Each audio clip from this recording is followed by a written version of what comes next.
Okay. And live now? Or Are you live? now? Yeah. Perfect. Okay, welcome to my session. What's your experience with Mesh? Zero? Zero. Perfect. Because I have a session about from zero to hero. Yeah. From zero, the reason is if you adopt a new technology, then it's really important to start from zero, not in the middle, not as an expert, yeah, to start from zero because it's a new technology. And if you don't start at the first point, you cannot understand the technology. So, come in. 1 second, yeah, it's wrong. So, thank you to the sponsors of the conference. I saw a lot of in the lobby, but this is normal, yeah? So, and then, oh, that's my picture. Who I am, I'm from Germany, founder of the Event Funds. Event Funds develop a lot of immersive experience, not only in Microsoft technologies like Mesh, also in Minecraft, Roblox, and Fortnite, to bring learning content into the metaverse and teach on another way, not in this flat PowerPoint, yeah, it is an immersive way. And Mesh is also one of these technologies because you can, if you learn today, you can do a lot of interesting things in Mesh. You can make interactions, you can come in, you can make you can include web content, videos, you can make big conferences, you can make workshops, and so on. I love it. And we start from zero. From zero, it's okay for you. Are you experienced with Mesh?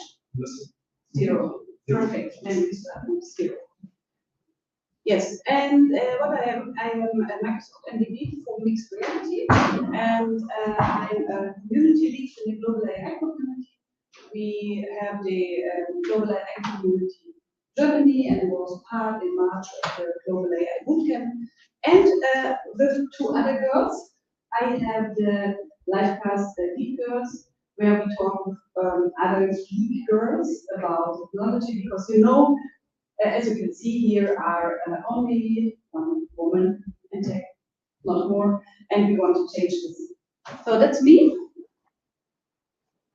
Advertisement is to end. Okay, what is Mesh? I don't have a pointer, so I have to say here. What is Mesh? We have two parts of Mesh. Mesh is not only Mesh, Mesh is more. We have the Microsoft Mesh in Teams. And the Microsoft Mesh in Teams is for the first thing, it's only avatars in Teams. Yeah, you can come in with avatars in Teams instead of your own picture. Imagine there is there are people who are not familiar with cameras, or they don't feel like camera, and they are also often outside the meeting in this in the sidebar with two letters, yeah. And then you are not in the meeting. You are not included in the meeting. You cannot do anything because all what we see is the picture of people and not two letters. Yeah. So if you come with the avatar, you are part, like here, you are part of the meeting. You are not here. Yeah, that's really important for collaborative work. And on the other side, you have Microsoft Teams, Mesh and Teams via the immersive spaces. You know these part in Teams where you can say gallery, multiple views, and so on. And there you have the immersive space now. Microsoft Mesh in Teams is available as part of the normal Teams license. Yeah? Business, yeah, not all others. I have some slides about what's not in, but it's part of the normal business. And it's only Teams desktop, not Windows, or not a web, but it comes. And then we have the Microsoft Mesh app. It's a kind of standalone solution. It's a kind of standalone solution. You can use it on the PC or laptop, and you can use it in your headset. Only available currently for the MetaQuest 2 and 3, but I think it comes along. Yeah? And this is a standalone app where you can host your own events. You can create with the Mesh toolkit, including in Unity, and now it will be really interesting. You can create your own world, complete own worlds. You can build up this room, you can build up the whole house, you can build up the whole city. If you have the Unity model. So that's really a good way to represent the metaverse in the business. Yeah? Because you can build up anything what you want. It doesn't matter of the effort to bring it to Unity and community too much. But you can. But therefore you need the Teams premium license. It's available on PC and MetaQuest. But I have some surprises for you. But let's start with the Microsoft Mesh and Teams. And therefore I have 2 slides and a showcase. The avatars in Teams is really easy to use because it's an integrated part of your starting a meeting. Yeah? Or you can start before the meeting to create a. And I will show you this in a short case. Let me see here. Here is my Mesh meeting. Where is it? Yeah. You can see this is my Mesh daily. Oh, I have to go in the Mesh daily. Oh. Okay, let's go to the Mesh daily and I can show you which avatar I use. And this is the normal start screen if you choose, if you start with a meeting, and here you have the camera. And I can take the camera on, and I can take the camera off, and then I can use effectives and avatars. And here you see my 3 avatars. I have 3 avatars because sometimes I'm a colleague, sometimes I'm a businesswoman, yeah? And sometimes I feel a little bit more like in my own house. Yeah? So I can choose which one I can use, and if I use, for example, this, I can join the meeting. Hello, you are live. Sorry for interrupting you in your daily, but can we? I will show the immersive room. So please be prepared with the right avatar if I join the immersive room. Okay? Perfect. My team, yeah, they have the daily in Mesh. And here you can see over the view, you can see immersive space. And let's jump in. Hört ihr mich gut? Talk in German because you cannot share the customer secrets. Okay, now in the background, Microsoft Mesh starts, yeah, and then the room will be open. Oh, where is it? So, and here I can choose again the right avatar, and I can say enter now.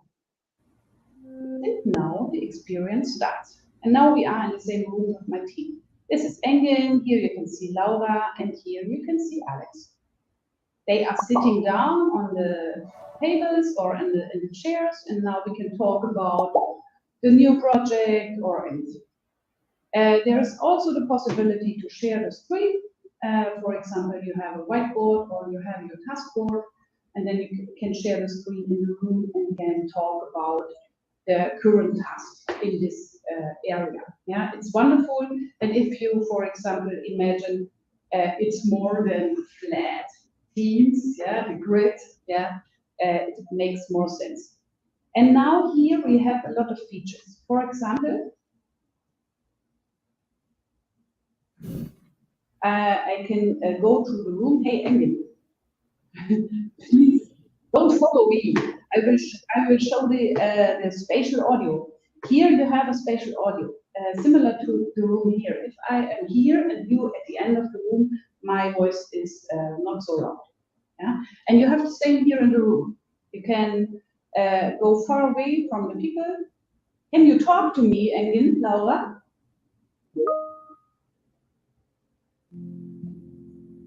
Can you hear? Yeah. I go outside the range and then I cannot hear it. And then, as you can see here, here is a purple line. You see the purple line here? This is the room where I in the room. If I leave this purple line, I'm outside and can make private talks to each other. Now I cannot hear anything here, and you see you left the Teams screen share area. So now I can talk to my colleague about secret or other things or private things. Yeah, and if I join the room, then I am in the room. So if you are in a bigger team meeting and you have to say anything about the other colleague, you can leave the zone and then you are outside the zone and you can make private things. And then you have here, this is the standard Teams room, you have some interactions here to have a little bit fun together. Here you can choose the marshmallow and put it in the fire. Yeah.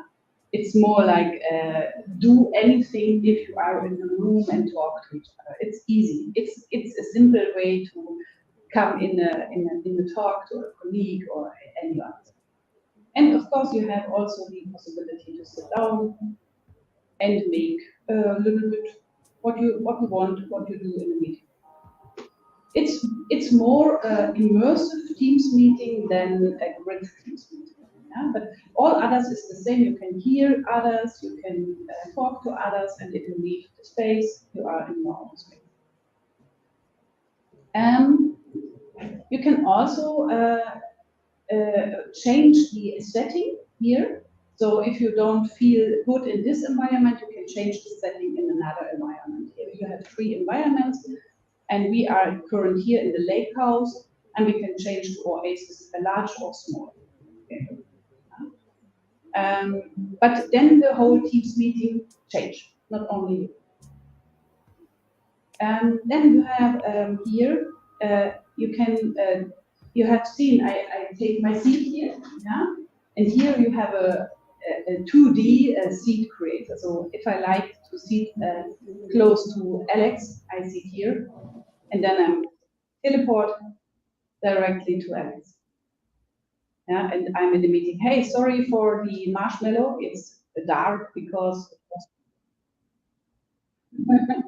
so it's more joking than any others. Yeah, and yes, of course, you can give reactions, smileys, and what you know, that you have also in the TeamSpeak.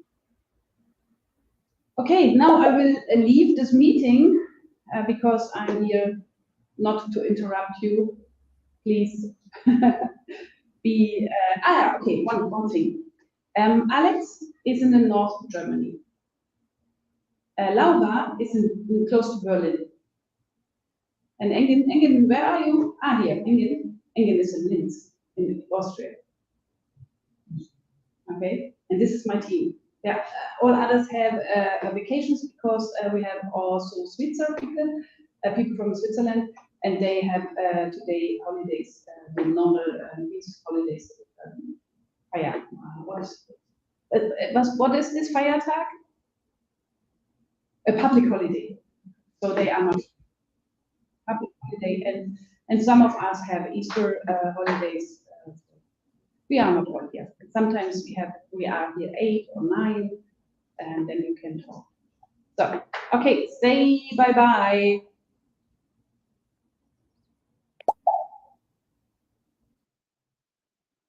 Okay, that's the easiest way to use Microsoft Mesh. And for me, it's one of the best ways because you can join from the grid to the immersive space and you have your colleagues with you and you don't lose any information because you can share all what you have in Teams. It's possible to put a document, a SharePoint document inside Um, and then after, if I join this same meeting after 1 week, for example, it's a daily meeting maybe, to go through this document. Or it's a new instance. Yeah, you cannot share. You can share your screen and work on the documents, but you cannot put things in the space and work in the space. That's not possible in the Teams, but in later. Yes, maybe. But it's not possible now. It's in the future, yeah, because we are on the. I would say we are here on the start line, 0.0 for mesh, and we know what's coming, but we cannot talk about because MVPs are on the NDA. But there are actually to go through the same context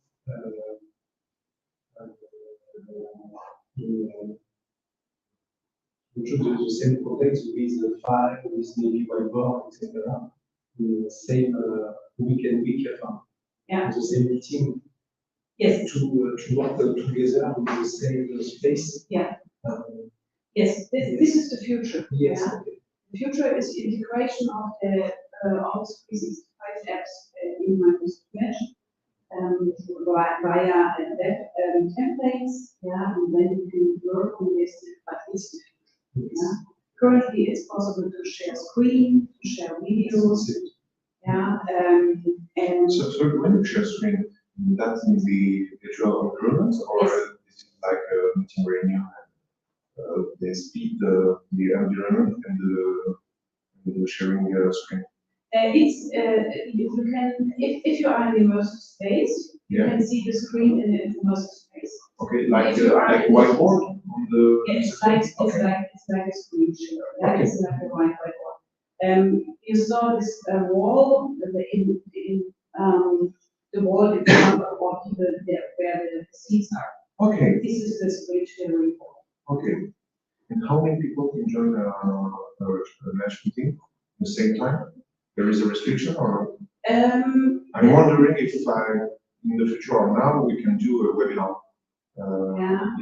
I'm not sure. I know that you have restricted in the Teams Mesh app for 16, but you can open more rooms if you have, for example, a town hall. Yeah? Okay. Then you have one room with the speakers and 100 other rooms for all people, but it's restricted to 200 people now. Yeah, but you can. It's in the future it can be more because there are.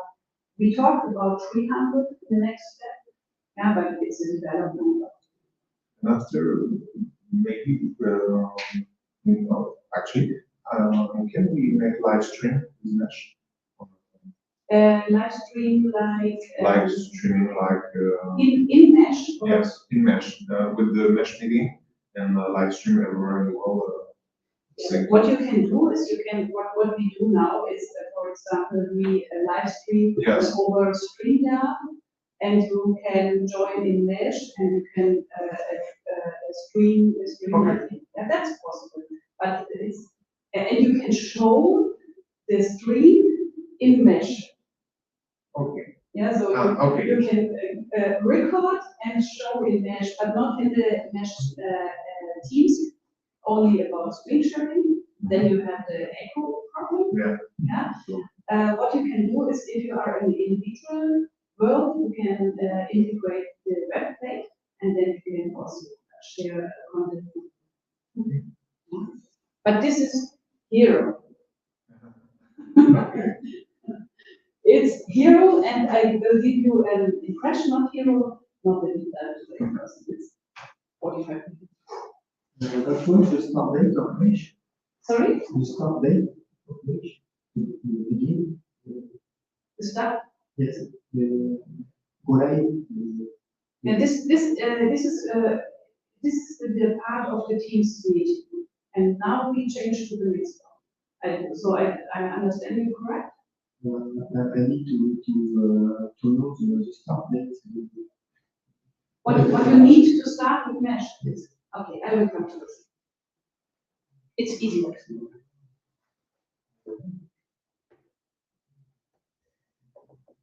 So this was these immersive spaces, what we have seen in the showcase. Here you can, for example, use cases, normal Teams meetings, yeah, a socializing, group discussion, brainstorming, and for example, like me as sprint sessions. It's only easy to join. Yeah? So what you need is the pre. Sorry, just a question. When we invite people in a mesh meeting, actually customers for a meeting, they need to have a Teams Premium license. Or we got one and we can dive in. We have to cut between Teams meeting and Teams mesh. The problem with both is it's only included in the tenant.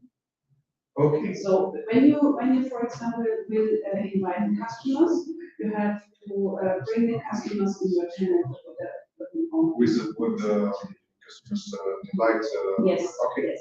It's not possible cross tenant, but it comes. Okay.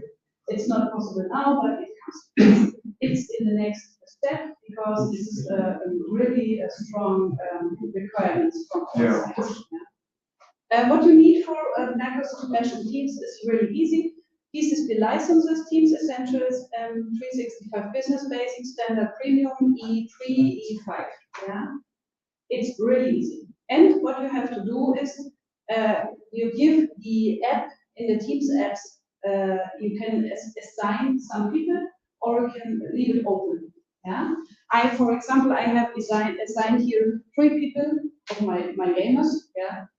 And but I can leave this, and then or it's open for all. You can. It's in the standard. It's open, and you can close it.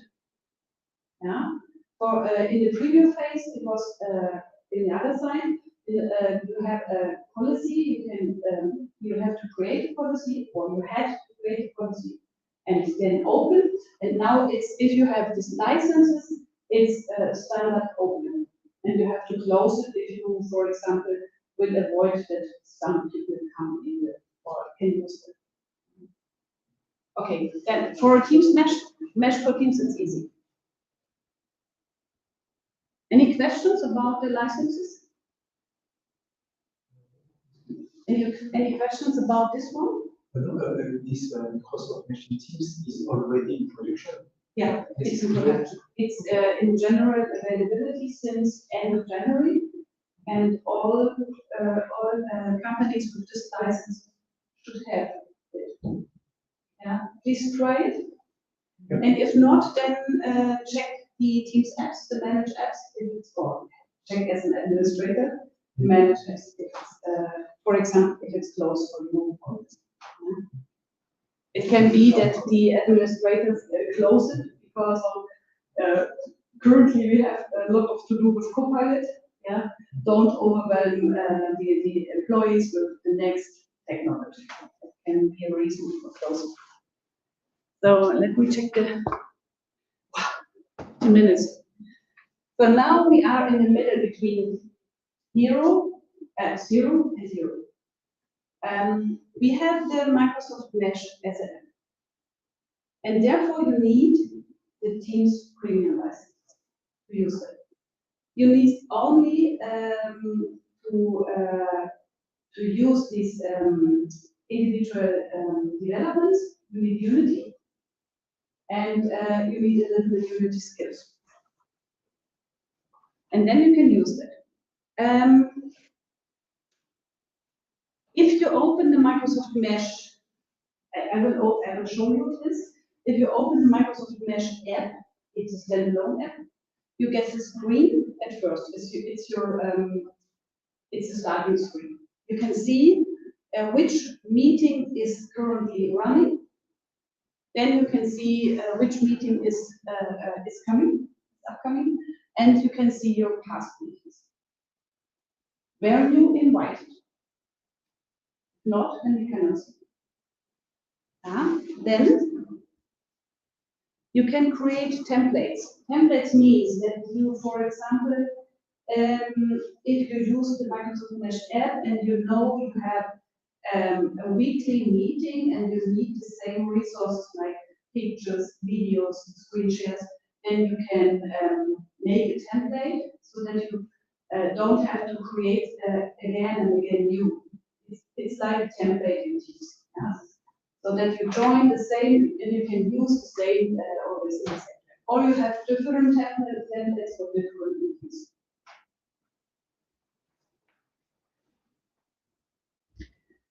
And how you can create spaces.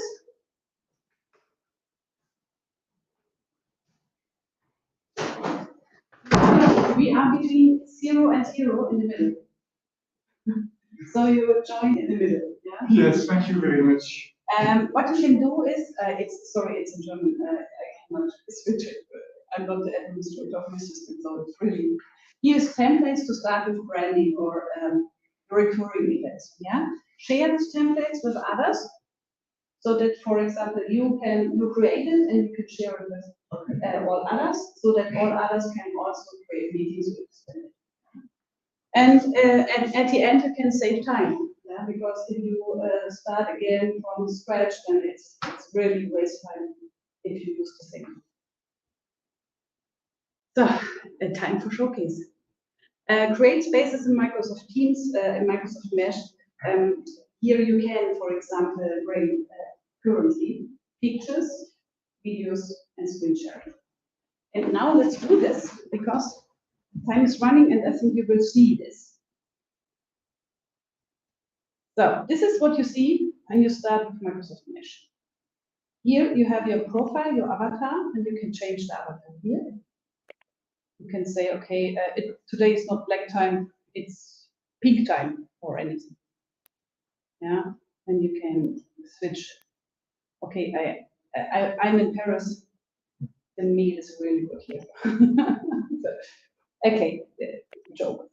Here you have your dashboard, and you have seen here, for example, yesterday I had a pre-check, sound check for this event today, and today I have the meeting here. It's normally 9, but if I set it on 9, I cannot change anything. So I have set it in the future, and now I can change it. And as you can see here, there's no invited person. And normally, if the meeting starts during the next hour, you can see here join. But because it is in the future to showcase something, here is fitted. You can change it here. Yeah? And now let's go inside this wonderful meeting. I can choose my avatar. Here I have the thumbnail for the meeting.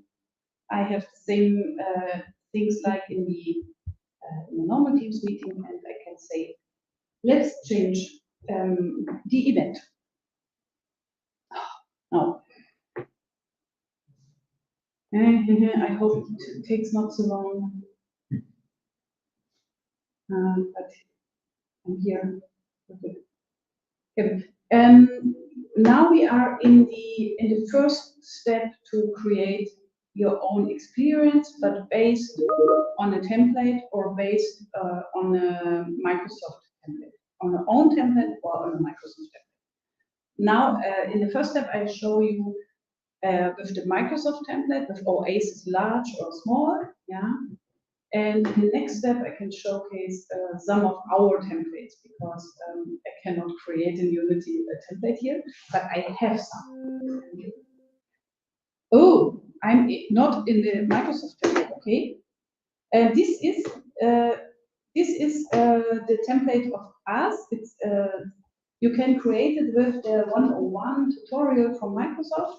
Yeah, then you find this building here, and here you will see some iterations. For example, here you have your thing, and you can pull it down. If you are with the VR glasses, you can do something more. It's possible to ask a question? Yeah. I'd like to know, it's based on Babylon TS, the 3D? Yeah. Babylon TS. It's based on Unity models. Unity, not Babylon. Yeah, it's not. It's based on Unity models. You have to create a model in Unity, and then you can create this individual. As you can see here, my avatar moves, with the mouse because I'm here. So the Unity model is the same as Fortnite, right? Yeah. Okay. It's similar to Fortnite, or similar to Roblox. Yeah. But since a few days, you have the view on your person, because in the past you couldn't see yourself, and now it's possible to see yourself. You can switch as first person view. Not now, Okay. but you can see you. That's it's only in the first person, but it's not possible now. Okay. And here you see a museum and a lot of interactions here. This is a hero. Now we are in a hero, and I come back to in the middle of the hero past. So here you can see a lot of things about physics, interactions, what you can program in Unity and bring it to Mesh. For example, that one, I'm too fast with the showcase. And then you see the reactions here. And I push this more, and you see more. So you can bring digital twins here, you can showcase anything.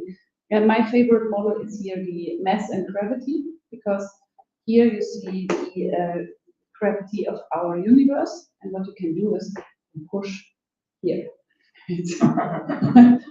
And you can bring it back to the atmosphere. And you can use this water here, and now you have it here. It's a showcase how you can implement gravity and mass in mesh flows. And another one, and this is a really business showcase. Here you can try to don't crash the boats with too many of these. Yeah, I cannot do this. It's only possible for me in the glass to fill the ships with containers. But if you bring too many containers or too much containers, then the ship will sink. So that's a little bit funny to play, but it shows what the opportunities are in Mexico. Yeah. Tomorrow, actually, I see the new board. You can put some videos to the blue board, like a massive gravity, and change that to put some videos of our company. Yeah, you can do. Therefore, you have to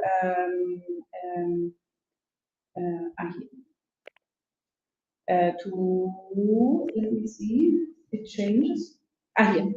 Here you can, for example, add an object. Okay. You can add video, and then you have to put a video link, but it should be inside your tenant. Okay, yeah. Yeah, that's really important. I will show you another part of the template where I have the videos inside, and then you can see it. And here you can see the video, and then you can play the video later. Yeah, but not here in this world.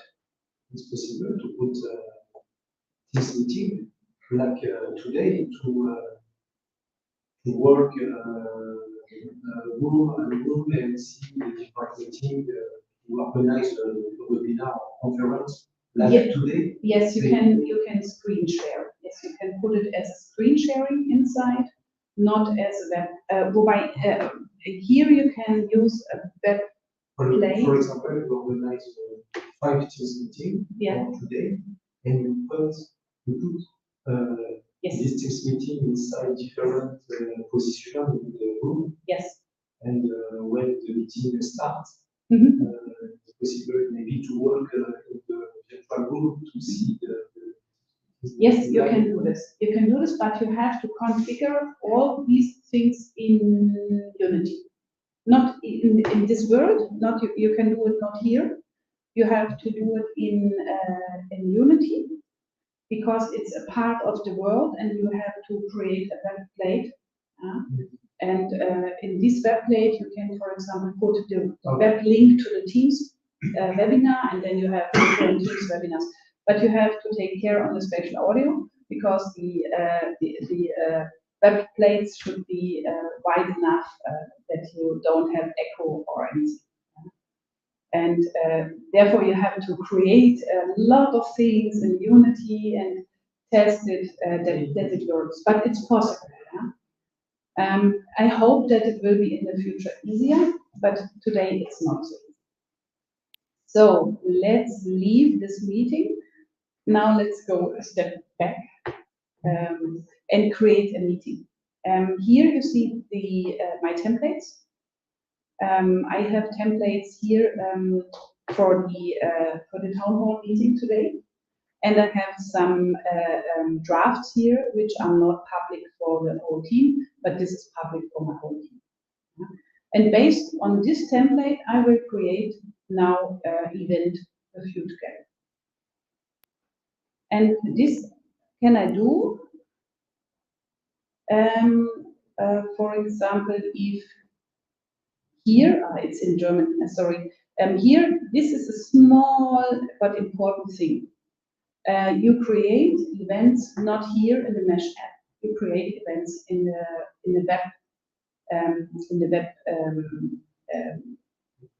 the website, yeah, for Mesh, and you will automatically log in.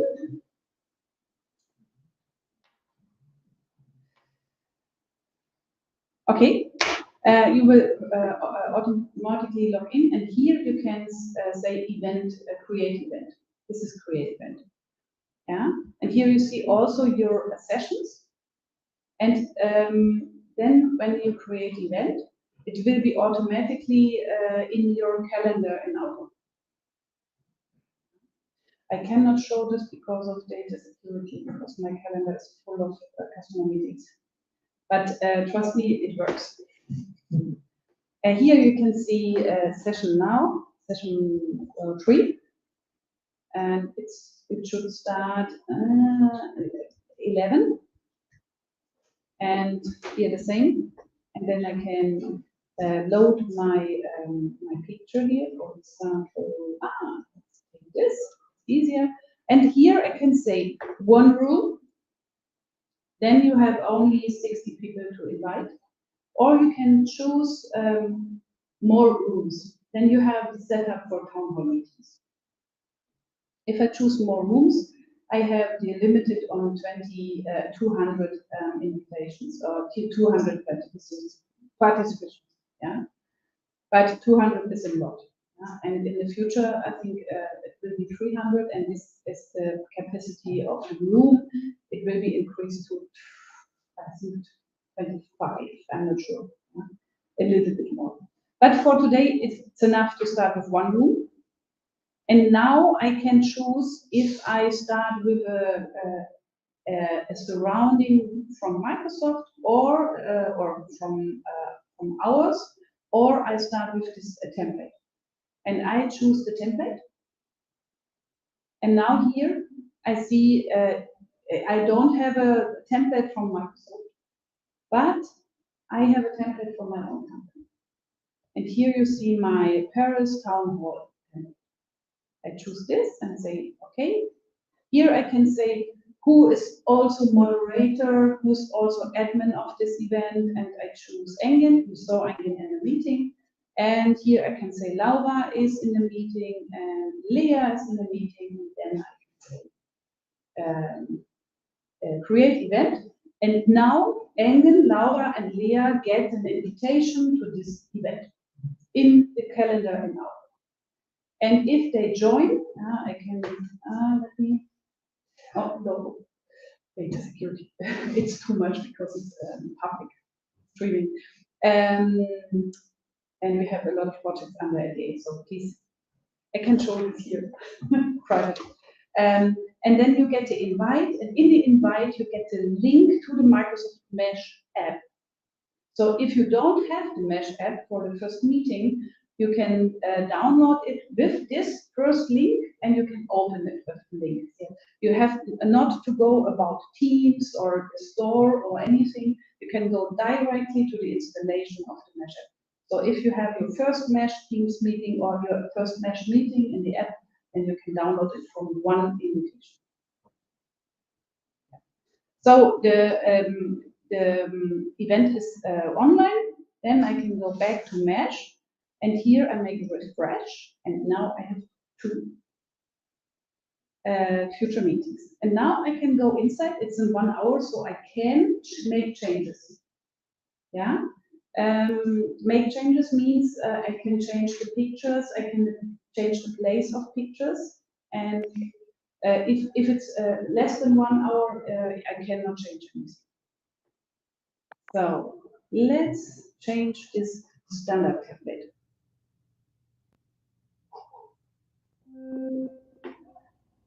Okay, this is a standard template, but as you can see, here is a video, and I can integrate. Where are my pictures? I prepared it, but there are no pictures. Okay, let's do a picture, and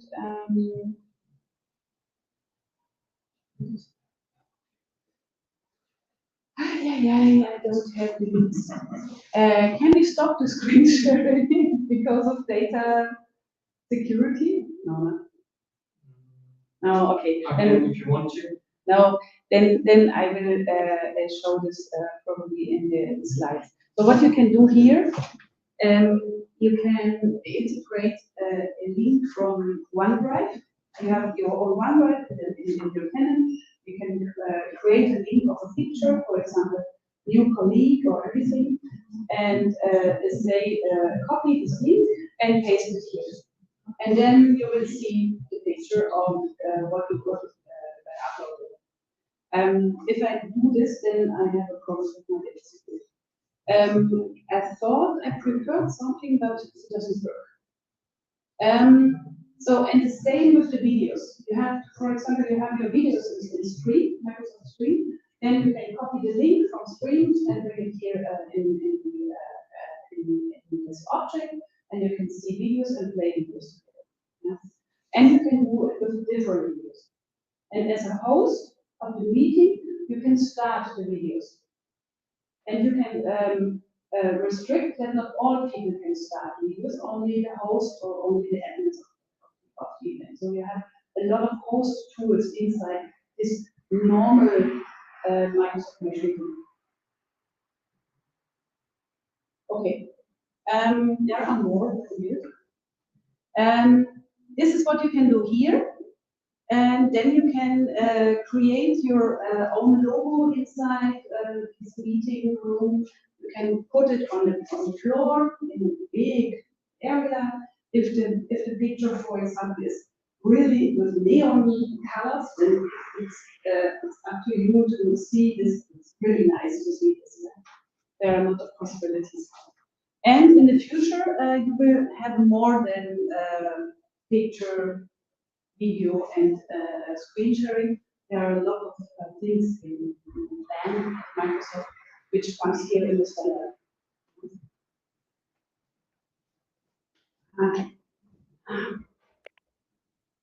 Okay, and then you can put this picture here. You can switch it wherever you want. And you can make it bigger or smaller. And so you can create your own room. For example. Well, no. Yeah, that's possible. Also here the video. It's the same procedure. You can put it here and you can make it bigger and smaller. So I see the time is running. This is the same. You can see, you can create space. Here you can see the link. Okay. And this is how you can scheduling and customizing events. We have seen in the past calls. Then you have some use cases. For example, town halls, social gatherings, and for example, trainings and onboardings. And now we come to the mesh toolkit. We are in the hero session. What you see in the showcase before, that you can develop and deploy a custom environment. Yeah? And you can add interactive, you can add logics, you can make physics, you can script anything there, and you can easily insert web content. Yeah? And therefore, there are real use cases. For example, Mercy Ships. Mercy Ships is a company which provides digital twin in mesh in a custom environment where they show how you have the hospital inside a ship. Yeah? Then for the new employer onboarding, Accenture created the new joiner experience where they have all new joiners and Accenture. Yeah? And Takeda is a pharmaceutical company. They present your corporate philosophy and provide a collaboration space. This was the showcase before, and here you can see some pictures of what you can create with immersive spaces if you provide custom environments. Here, are some examples of our portfolio. You can open and close the doors with a card, and only if you have the card, then you can open the door. You have a lot of spaces where you can join others, and also interactives to open for authorized personnel. So there are a lot of possibilities in mesh. Yeah. So then the prerequisites I talked about, you need Teams premium license. If you don't have this, don't worry, there is a solution. And Microsoft provides, because of not all people have Teams premium, and it's like a sugar, yeah? They provide 6 months of free trial to use this application. But you have to be aware that only admins can activate the license. Activate the tenant of the Google platform. No, it's not only for one, it's for the tenant. Tenant. Yeah, it's for the tenant. And what you need is, I can give you, yeah. It's for the Teams plan for business enterprise, and you have to activate it via the website. And we need a license for Unity? Yes, but for the starter point, you can use also a free trial. Free trial for Unity? Yeah, yeah. We have only, in our team, we work only with one premium license of Unity. This is the license to bring the experiences to life in Mesh, but all developers, it's enough to have the free license. Yeah. But you need experience. Yes, I tried Unity. More, yeah. Very yes. like you need the experience, and then the next the next fighting comes. Because it's more cube, you have to plug in. Yeah, yeah. But there is a tutorial. There are 2 tutorials. Let me give you an overview about the boundaries. It's not supported in all public sectors or education sectors. Now, I hope in the future, because there's a wide field for usage. Yeah? It's not supported cross-tenant, I saw this. And currently only images, videos, and screen shares, but more to come. And then I will give you these resources. You will find, if you, for example, Google Mesh 101 or Mesh 201. Mesh 101 is the introduction how to work with Unity and Mesh toolkit. You should do this in the first step. It's between 0 and the middle. Mm-hmm. Yeah, and then you can, if you are really so successful with 101, Then you can do the mesh 201, and then you can create a lot of things, and you will be wondering what's happened when you are able to do this. Yeah, it's wonderful. You can do all these things like put the Earth on the from the universe, yeah, and print whatever what you see, and then you are able to create worlds. But it's really complicated. And this is the video from Microsoft. We don't have time to look at it, but you can see it in yes. Thank you very much. It was and it's more perfect, and we have a lot of time to discuss something. And if you have any questions, reach out to me. I'm on LinkedIn. Yeah.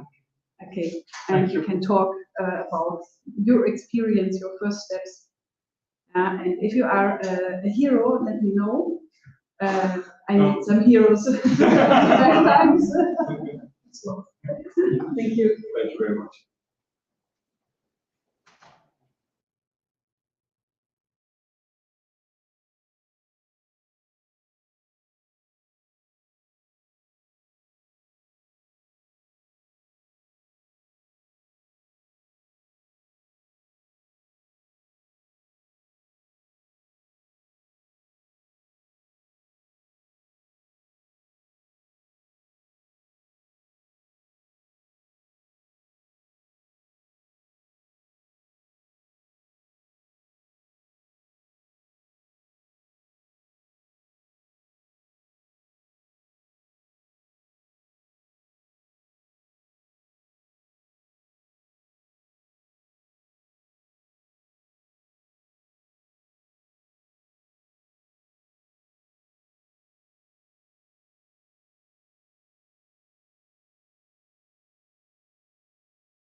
Nous sommes Aéro, spécialistes dans la gestion intelligente de l'information.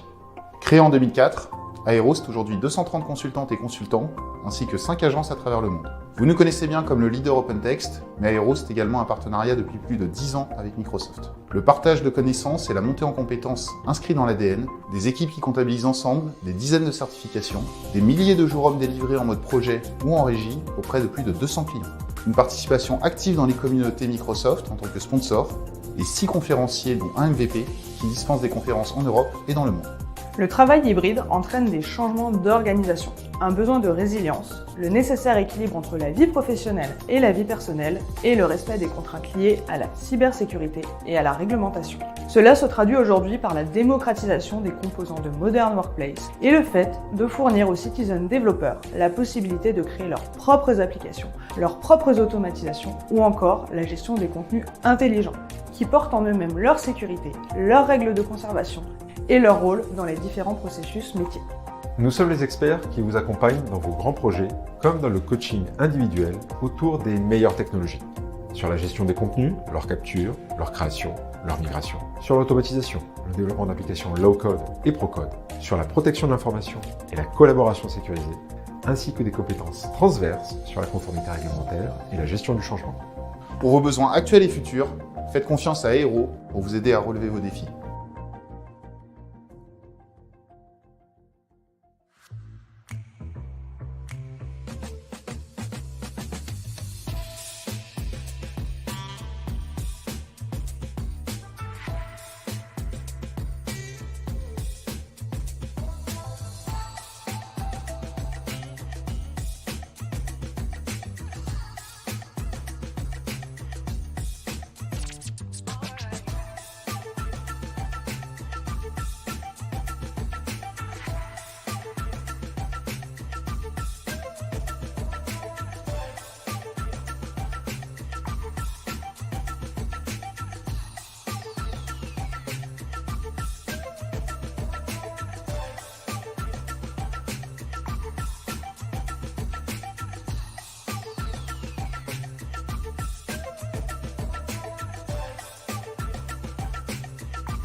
Nous sommes Aéro, spécialistes dans la gestion intelligente de l'information.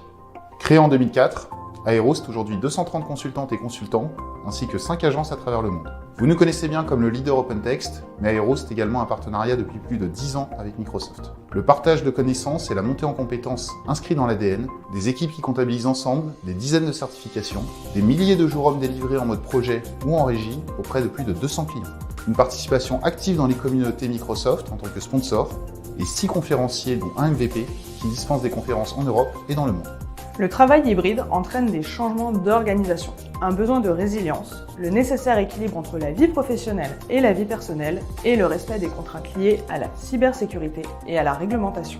Cela se traduit aujourd'hui par la démocratisation des composants de Modern Workplace et le fait de fournir aux citizen développeurs la possibilité de créer leurs propres applications, leurs propres automatisations ou encore la gestion des contenus intelligents qui portent en eux-mêmes leur sécurité, leurs règles de conservation et leur rôle dans les différents processus métiers.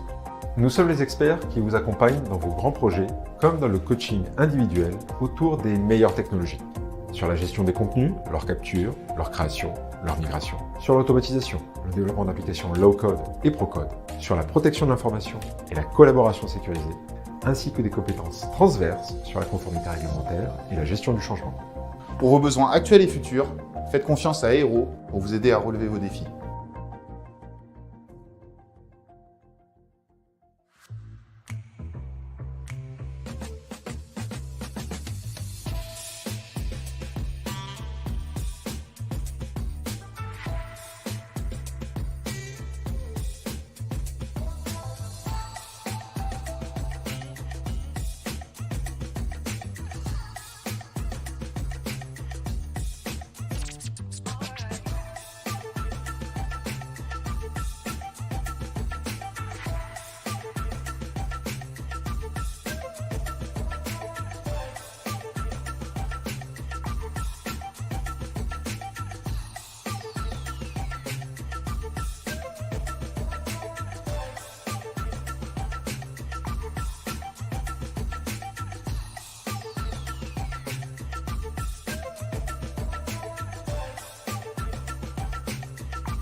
Nous sommes Aero, spécialistes dans la gestion intelligente de l'information.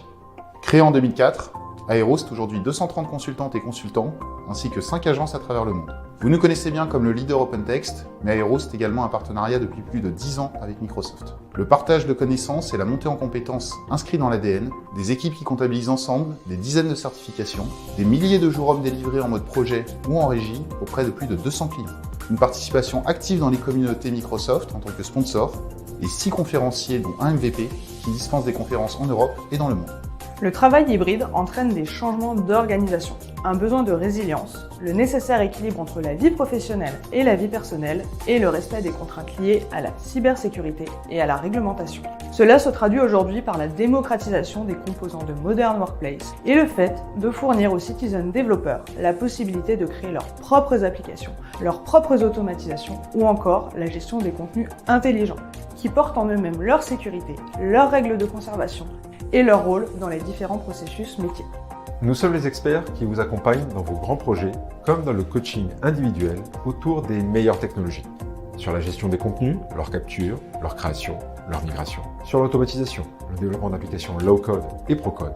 Sur la protection de l'information et la collaboration sécurisée, ainsi que des compétences transverses sur la conformité réglementaire et la gestion du changement. Pour vos besoins actuels et futurs, faites confiance à Aero pour vous aider à relever vos défis.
Nous sommes Aéro, spécialistes dans la gestion intelligente de l'information.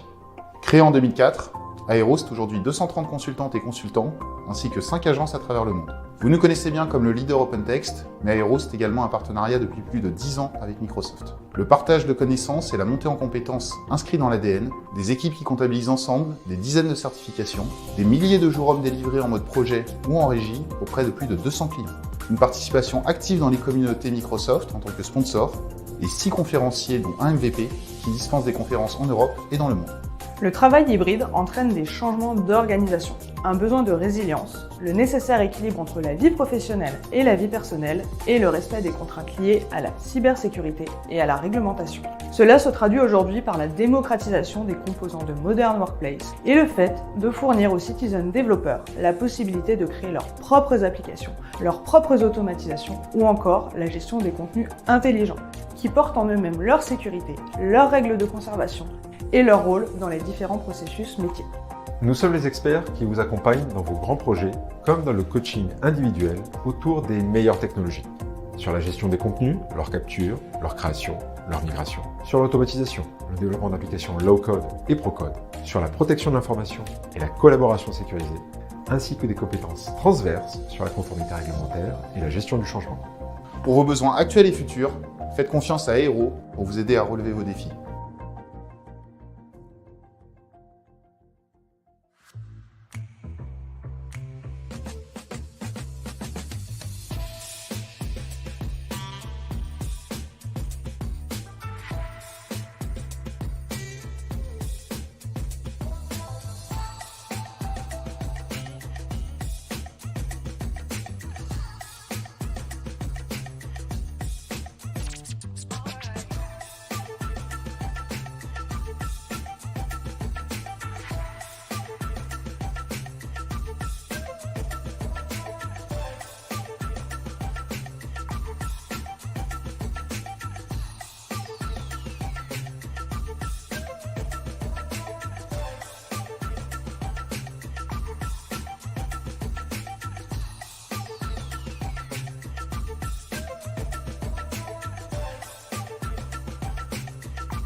Nous sommes Aéro, spécialistes dans la gestion intelligente de l'information.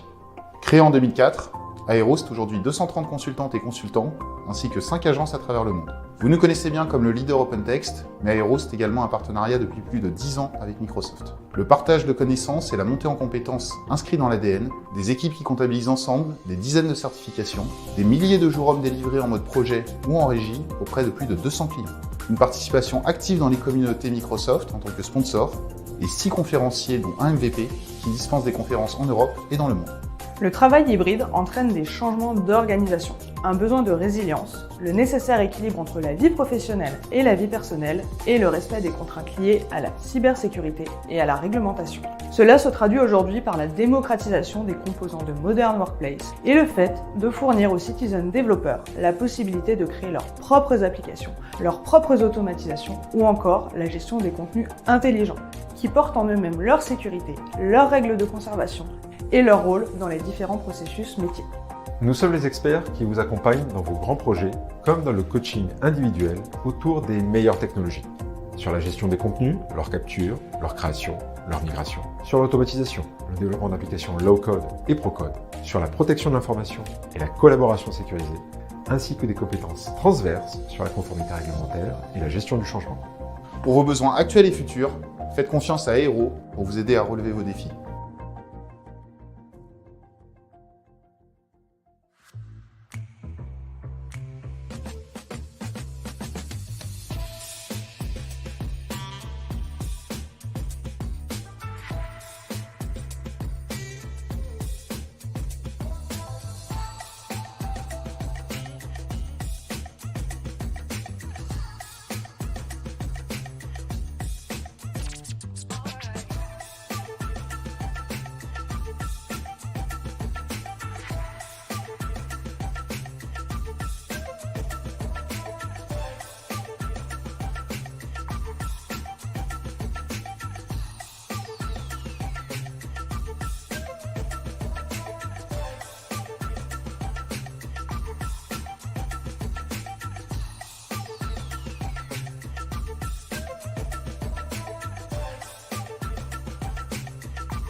Nous sommes Aero, spécialistes dans la gestion intelligente de l'information.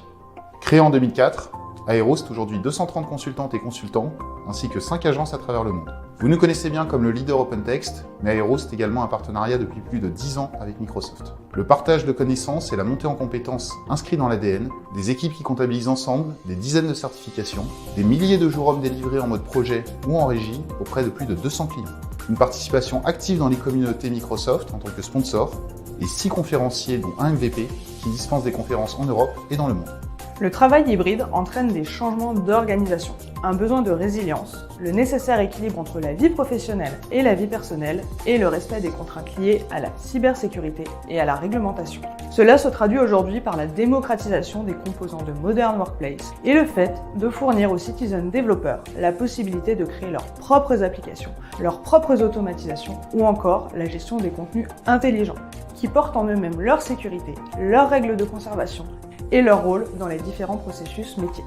Nous sommes les experts qui vous accompagnent dans vos grands projets, comme dans le coaching individuel autour des meilleures technologies, sur la gestion des contenus, leur capture, leur création, leur migration, sur l'automatisation, le développement d'applications low-code et pro-code, sur la protection de l'information et la collaboration sécurisée, ainsi que des compétences transverses sur la conformité réglementaire et la gestion du changement. Pour vos besoins actuels et futurs, faites confiance à Aero pour vous aider à relever vos défis.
Nous sommes Aéro, spécialistes dans la gestion intelligente de l'information.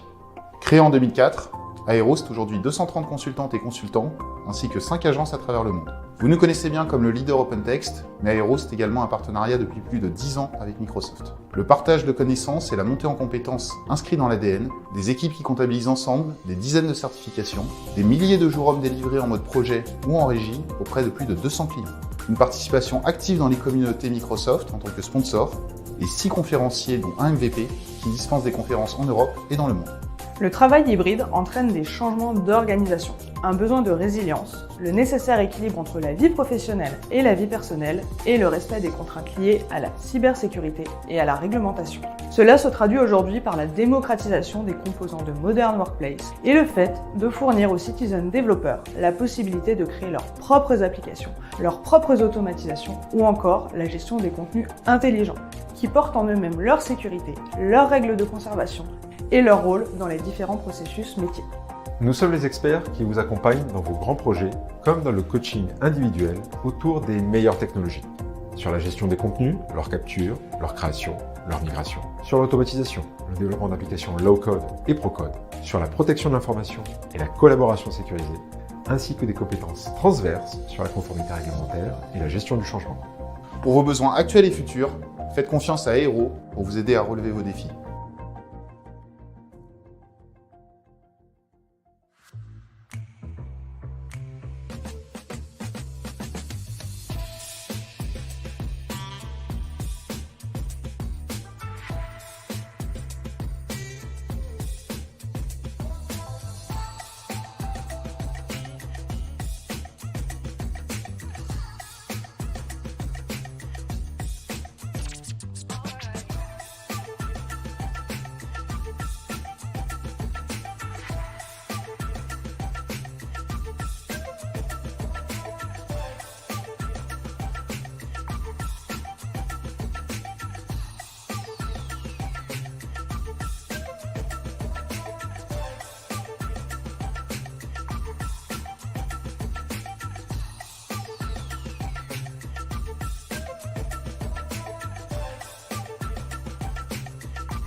Nous sommes Aéro, spécialistes dans la gestion intelligente de l'information. Créé en 2004, Aéro, c'est aujourd'hui 230 consultantes et consultants, ainsi que 5 agences à travers le monde. Vous nous connaissez bien comme le leader OpenText, mais Aéro, c'est également un partenariat depuis plus de 10 ans avec Microsoft. Le partage de connaissances et la montée en compétences inscrits dans l'ADN, des équipes qui comptabilisent ensemble des dizaines de certifications, des milliers de jours hommes délivrés en mode projet ou en régie auprès de plus de 200 clients. Une participation active dans les communautés Microsoft en tant que sponsor, et 6 conférenciers dont un MVP qui dispensent des conférences en Europe et dans le monde. Le travail hybride entraîne des changements d'organisation, un besoin de résilience, le nécessaire équilibre entre la vie professionnelle et la vie personnelle et le respect des contraintes liées à la cybersécurité et à la réglementation. Cela se traduit aujourd'hui par la démocratisation des composants de Modern Workplace et le fait de fournir aux citizen développeurs la possibilité de créer leurs propres applications, leurs propres automatisations ou encore la gestion des contenus intelligents qui portent en eux-mêmes leur sécurité, leurs règles de conservation et leur rôle dans les différents processus métiers. Nous sommes les experts qui vous accompagnent dans vos grands projets, comme dans le coaching individuel autour des meilleures technologies. Sur la gestion des contenus, leur capture, leur création, leur migration, sur l'automatisation, le développement d'applications low-code et pro-code, sur la protection de l'information et la collaboration sécurisée, ainsi que des compétences transverses sur la conformité réglementaire et la gestion du changement. Pour vos besoins actuels et futurs, faites confiance à Aero pour vous aider à relever vos défis.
Nous sommes Aero, spécialistes dans la gestion intelligente de l'information.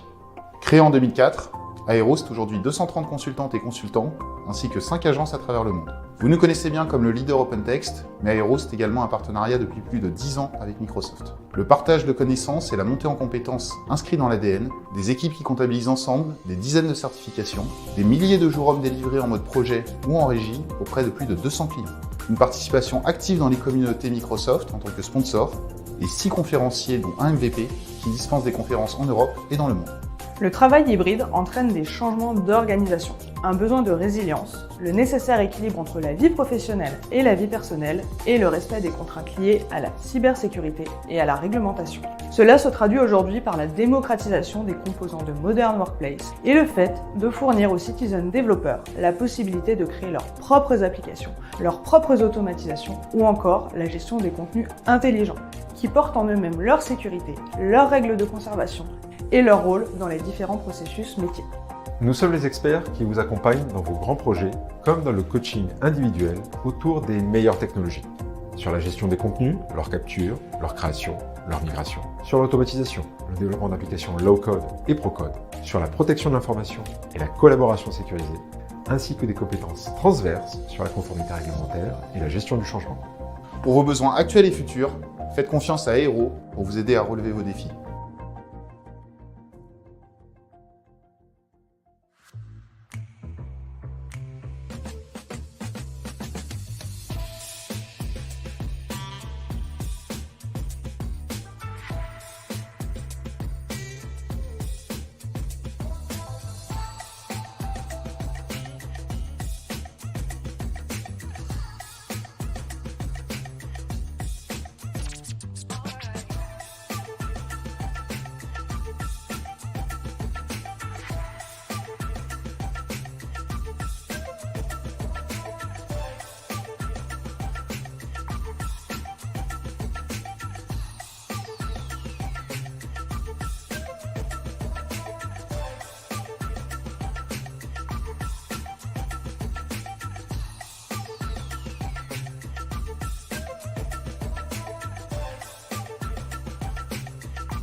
Nous sommes Aéro, spécialistes dans la gestion intelligente de l'information. Créé en 2004, Aéro, c'est aujourd'hui 230 consultantes et consultants, ainsi que 5 agences à travers le monde. Vous nous connaissez bien comme le leader OpenText, mais Aéro, c'est également un partenariat depuis plus de 10 ans avec Microsoft. Le partage de connaissances et la montée en compétences inscrits dans l'ADN, des équipes qui comptabilisent ensemble des dizaines de certifications, des milliers de jours hommes délivrés en mode projet ou en régie auprès de plus de 200 clients. Une participation active dans les communautés Microsoft en tant que sponsor, et 6 conférenciers dont un MVP qui dispensent des conférences en Europe et dans le monde. Le travail hybride entraîne des changements d'organisation, un besoin de résilience, le nécessaire équilibre entre la vie professionnelle et la vie personnelle et le respect des contraintes liées à la cybersécurité et à la réglementation. Cela se traduit aujourd'hui par la démocratisation des composants de Modern Workplace et le fait de fournir aux citizen développeurs la possibilité de créer leurs propres applications, leurs propres automatisations ou encore la gestion des contenus intelligents qui portent en eux-mêmes leur sécurité, leurs règles de conservation et leur rôle dans les différents processus métiers. Nous sommes les experts qui vous accompagnent dans vos grands projets, comme dans le coaching individuel autour des meilleures technologies. Sur la gestion des contenus, leur capture, leur création, leur migration. Sur l'automatisation, le développement d'applications low-code et pro-code. Sur la protection de l'information et la collaboration sécurisée, ainsi que des compétences transverses sur la conformité réglementaire et la gestion du changement. Pour vos besoins actuels et futurs, faites confiance à Aéro pour vous aider à relever vos défis.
Nous sommes Aéro, spécialistes dans la gestion intelligente de l'information.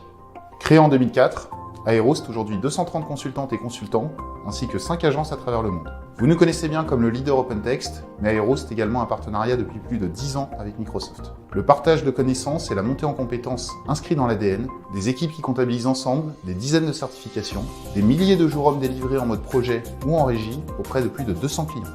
Une participation active dans les communautés Microsoft en tant que sponsor, et 6 conférenciers dont un MVP qui dispensent des conférences en Europe et dans le monde.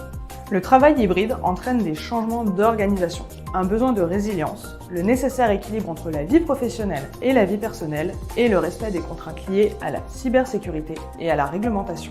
Cela se traduit aujourd'hui par la démocratisation des composants de Modern Workplace et le fait de fournir aux citizen développeurs la possibilité de créer leurs propres applications, leurs propres automatisations ou encore la gestion des contenus intelligents qui portent en eux-mêmes leur sécurité, leurs règles de conservation et leur rôle dans les différents processus métiers. Nous sommes les experts qui vous accompagnent dans vos grands projets, comme dans le coaching individuel autour des meilleures technologies. sur la gestion des contenus, leur capture, leur création, leur migration, sur l'automatisation, le développement d'applications low-code et pro-code, sur la protection de l'information et la collaboration sécurisée, ainsi que des compétences transverses sur la conformité réglementaire et la gestion du changement. Pour vos besoins actuels et futurs, faites confiance à Aero pour vous aider à relever vos défis.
Nous sommes Aero, spécialistes dans la gestion intelligente de l'information.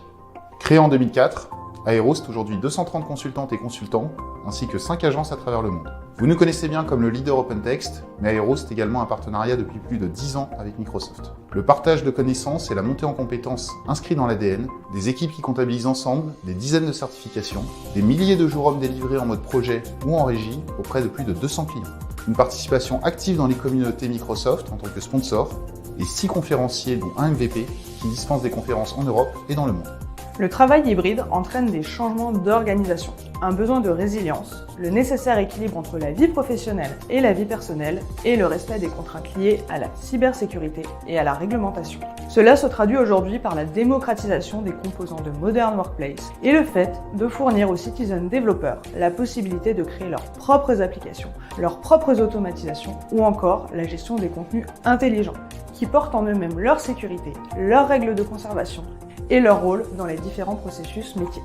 Nous sommes les experts qui vous accompagnent dans vos grands projets, comme dans le coaching individuel autour des meilleures technologies, sur la gestion des contenus, leur capture, leur création, leur migration, sur l'automatisation, le développement d'applications low-code et pro-code, sur la protection de l'information et la collaboration sécurisée, ainsi que des compétences transverses sur la conformité réglementaire et la gestion du changement.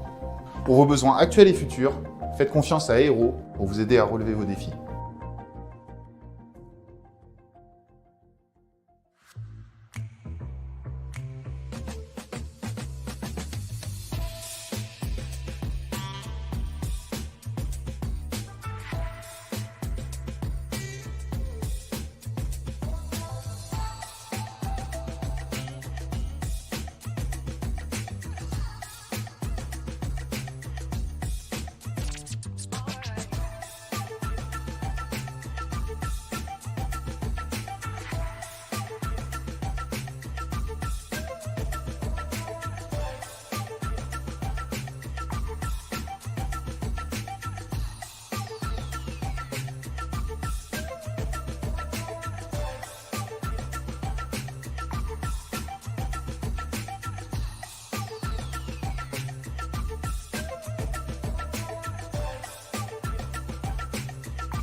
Nous sommes Aéro, spécialistes dans la gestion intelligente de l'information. Créé en 2004, Aéro, c'est aujourd'hui 230 consultantes et consultants, ainsi que 5 agences à travers le monde. Vous nous connaissez bien comme le leader OpenText, mais Aéro, c'est également un partenariat depuis plus de 10 ans avec Microsoft. Le partage de connaissances et la montée en compétences inscrits dans l'ADN, des équipes qui comptabilisent ensemble des dizaines de certifications, des milliers de jours hommes délivrés en mode projet ou en régie auprès de plus de 200 clients.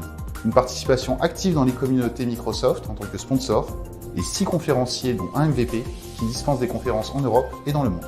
Le travail hybride entraîne des changements d'organisation, un besoin de résilience, le nécessaire équilibre entre la vie professionnelle et la vie personnelle et le respect des contraintes liées à la cybersécurité et à la réglementation. Cela se traduit aujourd'hui par la démocratisation des composants de Modern Workplace et le fait de fournir aux citizen développeurs la possibilité de créer leurs propres applications, leurs propres automatisations ou encore la gestion des contenus intelligents qui portent en eux-mêmes leur sécurité, leurs règles de conservation et leur rôle dans les différents processus métiers. Nous sommes les experts qui vous accompagnent dans vos grands projets, comme dans le coaching individuel autour des meilleures technologies. Sur la gestion des contenus, leur capture, leur création, leur migration. Sur l'automatisation, le développement d'applications low-code et pro-code. Sur la protection de l'information et la collaboration sécurisée, ainsi que des compétences transverses sur la conformité réglementaire et la gestion du changement. Pour vos besoins actuels et futurs, faites confiance à Aéro pour vous aider à relever vos défis.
Nous sommes Aéro, spécialistes dans la gestion intelligente de l'information. Créé en 2004, Aéro, c'est aujourd'hui 230 consultantes et consultants, ainsi que 5 agences à travers le monde. Vous nous connaissez bien comme le leader OpenText, mais Aéro, c'est également un partenariat depuis plus de 10 ans avec Microsoft. Le partage de connaissances et la montée en compétences inscrits dans l'ADN, des équipes qui comptabilisent ensemble des dizaines de certifications, des milliers de jours hommes délivrés en mode projet ou en régie auprès de plus de 200 clients. Une participation active dans les communautés Microsoft en tant que sponsor, et 6 conférenciers dont un MVP qui dispensent des conférences en Europe et dans le monde. Le travail hybride entraîne des changements d'organisation, un besoin de résilience, le nécessaire équilibre entre la vie professionnelle et la vie personnelle et le respect des contraintes liées à la cybersécurité et à la réglementation. Cela se traduit aujourd'hui par la démocratisation des composants de Modern Workplace et le fait de fournir aux citizen développeurs la possibilité de créer leurs propres applications, leurs propres automatisations ou encore la gestion des contenus intelligents qui portent en eux-mêmes leur sécurité, leurs règles de conservation et leur rôle dans les différents processus métiers. Nous sommes les experts qui vous accompagnent dans vos grands projets, comme dans le coaching individuel autour des meilleures technologies. Sur la gestion des contenus, leur capture, leur création, leur migration. Sur l'automatisation, le développement d'applications low-code et pro-code. sur la protection de l'information et la collaboration sécurisée, ainsi que des compétences transverses sur la conformité réglementaire et la gestion du changement. Pour vos besoins actuels et futurs, faites confiance à Aero pour vous aider à relever vos défis.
Nous sommes Aero, spécialistes dans la gestion intelligente de l'information. Créé en 2004, Aero, c'est aujourd'hui 230 consultantes et consultants, ainsi que 5 agences à travers le monde. Vous nous connaissez bien comme le leader OpenText, mais Aero, c'est également un partenariat depuis plus de 10 ans avec Microsoft. Le partage de connaissances et la montée en compétences inscrits dans l'ADN, des équipes qui comptabilisent ensemble des dizaines de certifications, des milliers de jours hommes délivrés en mode projet ou en régie auprès de plus de 200 clients. Une participation active dans les communautés Microsoft en tant que sponsor, et 6 conférenciers dont un MVP qui dispensent des conférences en Europe et dans le monde. Le travail hybride entraîne des changements d'organisation, un besoin de résilience, le nécessaire équilibre entre la vie professionnelle et la vie personnelle et le respect des contraintes liées à la cybersécurité et à la réglementation. Cela se traduit aujourd'hui par la démocratisation des composants de Modern Workplace et le fait de fournir aux citizen développeurs la possibilité de créer leurs propres applications, leurs propres automatisations ou encore la gestion des contenus intelligents qui portent en eux-mêmes leur sécurité, leurs règles de conservation et leur rôle dans les différents processus métiers. Nous sommes les experts qui vous accompagnent dans vos grands projets, comme dans le coaching individuel autour des meilleures technologies. Sur la gestion des contenus, leur capture, leur création, leur migration. Sur l'automatisation, le développement d'applications low-code et pro-code. Sur la protection de l'information et la collaboration sécurisée, ainsi que des compétences transverses sur la conformité réglementaire et la gestion du changement. Pour vos besoins actuels et futurs, faites confiance à Aero pour vous aider à relever vos défis.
Nous sommes Aéro, spécialistes dans la gestion intelligente de l'information.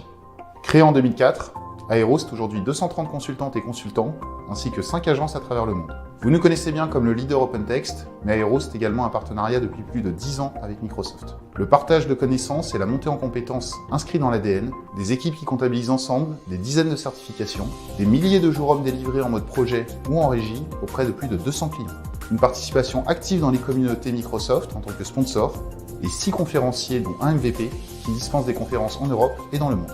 Le travail hybride entraîne des changements d'organisation, un besoin de résilience, le nécessaire équilibre entre la vie professionnelle et la vie personnelle et le respect des contraintes liées à la cybersécurité et à la réglementation. Cela se traduit aujourd'hui par la démocratisation des composants de Modern Workplace et le fait de fournir aux citizen développeurs la possibilité de créer leurs propres applications, leurs propres automatisations ou encore la gestion des contenus intelligents qui portent en eux-mêmes leur sécurité, leurs règles de conservation et leur rôle dans les différents processus métiers.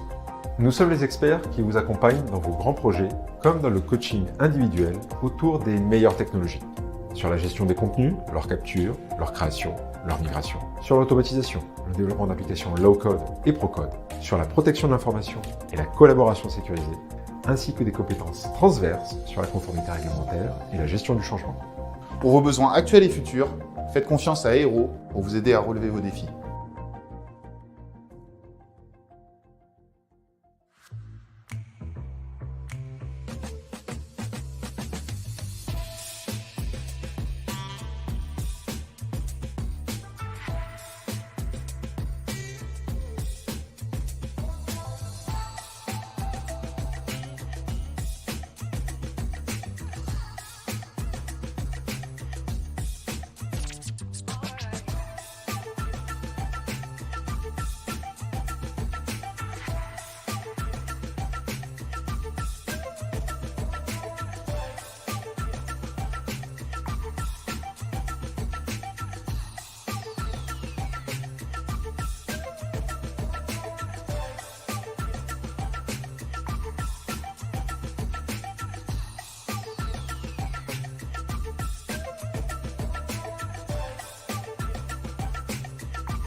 Nous sommes Aéro, spécialistes dans la gestion intelligente de l'information.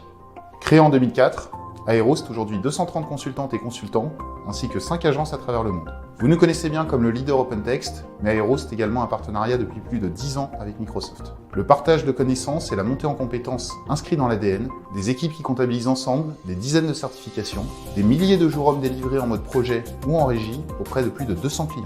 Une participation active dans les communautés Microsoft en tant que sponsor, et 6 conférenciers dont un MVP qui dispensent des conférences en Europe et dans le monde.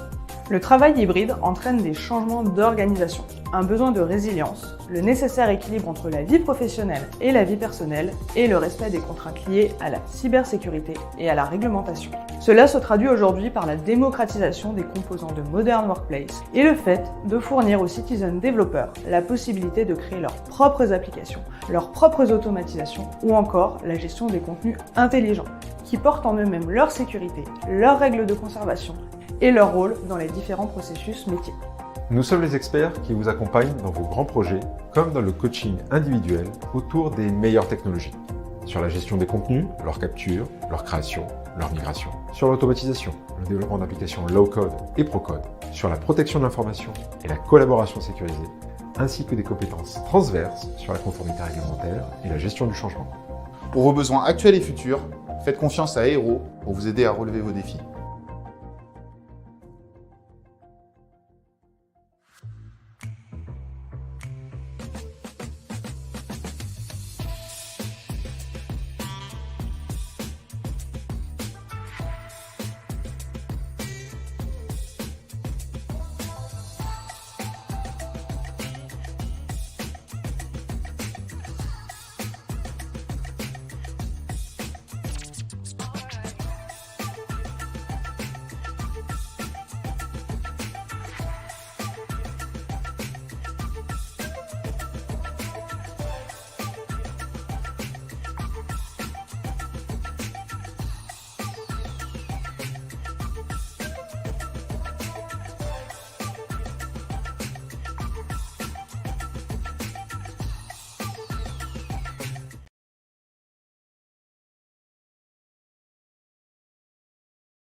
Get started? All right. Hello, welcome. All right, welcome to the session. We're a very small group. By the way, if you would like to, you can sit further in the... Sounds good. Power supply, no problem.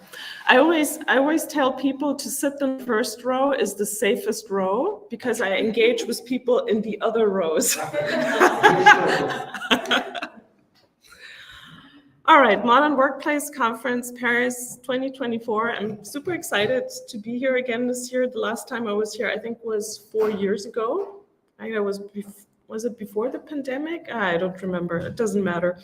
The topic today is governance, and before we start into the session, we have fantastic sponsors. These events without sponsors would not be possible. So if they're not, I think they're all here. Make sure that you stop by and have a chat with them. They appreciate it because we do need their support.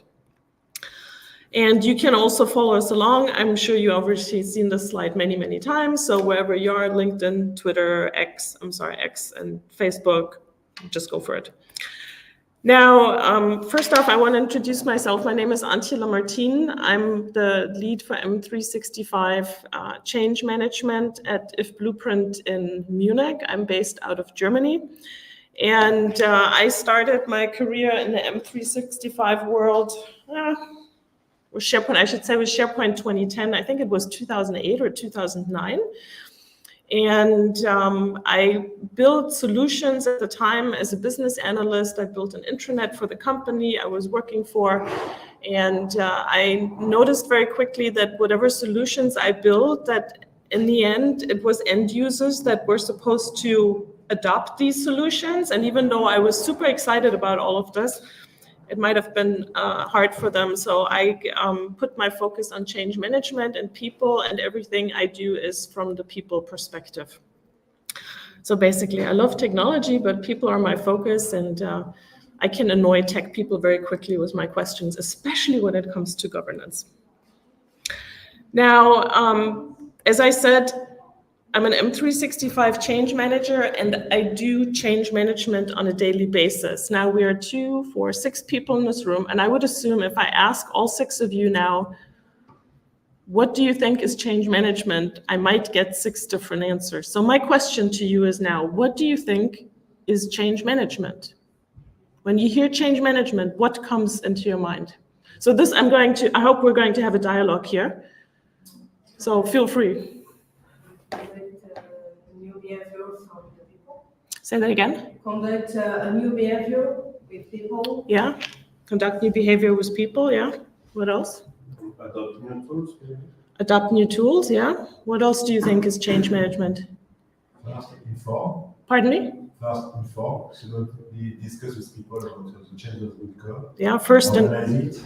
Communication. Yeah, first organize, first inform people. Question to Ludovic, the comments from the audience, can they be heard online, or should I repeat the comments? I think those people on the phone, it's okay. The one on the back. Okay, so you said inform people, let them know what's going on, involve them, right? That's what you said. Plan the change, do the change. Plan the change, do the change. Yep, architect it, yeah. Any other thoughts? That's good, that's good feedback. So what is change management? To me, it's all about communication. Change management is nothing else than communication. You communicate. How do you do that? And you were absolutely right. You have to figure out where we're coming from as end users. Where do we want to go? What type of journey do we want to take end users on? The elements I use I do change management based on the ProSci methodology. So the most important thing on any change project is an executive sponsor. Nothing worse than introducing anything M365 and not having somebody as high up as possible in the organization to support it.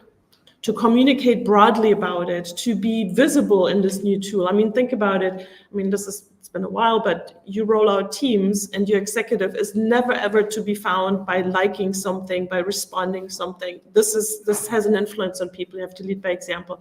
Communication plan. You devise a communication plan.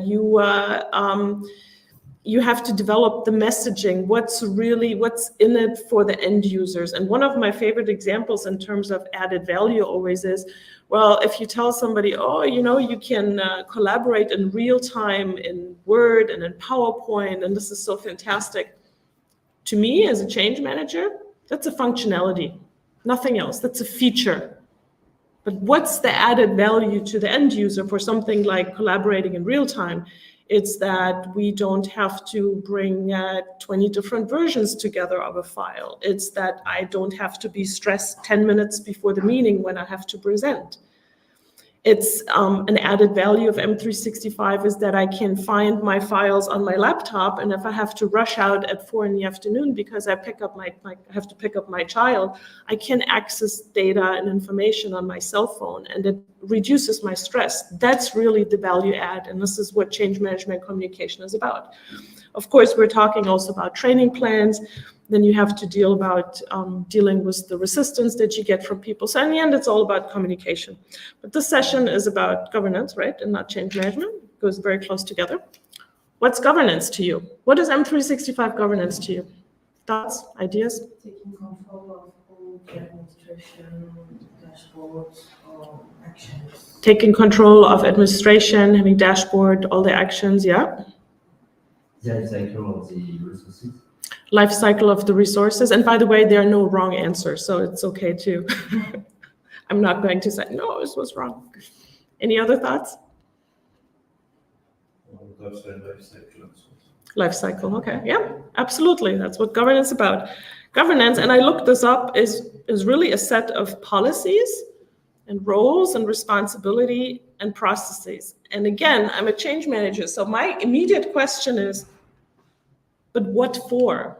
Why? Why is it so important? What's the goal of governance? And the goal of governance, I personally think the three biggest things is that, as you already said, you have a reliable management of the environment. You know, what's going on in the environment? How is it set up? What do we do if something changes? Because we are in an online world, right? I mean, the old on-prem days where something was released every 3 years, it has been long over. We get releases on a regular basis. We leave our office on Friday and something looks this way, and we turn our laptop on Monday morning and it looks different, and we all have to deal with it. It's ensuring safe usage. So remember, I'm coming at this from the end user, right? The end user has to be able to use it safely and not have to worry about, can they upload something? Are they allowed to do that? What about external access? And the other thing is also it's empowering. It's really supposed to empower successful collaboration.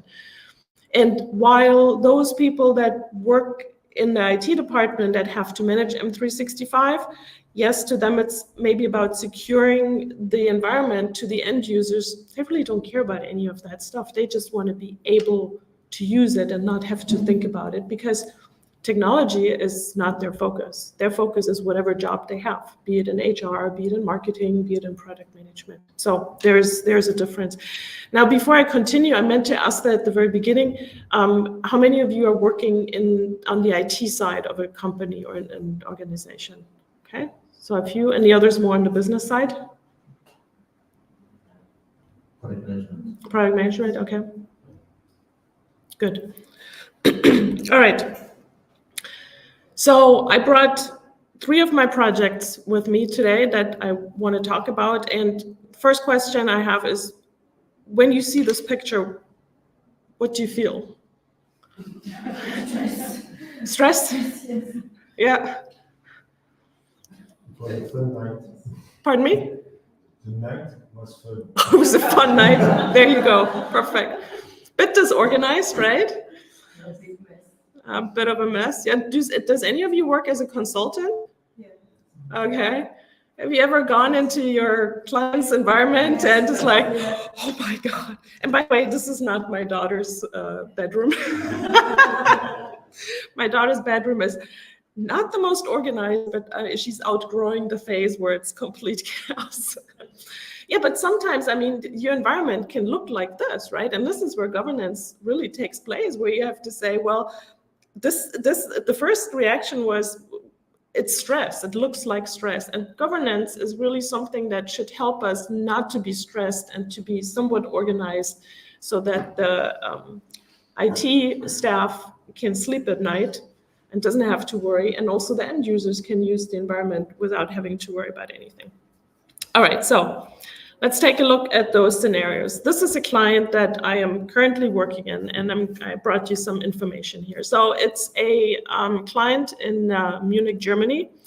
It's an organization that works in the care business. They run kindergartens, they run homes for the elderly.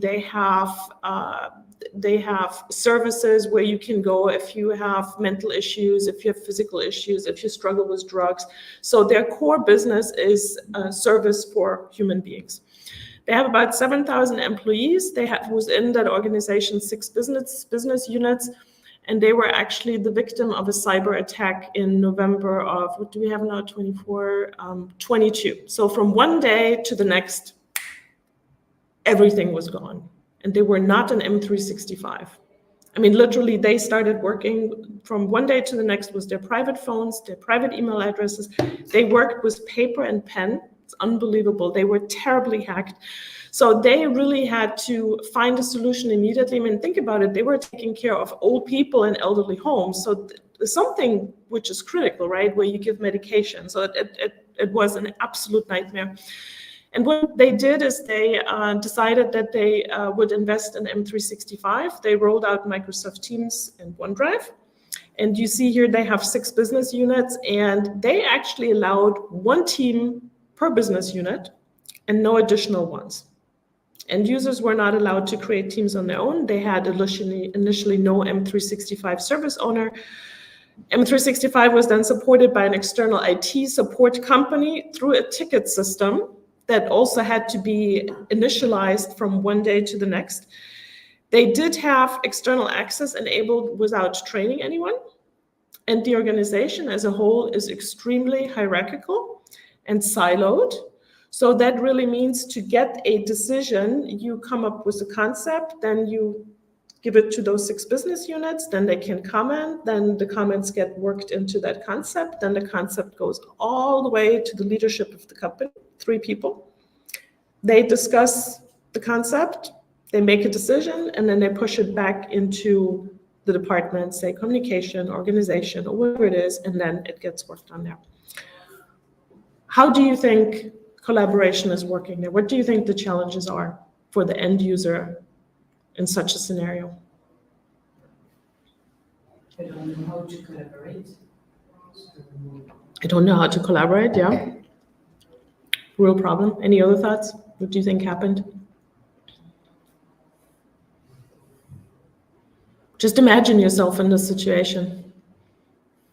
It's kind of hard, right? Because we're so spoiled by the technology that's available to us. They don't communicate. Don't communicate, yeah. I have the next slide. I'll tell you what the results were of this type of governance. So the very first one, they had 1 team per business unit. Do you think that's enough? 7,000 people? Hell no. How many private channels do we have right now in a team? 30. The limit is 30. So they started to use OneDrive as a group network drive because they came from network drives, right? Which was hacked. So, well, you know, if you don't get a solution from your company, you find a solution for yourself. There has been a complete loss of control regarding the creation and the deletion of folders and files because they did not understand what OneDrive really means within the M365 environment. Private channels were used as a replacement for teams. And then they realized the limit of private channels in a team is 30. And when we talk about business units, if I think about the org chart, kind of have it in my mind, there are 2 business units that have about between 2,000 and 2,500 members. So you can imagine a business unit that has 1 team with 30 private channels with about 2,000, 2,500 people. Yeah, this is really working great. They were frustrated. The company that was actually doing the ticketing, that was another one which I thought was interesting. They are really good with anything M365 on-prem. They have very little experience with the cloud. So whenever a new ticket was put in, what did they do? They actually challenged it. They challenged the tickets without really explaining how it could be done differently. Well, it wasn't their job. And some of the tickets were just simply not executed. So imagine as an end user, you put in a ticket and it sits there and nothing happens. And you complain and still nothing happens. Result also was a complete lack of awareness when you actually have an external person in a team. Do any of you work with external members in teams? Okay. Do you sometimes forget that there's actually an external person in there and you post something in that team and then somebody says, well, why on earth did you post this? And he's like, well, we're collaborating. Well, there's an external person there. You can't write that. Well, at least you know there are external folks in your teams. I mean, a lot of those people there, they didn't even realize they had external members in the teams. Complete nightmare. And the pain level in this organization is so extremely high. And the reason I can say that like that is because I work with the different business units, and every time I have a meeting with them, they're paying for the first 15 minutes before we actually can get started on the work we have to do. And I feel for them, and yeah, it's not easy. So how did we clean it up? Because it's still a great organization. They do a great service for all the people that are in need. One of the first things we did is we really convinced the client that they needed to create an M365 owner role, and we filled it. Right now, it's actually a coworker of mine because it's hard to find good people that actually have an understanding for M365. So as long as they don't find that person, my coworker is going to be super busy. He's excited about it. We generally, and that was one of my jobs, educated about M365. What is it? It's Teams, it's SharePoint, it's OneDrive. How is Microsoft building it? It's not like a shared network drive where you know exactly where something sits. You can use the search. Everything is interconnected. And that work of educating people, I am doing on a regular basis, regardless if there's a specific meeting for it or not.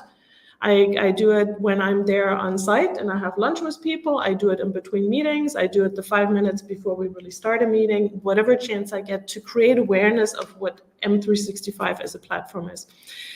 Now, the organization, remember, they were the victim of a cyber attack. They actually developed a general IT governance plan, which was necessary, and this thing is now done and is finalized and is approved. And now from there, we're actually creating a M365 governance plan. And that's in progress. We're almost through with it, which is wonderful. One of the things that was a challenge is the teams provisioning, right? So every business unit got a team, they use private channels. And this is one of the things that I said from the get-go, look, you gotta allow people to create teams, because OneDrive, it's just a matter of time until, well, I'm sure that things are already shared with folks that they're not supposed to see. They just haven't noticed it yet. And sooner or later, somebody is going to have access to some information that they're not supposed to. So Teams provisioning, this is a process that they actually thought about now, and they're putting it in place in the next few weeks. No, it's not automated. That would be too good to be true. So it's actually going to be that they can choose if they want a team, or they can choose if they want a separate SharePoint site.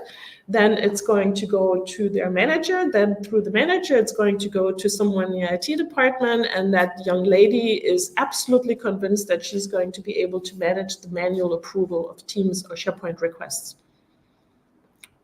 I tried to explain to her that it's going to be really painful, and she doesn't believe me. So I thought, all right, let the process run.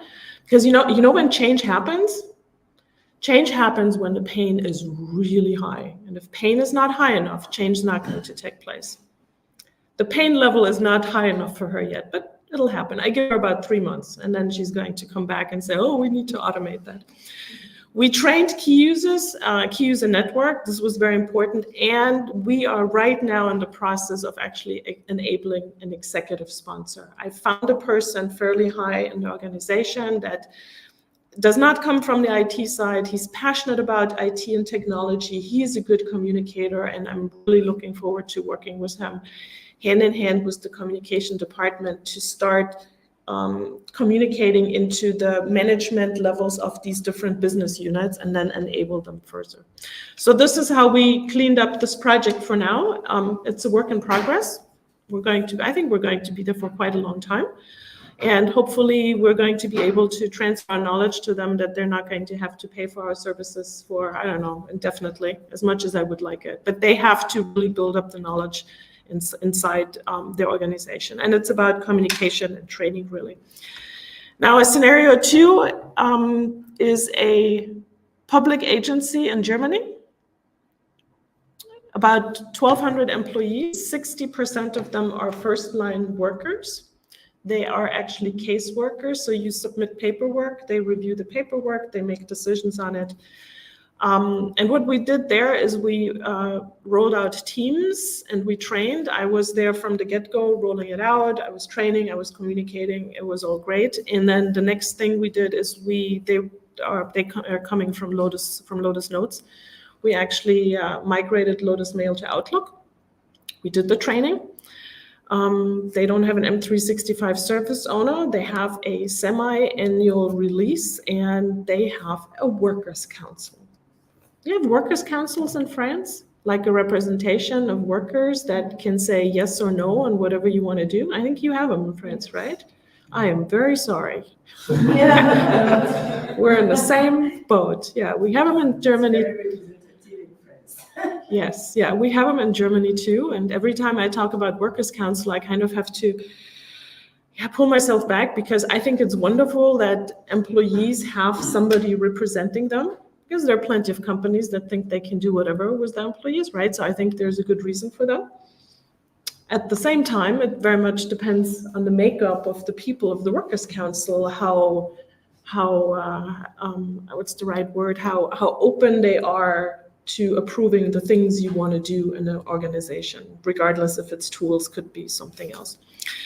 So how do you think collaboration and work is looking with this client? What do you think were the results? What are the results of a scenario like this? Any ideas?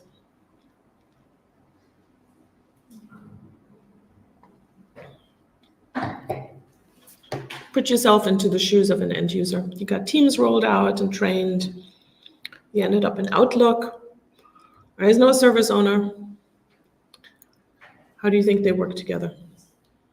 They should know how to work together because they were on Lotus Notes before, so it's collaboration also, so they should know. It's just a tool changement. Yeah. It's not a working process changement. Yeah, so you're saying they should know how to work together. It's basically the tool that changed because they were in Lotus Notes. That's a good point, yeah. They created many teams. Create many teams, yeah. We got into that, absolutely, because the client before, right, they were restricted in creating teams. So here they create many teams, yeah. Good launch, good adoption on short term, but a little bit cacophonic and mid-term, long-term. Very good. So good short-term kickoff, and then mid-term, long-term, some struggles. You're pretty close. Ludovic, I just meant to say, if anybody online has a question, or for anybody, I think here's the camera, anybody online, feel free to post your questions in here. We're going to pick them up in the room right away. So what were the results? You're right, Microsoft Teams was rolled out. We had a big campaign. We did a lot of training, and it's really been put to good use. And the feedback we got is, hey, we're informed. This is really great. Outlook is being used successfully. There were a number of features that actually Lotus Mail has that Outlook does not have. Don't ask me which ones they are because I've never used Lotus Notes, so I would have to really dig into my memory to remember. I think one of the things that they were talking about, I think that's a question that was asked over and over again. In Lotus Notes and Mail, you can do some color coding, and you can't do it as well in Outlook. And this was a question that came up over and over again. That's one I remember. But it was really it's a very hierarchical structure, conservative. Like as negatively as you can imagine Germans, this is how this organization is. I mean, I say that as a German, and when I started working there, I thought, oh boy, this is going to be hard. But what we did is we actually created a team, and we had 3 channels in this team. We had the general channel. This is where we made announcements. Then I created a second channel, which was questions and answers. So anybody could ask questions in that channel, and I would start answering them and then encourage others that know to answer those questions. And then the third channel was tips and tricks, where every week we posted some little help, some information about something in Teams and then in Outlook. And the result was, and this is something that I'm really happy about, is at the beginning, they were very reluctant to actually interact in this team. And over time, and I was working with this client for 1.5 years until December of last year. That's when my contract ended. And by the time I left, they have a really lively exchange in this team. So people are not afraid anymore to ask questions. They're not afraid to answer questions. So up to me, this is a success story to actually have created a little bit more of transparency, because there was no transparency. We did have, though, missing roles and processes to prevent the activation of further M365 apps. And that was really kind of interesting, because I noticed at some point, wow, people are getting excited about Teams and they want more, but the IT department was lagging behind. And one of the biggest challenges in this was this client is, and I'm actually going to now continue to work for them, I think I'm starting up again in April, is that the different departments within IT did not communicate well with each other, which was a governance problem, right? Because how do you make governance decisions if the IT departments within itself don't communicate and don't realize if you change the group guidelines in M365, if you turn a little dial here, it's going to affect things over here. And that was really interesting. And well, we still have a problem with the Workers' Council, or I would say problem, but the relationship with the Workers' Council was very tense. I did hear through the grapevine that apparently 5, 6, 7 years ago, there were some things done that were absolutely not okay for the end users, for the employees. So the Worker Council has little trust in anything coming out of certain departments. Anyway, how did we clean it up? Again, the same way. We created a managed service, an M365 service manager role, a servicer, manager that services. And I was very, very happy to see that there was actually an individual from within the organization that had joined 3 years ago, that worked as a consultant previously. He got that role, and he is wonderful in doing that. And one of the things that I forgot to say, the average tenure, so the average length of a person working for this organization is between 25 and 30 years. There are people there that did their training there and stayed with this public agency. So to have now an individual in the service manager role that is fairly new, that has worked as a consultant before, that understands technology and is excited about it, this was absolutely fantastic. We improved the coordination between the different IT teams, again, through communication, explaining to them M365 is a platform where everything is interconnected, right? You cannot just make a decision here and think it doesn't affect something else. Again, moving from this on-prem into the cloud, and I realize over and over again that this understanding of what it means to actually have a cloud platform, it lacks in a lot of organizations. And I personally also think that especially the executives that oftentimes make decisions know the least about the whole thing. And this is where you just got to help them. We defined processes, the roles and responsibilities, and I think the biggest thing we did is we started to have a regular communication cycle with the Workers' Council. They did not trust IT, they did not trust the IT project team, but they trusted the change manager, right? They trusted me. So I said, look, I could come once a month into your meeting and you can ask me anything about M365. My project team was very upset about the suggestion. It's like, wow, what are you talking about? And we have communicated with them so much and we offered and they never accepted. And I said, well, but we're dealing with human beings. So just push all these other attempts aside. Don't take it personally. Don't be upset. Now is the right time. The stars aligned. And what I actually then did was all of last year on a monthly basis, I would appear in that meeting. I did not come as a representative of the project, because then they could attack me and complain. I came as an independent M365 expert, and they asked me anything they wanted to ask, and they got honest answers from me. I gave them demos of Loop and what forms, whatever there is for them to understand whiteboard. And guess what happened? That was the magic that happened. I always scheduled those demos before they had to decide on a new app, and they always approved. So it was really a matter of taking care, recognizing their fears, being honest with them, telling them what's in it for them, for the employees. And again, we have also GDPR in Germany, so this is always a big question. Well, how much can you actually monitor and control what people are doing? But communication worked really well. Now, the third scenario I brought here is an organization of about 10,000 employees. It's a company in Germany. This is a bit older. Oh, and by the way, this other client, just remembering that. So my contract actually ran out in December of last year, and they said, "Well, would like to have your support a little bit longer," but I was paid out of the IT budget until December, and then all of a sudden IT said, "Oh, change management is not really our thing. We don't want to pay for it." So I had to return the laptop, everything was turned off. And for 3 months, they told me, yeah, we don't have any money. We don't know how to do that. Yeah, so end users are curious. Well, guess what they are discovering now? SharePoint.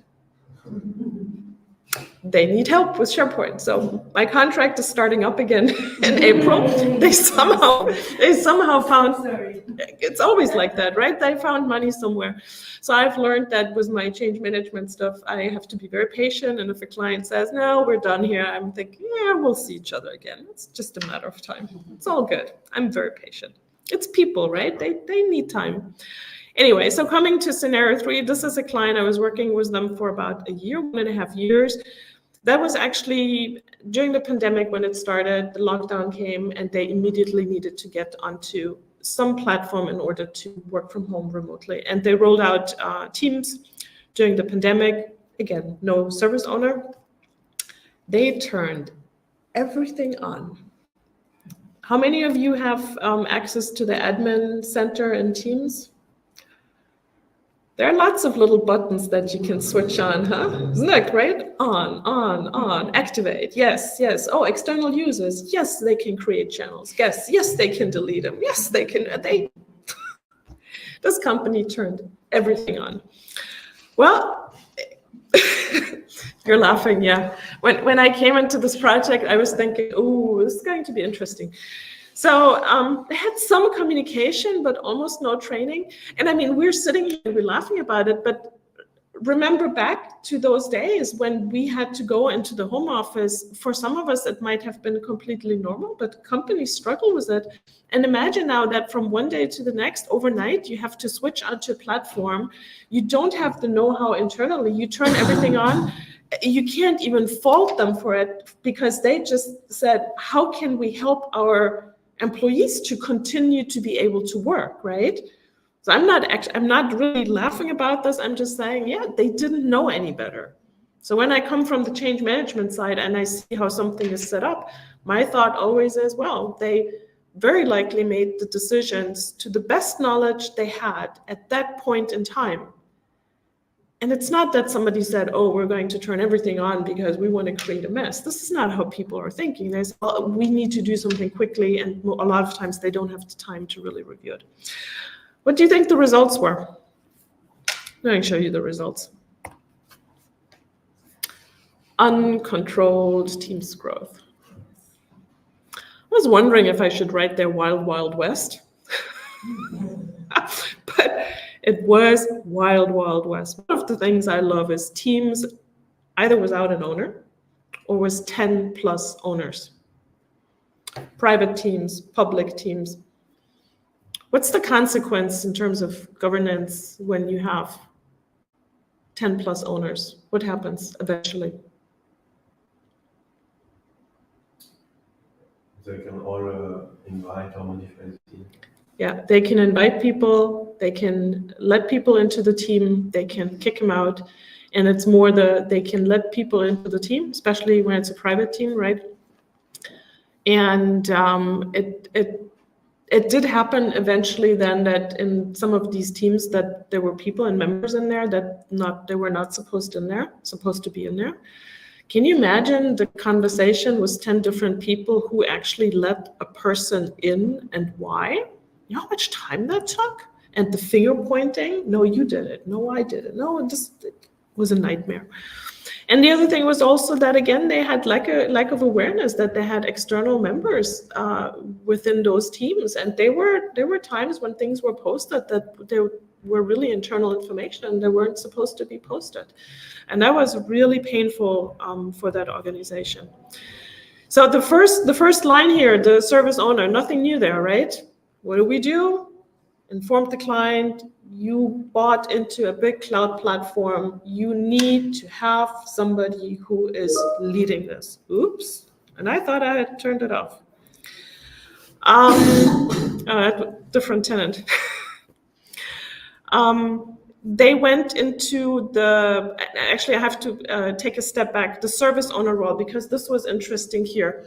So the first scenario, the service owner is somebody who has IT knowledge, is an IT person.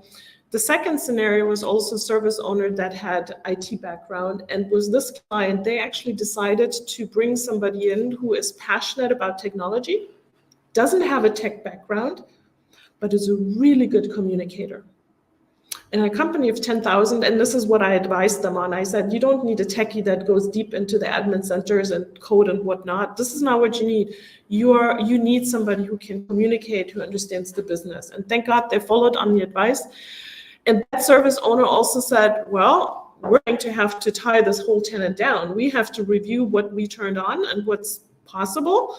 And then they also had to work with the data security and information security people regarding GDPR, with the legal department. And then they really said, okay, we turned the whole thing on and we're going to tie it down now. And they really did this actively. However, they did it with communication. So we didn't just turn Teams provisioning off, right? But we communicated about it and we gave it different solutions. Provisioning was then done with naming conventions. So then all of a sudden this wild, wild west started to become a little bit clearer, and then we're able to pull reports. 2 owners per team, something we communicated and we reached out actively. You really got to bring it down to 2 owners, again, along with training why and why not. Private channels were turned off at the time, just to bring them, to keep them into the public chat, in the public channels, to increase transparency. And the other thing they also did is the archiving of inactive teams after 6 months to really reduce the Wild West. Again, we did it with communication. We explained why not, and what happens. And once you know that you archive a team, it means you still have access to it, right? And doesn't get automatically deleted. It started to make sense. We also changed the deletion of the chat, which I thought was interesting, because beforehand the chat remained indefinitely, and then they decided to delete it after 6 months. And that was actually an interesting experience for me as well, because roughly 1/2 of the end users complained, like, oh my God, I want to be able to access chat that's older than 6 months. What if I have to look for something? And the other half, of course, that, well, finally you're actually tying this down, because I don't want my chats floating around over the last, I don't know, 2, 3, 4 years. So it was really learning experience for me as well, again, to understand how important it is to explain and to give a value add when you make these type of decisions, because the reality is you're not going to make everybody happy. It's not possible. And then we did so-called power hours, which was training. We opened it completely up to the organization. We picked certain topics. And by the way, I should also clarify here, when I talk about training, I don't mean the classical click here and click there, and then you get this. But training is, again, creating awareness of what you can do with M365, how you apply the things, how you get about figuring out how you communicate and collaborate together. So I would say the training the way it should be, to really make people understand what they have in their hands. And then at the same time, again, it was about communication and training. But you see, all these organizations started somehow out, and we're trying to put processes and guidelines into place. And the question really is, why is M365 governance so difficult? Because I find it to be extremely difficult. That's what I always see in projects. And M365 governance has a few hurdles. First off, it has many, many, many elements. And I don't know about you, but I personally, I'm an MVP, I'm in these internal product group meetings, and oftentimes I sit there and I think to myself, oh my God, they're thinking of this and they want to do that, and it's getting more complicated, and really, how do you actually figure your way out? And I think it's becoming more and more stressful to keep up with all these changes that are coming out in these platforms. Do you feel the same? Sometimes I think it's like a hamster wheel. It's like we just keep spinning around. So then if you think about governance and all the different elements you have to make decisions on, every time you have to make a decision, you have to dig into the details of that part of M365 to make an informed decision. I think the day doesn't have enough hours to actually really do this that well. Nevertheless, then the other thing is also it's not a project with an end date. Governance never stops. You have to review your governance plan at least once a year. You have to maybe review it if your business needs are changing. And the other hurdle that we have is decisions require dialogue, right? If you really want to do meaningful governance, well, you have to get into meetings with different people representing the topics, and you have to have hard conversations. You might have to argue. And I think the other hurdle is also culture, that not every organization is taking the time to actually have these conversations. Or maybe it's an organization where somebody makes a decision and the rest have to fall behind it. So culture can be a hurdle as well. So in my view, when I think about governance, there are a few steps to successful governance. And one of them is, I think you saw it in every case, you gotta have a service owner. You want to call it whatever you want to, but you need to have a person in the organization that is in charge of M365. That person might not make all the decision, but like the point person for anything M365. And if you don't have that, then you keep running from department to department, and it's awful. You also have to have awareness of what the end users need. One of these questions, do we turn guest access on or not? Well, it depends if you really need it, right? If your business depends on it, then you probably need to do it. You need to communicate and train about it accordingly. Do you want to make Loop available? I love OneNote. Do you as well? Okay. You don't? Okay, one person does, some don't. I personally, hey, I'm a change manager, but change is hard for me as well. I have a really hard time moving from OneNote to Loop. Loop in way too many places. I know exactly where my OneNote is. We have the agreement that it's in a team, right? Everybody can access it. So one thing, what's the latest and greatest? Every session, I think, probably was about, I'm exaggerating, every session at the MVP Summit felt like it was about a Copilot. I actually didn't want to mention the word here in this session, but now I did. But it's another thing. Do your end users need Copilot?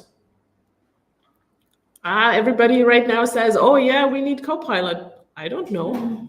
I wouldn't necessarily say every organization needs Copilot. I think it depends on where an organization is on their journey in M365, if it makes sense to throw Copilot into the mix. I hope nobody from Microsoft is listening, because I know they want to sell licenses, but I don't think it's a given that every organization needs to have it. So you need to understand what the needs are of the business users to make governance decisions that supports their daily work. The third one, transparent and honest communication. It's okay to turn things off. It's okay to allow things, and it's important that you communicate about it. And if end users are waiting for something like Copilot, and they are crazy about it. And the IT department says, we're not ready yet because we have to figure out all our security settings and what we do on that side. Then communicate about it and say, look, we're looking into Copilot, we're assessing the need, we have to check what our priorities are, and just help the people understand why something happens or doesn't happen. And one of the biggest things with communication that I see that companies are having, companies used to be able to say, these are the next 10 steps, right? On-prem, release cycle every 3 years. Yeah, we know exactly what the next 10 steps going to be. How many people nowadays can still really say confidently, these are the next 10 steps? I think we can say these are the next 3 steps, but not 10 anymore. And that's a problem in terms of communication for those in charge, because if you can only commit to 3 steps, that might send the message, oh, we're not in control anymore, which is not true. It's just we're now working in the cloud and not on-prem anymore. So communication, transparent, honest, just say it how it is, of course, in a nice way, right? This is where the change manager comes in again to actually word it correctly, or word it well, I should say. And the fourth one is really to establish a process for regular governance review. There should be a governance committee. It should be reviewed on a regular basis. And one of the things that, and that's kind of the last one from Susan Handley. Do you guys know Sue Handley? No, she's an MVP from the US. Look her up on, Google her name, Susan Handley. She has her own website, and she has a section on her website for white papers, and she has a white paper on M365 governance. If you need to do governance and you don't know where to start, go check her website, download it. It's 160 slides. So don't let that scare you, but there are a lot of links. It really tells you exactly what you need to look at, and you can work your way through it. But at the end, how do you start with governance if you don't have it? And if you need it, well, just look at your admin settings and take inventory what you have turned on, right? And what you don't have turned on, and then go into the conversations to figure out what needs to be reviewed. And last but not least, don't forget, being patient is also an activity. And governance is really about people and dialogue and finding common ground. And you have to be patient. It's best to start with the patience with yourself, but also be patient with all the other people when you talk about governance, because it's not an easy topic, but you gotta do it for the IT people to sleep well at night and for the end users to use M365 without having to worry about anything. So, merci.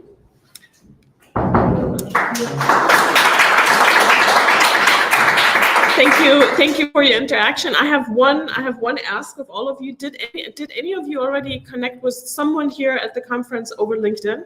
Did you exchange contacts? Okay, so the conference is not over yet. Until the end of today, get contact with at least 3 people on LinkedIn, because the day will come when you have a topic you don't know much about, you need support from others, and this is when you go for your LinkedIn contacts and you reach out to others and you figure it out together. And on that note as well, please connect with me on LinkedIn. Let me know that you were in my session. Tell me if you liked it, if you didn't like it, if you have a different opinion on something. I should have said this at the very beginning. I usually do, and I forgot. These conferences are for having conversations in person and then connect with each other to find each other again. Because M365, it's a beast, it's a hamster wheel, and the community and your network is what will help you in the future, guaranteed. It helps me on a regular basis. I learned some cool new stuff yesterday from another guy, and I thought it was already worth coming to Paris. This 10-minute conversation was awesome. Anyway, I think we're just before lunch, right? Almost. I'll let you go. Thank you very much for joining my session.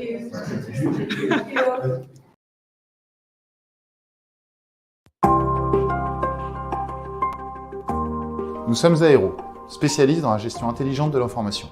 Créé en 2004, Aéro, c'est aujourd'hui 230 consultantes et consultants, ainsi que 5 agences à travers le monde. Vous nous connaissez bien comme le leader OpenText, mais Aéro, c'est également un partenariat depuis plus de 10 ans avec Microsoft. Le partage de connaissances et la montée en compétences inscrits dans l'ADN, des équipes qui comptabilisent ensemble des dizaines de certifications, des milliers de jours hommes délivrés en mode projet ou en régie auprès de plus de 200 clients. une participation active dans les communautés Microsoft en tant que sponsor, et 6 conférenciers dont un MVP qui dispensent des conférences en Europe et dans le monde. Le travail hybride entraîne des changements d'organisation, un besoin de résilience, le nécessaire équilibre entre la vie professionnelle et la vie personnelle et le respect des contraintes liées à la cybersécurité et à la réglementation. Cela se traduit aujourd'hui par la démocratisation des composants de Modern Workplace et le fait de fournir aux citizen développeurs la possibilité de créer leurs propres applications, leurs propres automatisations ou encore la gestion des contenus intelligents qui portent en eux-mêmes leur sécurité, leurs règles de conservation et leur rôle dans les différents processus métiers. Nous sommes les experts qui vous accompagnent dans vos grands projets, comme dans le coaching individuel autour des meilleures technologies. Sur la gestion des contenus, leur capture, leur création, leur migration. Sur l'automatisation, le développement d'applications low-code et pro-code. Sur la protection de l'information et la collaboration sécurisée, ainsi que des compétences transverses sur la conformité réglementaire et la gestion du changement. Pour vos besoins actuels et futurs, faites confiance à Aero pour vous aider à relever vos défis.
Nous sommes Aero, spécialistes dans la gestion intelligente de l'information. Créé en 2004, Aero est aujourd'hui 230 consultantes et consultants, ainsi que 5 agences à travers le monde. Vous nous connaissez bien comme le leader OpenText, mais Aero est également un partenariat depuis plus de 10 ans avec Microsoft. Le partage de connaissances et la montée en compétences inscrits dans l'ADN, des équipes qui comptabilisent ensemble des dizaines de certifications, des milliers de jours hommes délivrés en mode projet ou en régie auprès de plus de 200 clients. Une participation active dans les communautés Microsoft en tant que sponsor, et 6 conférenciers dont un MVP qui dispensent des conférences en Europe et dans le monde. Le travail hybride entraîne des changements d'organisation, un besoin de résilience, le nécessaire équilibre entre la vie professionnelle et la vie personnelle et le respect des contraintes liées à la cybersécurité et à la réglementation. Cela se traduit aujourd'hui par la démocratisation des composants de Modern Workplace et le fait de fournir aux citizen développeurs la possibilité de créer leurs propres applications, leurs propres automatisations ou encore la gestion des contenus intelligents qui portent en eux-mêmes leur sécurité, leurs règles de conservation et leur rôle dans les différents processus métiers. Nous sommes les experts qui vous accompagnent dans vos grands projets, comme dans le coaching individuel autour des meilleures technologies. Sur la gestion des contenus, leur capture, leur création, leur migration. Sur l'automatisation, le développement d'applications low-code et pro-code. Sur la protection de l'information et la collaboration sécurisée, ainsi que des compétences transverses sur la conformité réglementaire et la gestion du changement. Pour vos besoins actuels et futurs, faites confiance à Aero pour vous aider à relever vos défis.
sommes Aéro, spécialiste dans la gestion intelligente de l'information. Créé en 2004, Aéro, c'est aujourd'hui 230 consultantes et consultants, ainsi que 5 agences à travers le monde. Vous nous connaissez bien comme le leader OpenText, mais Aéro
Ok. Je peux regarder.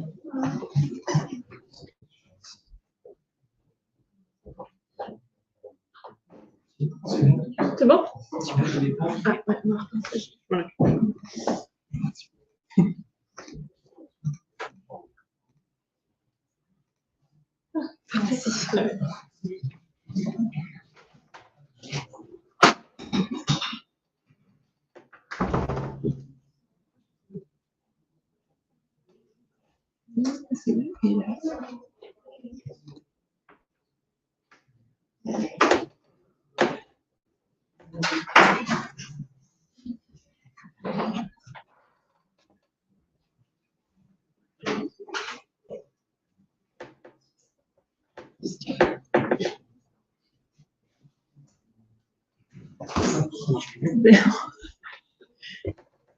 Tu m'as juste PowerPoint.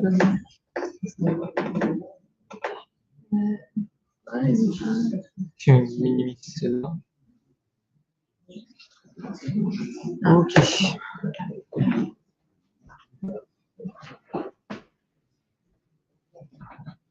Bon. Bonjour à tous. Donc merci d'être présents pour cette session sur Copilot. Voilà, vous en avez entendu beaucoup parler, je pense, depuis hier, pour ceux qui étaient là présents hier.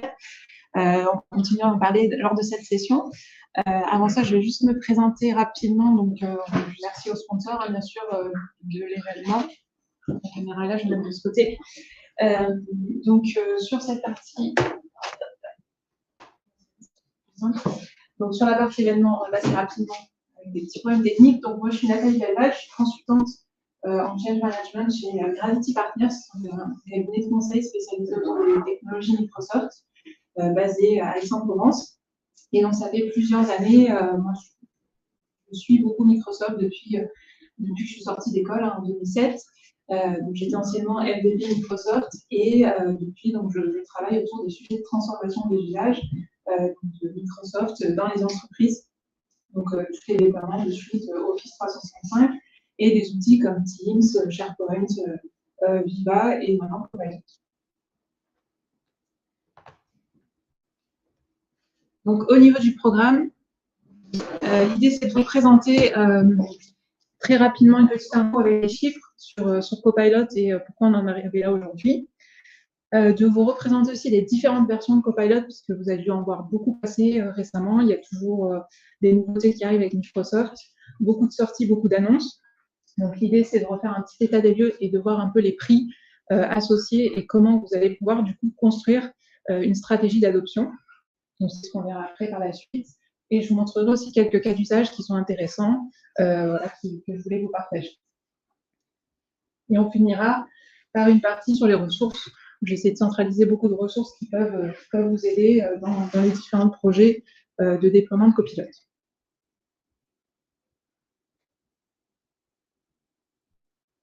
Donc, au niveau des chiffres, on a un constat général, ça a été déjà beaucoup partagé dans les différentes sessions, mais ils sont importants. Cela, en fait, c'est que le constat aujourd'hui, c'est que 64% des salariés ne disposent pas suffisamment de temps ou d'énergie pour faire leur travail. Donc, pourquoi?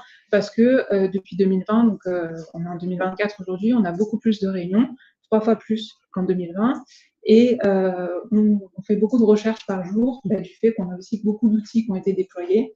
Microsoft parle aussi d'info-obésité, etc. Donc, du coup, voilà, on a beaucoup de contenu, beaucoup de fichiers qui sont stockés dans différents outils, notamment qui ont lieu à cause du déploiement d'Office 365. Et du coup, on va faire beaucoup de recherches tous les jours. Donc, les premières découvertes autour de Copilot, justement, c'est que ça va transformer la productivité des collaborateurs en entreprise. On va se concentrer plutôt sur la partie entreprise sur cette session. Ce que vous voyez plutôt sur la partie de gauche, ça va être autour de la productivité, la qualité de travail, la créativité et le temps de concentration, où en fait les premiers retours sont plutôt positifs. Et en fait, on va vraiment, sur la partie d'en haut, gagner en productivité sur des tâches qui sont un peu rébarbatives.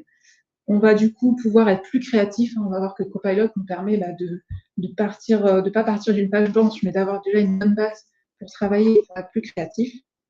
Et du coup, d'avoir plus de temps pour travailler sur des tâches qui ont plus de valeur ajoutée. On va accorder plus de temps peut-être à l'humain aussi.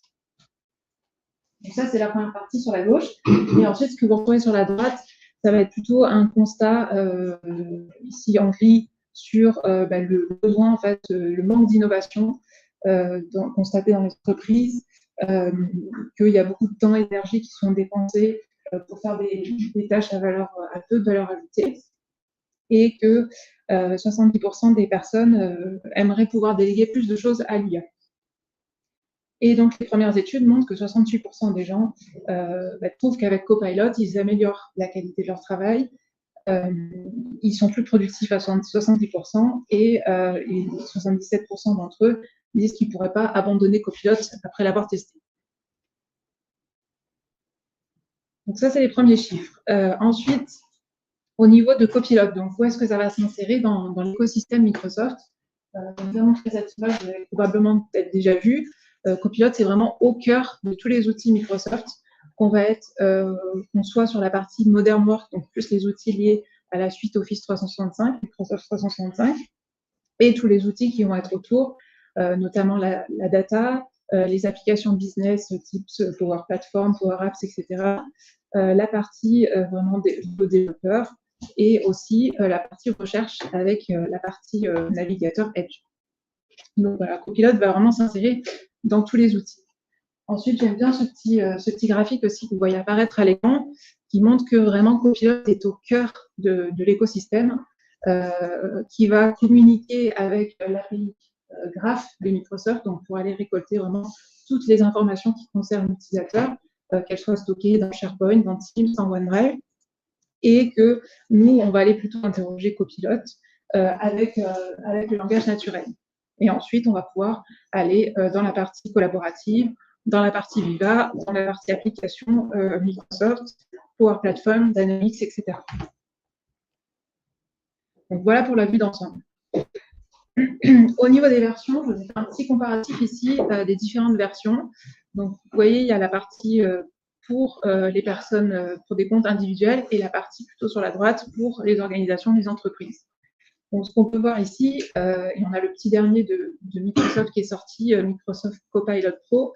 Voilà, on peut comparer comme ça les fonctionnalités et voir justement que sur cette nouvelle version, Copilot Pro, on va pouvoir avoir Copilot intégré dans les outils, notamment Outlook, Excel, PowerPoint, etc. Donc ça, c'est la grosse différence comparée à la version gratuite qui est vraiment concentrée sur la partie web. Ensuite, on va quand même avoir une version gratuite de Copilot sur la partie web aussi pour les entreprises, je vais en parler juste après, et elle a de l'intérêt en fait pour pouvoir déjà commencer à faire un peu d'IA sans forcément payer une licence à $30 pour les utilisateurs plutôt en Microsoft 365. Voilà un peu pour l'overview. Et ensuite, au niveau des licences, donc vraiment dédiées à l'entreprise, donc on retrouve la version gratuite. Donc la version gratuite, elle a déjà aussi un niveau de protection des données qui fait que quand un utilisateur va utiliser prompts dans son navigateur, ces prompts-là vont être stockés, enfin sécurisés, et ils ne vont pas être utilisés pour entraîner le modèle et l'IA qui va derrière. Donc ça, c'est intéressant à voir. Ensuite, on a aussi les petits derniers qui sont sortis, donc Copilot for Sales et Copilot for Service, qui, eux, sont vraiment plus adaptés au métier, hein, comme le disait ce matin Microsoft lors de la plénière, si vous étiez présent. Ça va être des copilotes qui vont être adaptés en fait au métier, donc notamment les sales, pour se connecter aussi avec Microsoft Dynamics, avec un CRM comme Salesforce. Donc c'est vraiment adapté au métier. Et pour les services, on va être pareil aussi sur du support client, etc. Donc qui s'intègre encore plus dans les outils de ces métiers-là.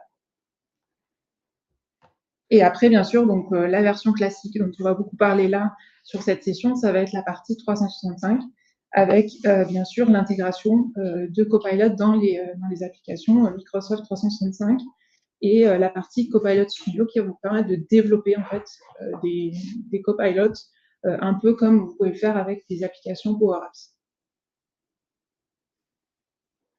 Si on fait un autre comparatif en termes d'outils cette fois-ci, donc, sur la version gratuite Copilot, vous allez pouvoir l'utiliser en fait soit sur un navigateur en version web en passant par bing.com, c'est peut-être le raccourci le plus simple. Donc là, vous allez pouvoir accéder à Copilot depuis n'importe quel navigateur. Et ensuite, vous allez pouvoir aussi, moi j'aime beaucoup utiliser Edge parce qu'en fait Copilot est mieux intégré, je trouve, dans le navigateur par une petite fenêtre qui va s'afficher quand vous allez cliquer sur l'icône et qui sera présente, et on verra juste après justement les fonctionnalités en plus que vous pouvez avoir de l'utilisation simple d'un navigateur. Donc sur la partie de droite, là c'est les applications liées à Microsoft 365. Donc la différence en termes de contenu en fait, c'est que sur la partie 365, vous allez pouvoir faire de la recherche à partir de données de travail qui sont stockées donc, au sein de votre environnement 365. Elles pourront également être enrichies de la partie web, si vous le souhaitez. On verra aussi tout à l'heure comment activer ça. Et enrichies des données métiers, si vous prévoyez à terme aussi de mettre des connecteurs avec des applications que vous avez au sein de votre entreprise, comme Salesforce par exemple, avec des connecteurs qu'on va pouvoir ajouter.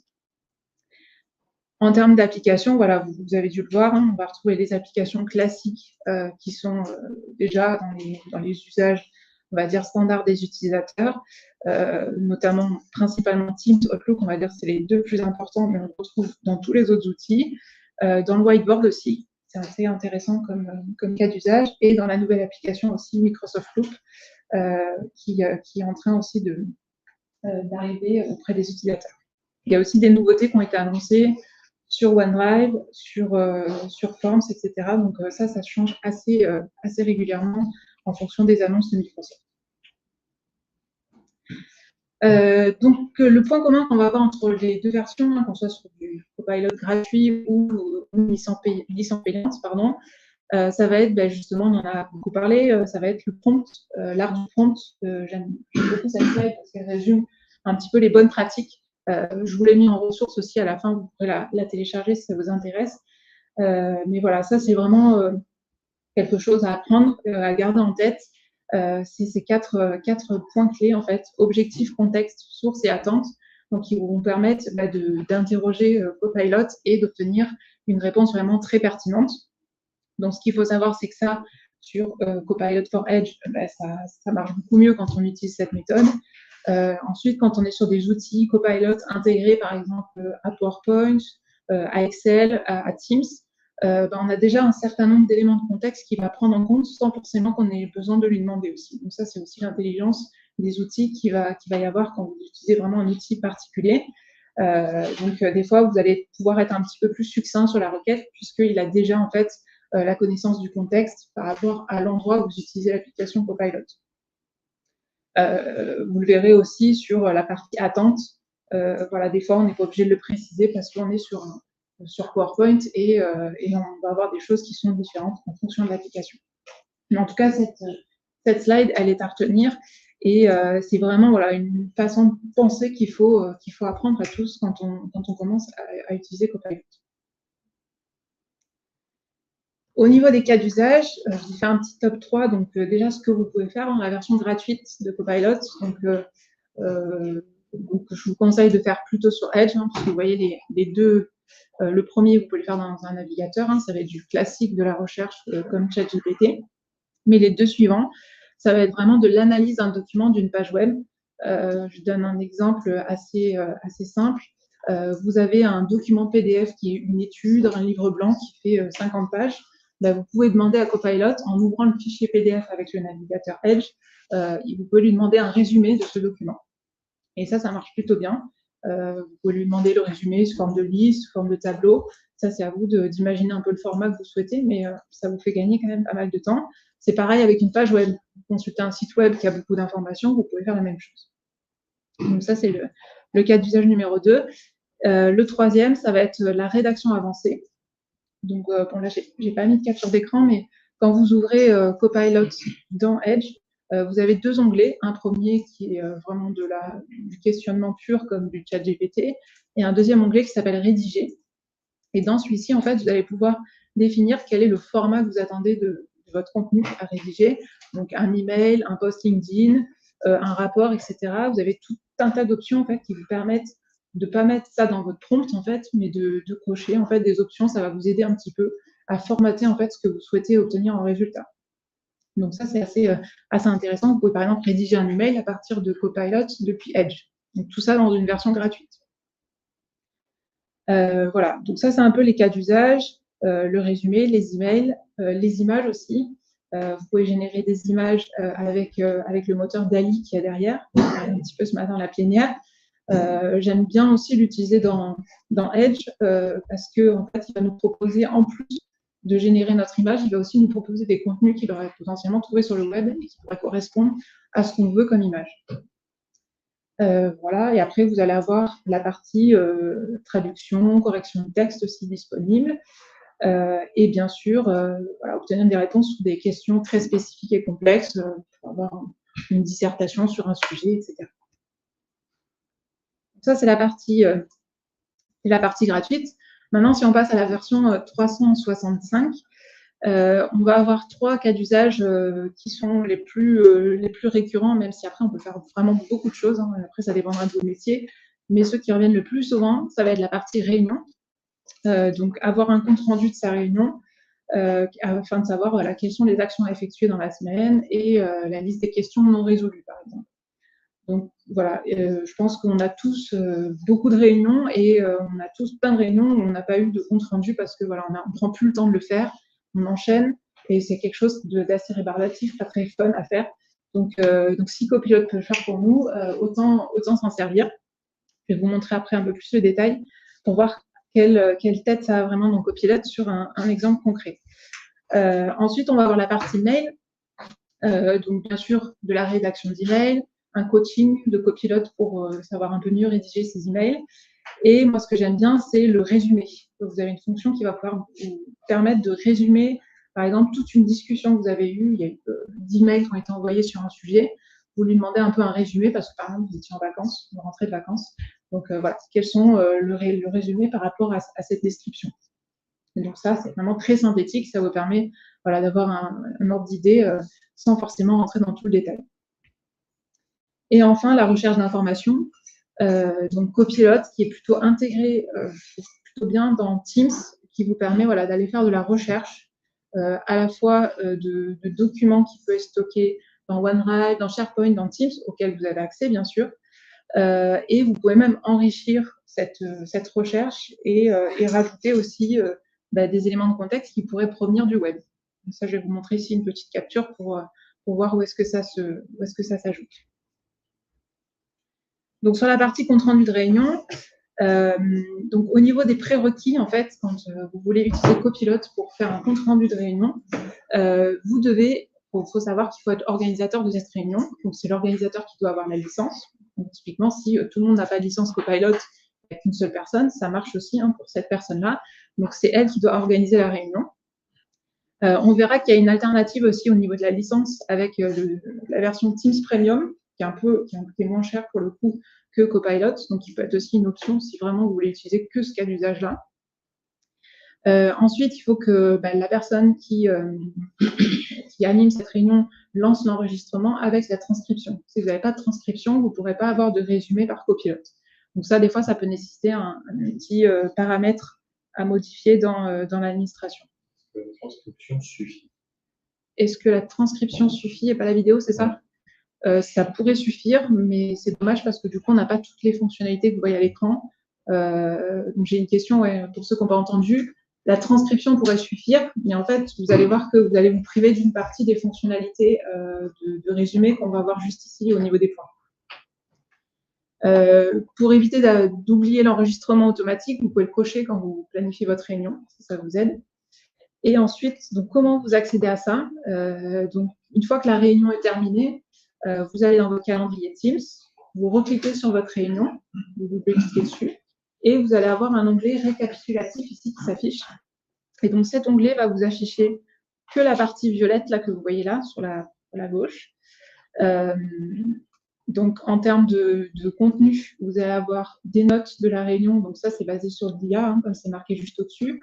Donc, vraiment des notes qui sont prises, et ça marche plutôt bien. Là, c'est un vrai cas. Je vous montre, c'est une réunion que j'ai animée.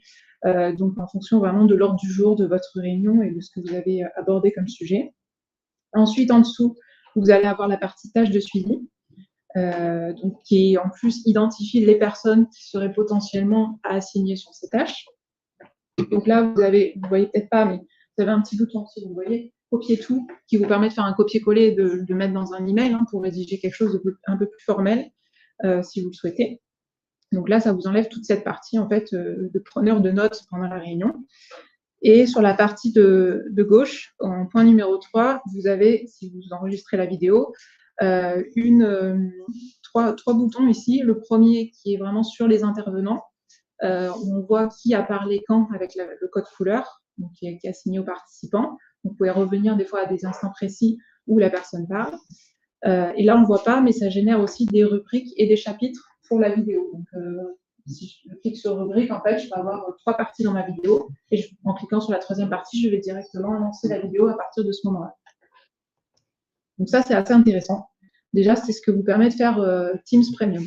Il y a une question, oui? Oui, j'ai une question parce que, en général, on envoie un ordre du jour aux invités. Ouais. Comment on peut reprendre, on peut dire à Pilote, fais-moi un résumé de la rendu sur la base de l'ordre du jour? Alors, c'est une très bonne question et justement, ça vient juste avec le point que je vous montre là. C'est la partie, du coup, Copilot. Donc là, je vais être au numéro 4. Donc là, vous devrez avoir la licence Copilot par contre. Pas Teams Premium ne suffira pas. Et en fait, en cliquant là-dessus, vous allez avoir toute la petite fenêtre de droite qui va s'afficher. Et donc, celle-ci va vous permettre de poser des questions du genre fais-moi une synthèse à partir de l'ordre du jour qui était prévu dans cette réunion. Et donc, lui, il va répondre à cette question. Et ça, c'est vraiment très puissant parce que vous pouvez vraiment lui demander, là, j'ai demandé un tableau. J'ai demandé un tableau des prochaines actions. Vous pouvez lui poser plein de questions post-réunion et vraiment lui demander des formats qui vous seraient utiles pour vous en plus de ce qu'il vous a généré de manière assez basique avec Teams Premium. On ne peut pas le reprendre dans la transcription. Parce que là, je vois qu'on a les personnes avec les machins. Oui. On ne peut pas découper ça en 2 jours. Non, après ça, on ne peut pas découper ça en ordre du jour. Parce que typiquement, il y a des interventions des gens, parce que souvent, l'organisateur, des interventions, on a envie d'avoir les interventions de chacun. Donc là, il ne faudra pas le faire, on ne peut pas le découper. On ne peut pas le découper, là, on le lire en fait. On verra, il y a des voilà. Ouais, ça. Après, si on veut le découper, il faut récupérer la vidéo, faire un montage, on va dire un peu plus. Peut-être un jour ça le fera, mais en tout cas aujourd'hui, c'est du visuel. Merci. Donc là, voilà, vous pouvez vraiment revenir ici là-dessus. Je vous donne un exemple d'un cas d'usage, moi, que j'ai souvent. Par exemple, je fais une interview avec une personne pour savoir comment elle utilise les outils Microsoft. À la fin de la réunion, j'ai les notes qui sont générées, les actions. Moi, je vais lui poser des questions très précises sur le poste de la personne, sur les outils qu'elle utilise, etc. Et ça, franchement, c'est vraiment super parce que ça me fait gagner une demi-heure facile par interview. Donc, c'est vraiment cette partie copilote qui va vous permettre de chercher du contenu qui vous intéresse, vous, pour le mettre en avant potentiellement dans un compte rendu. J'ai une question. Ouais. Je trouve que ça fonctionne bien là. On voit bien qu'il y a des interlocuteurs et ils sont juste en bas. Oui. Si on considère qu'on fait une réunion coupée, on va pas savoir qui parle à quel moment. Alors, effectivement, si tout le monde est dans la même salle, qu'il y a un seul périphérique, c'est vrai qu'on perd un peu cet aspect-là. Là, on est vraiment tous à distance. Voilà. Après, je sais qu'il y a des systèmes qui existent dans les salles de réunion Teams un peu avancés, où justement, il va y avoir... c'est ça, où on va pouvoir identifier les speakers dans les salles. Ça, c'est vraiment pour les salles qui sont bien faites et bien poussées. La réunion doit être terminée impérativement ou pas? On ne peut pas poser des questions durant la réunion. On peut poser des questions durant la réunion, bien sûr. Avec la partie copilote de droite, même si la réunion n'est pas terminée, vous pouvez lui demander déjà un résumé de la réunion, des questions qui n'ont pas été résolues. Enfin, vraiment, après, c'est à vous d'avoir l'imagination pour lui poser des questions. Donc voilà pour cette partie réunion. Voilà, toutes sortes de prompts. Donc en bas, là, si vous n'avez pas d'idée, c'est ce que disait Microsoft ce matin, vous avez un petit bouton plus de prompts qui va vous charger une bibliothèque et vous donner d'autres idées en fait, de questions que vous pourriez lui poser. Après, ça, c'est vraiment à l'usage.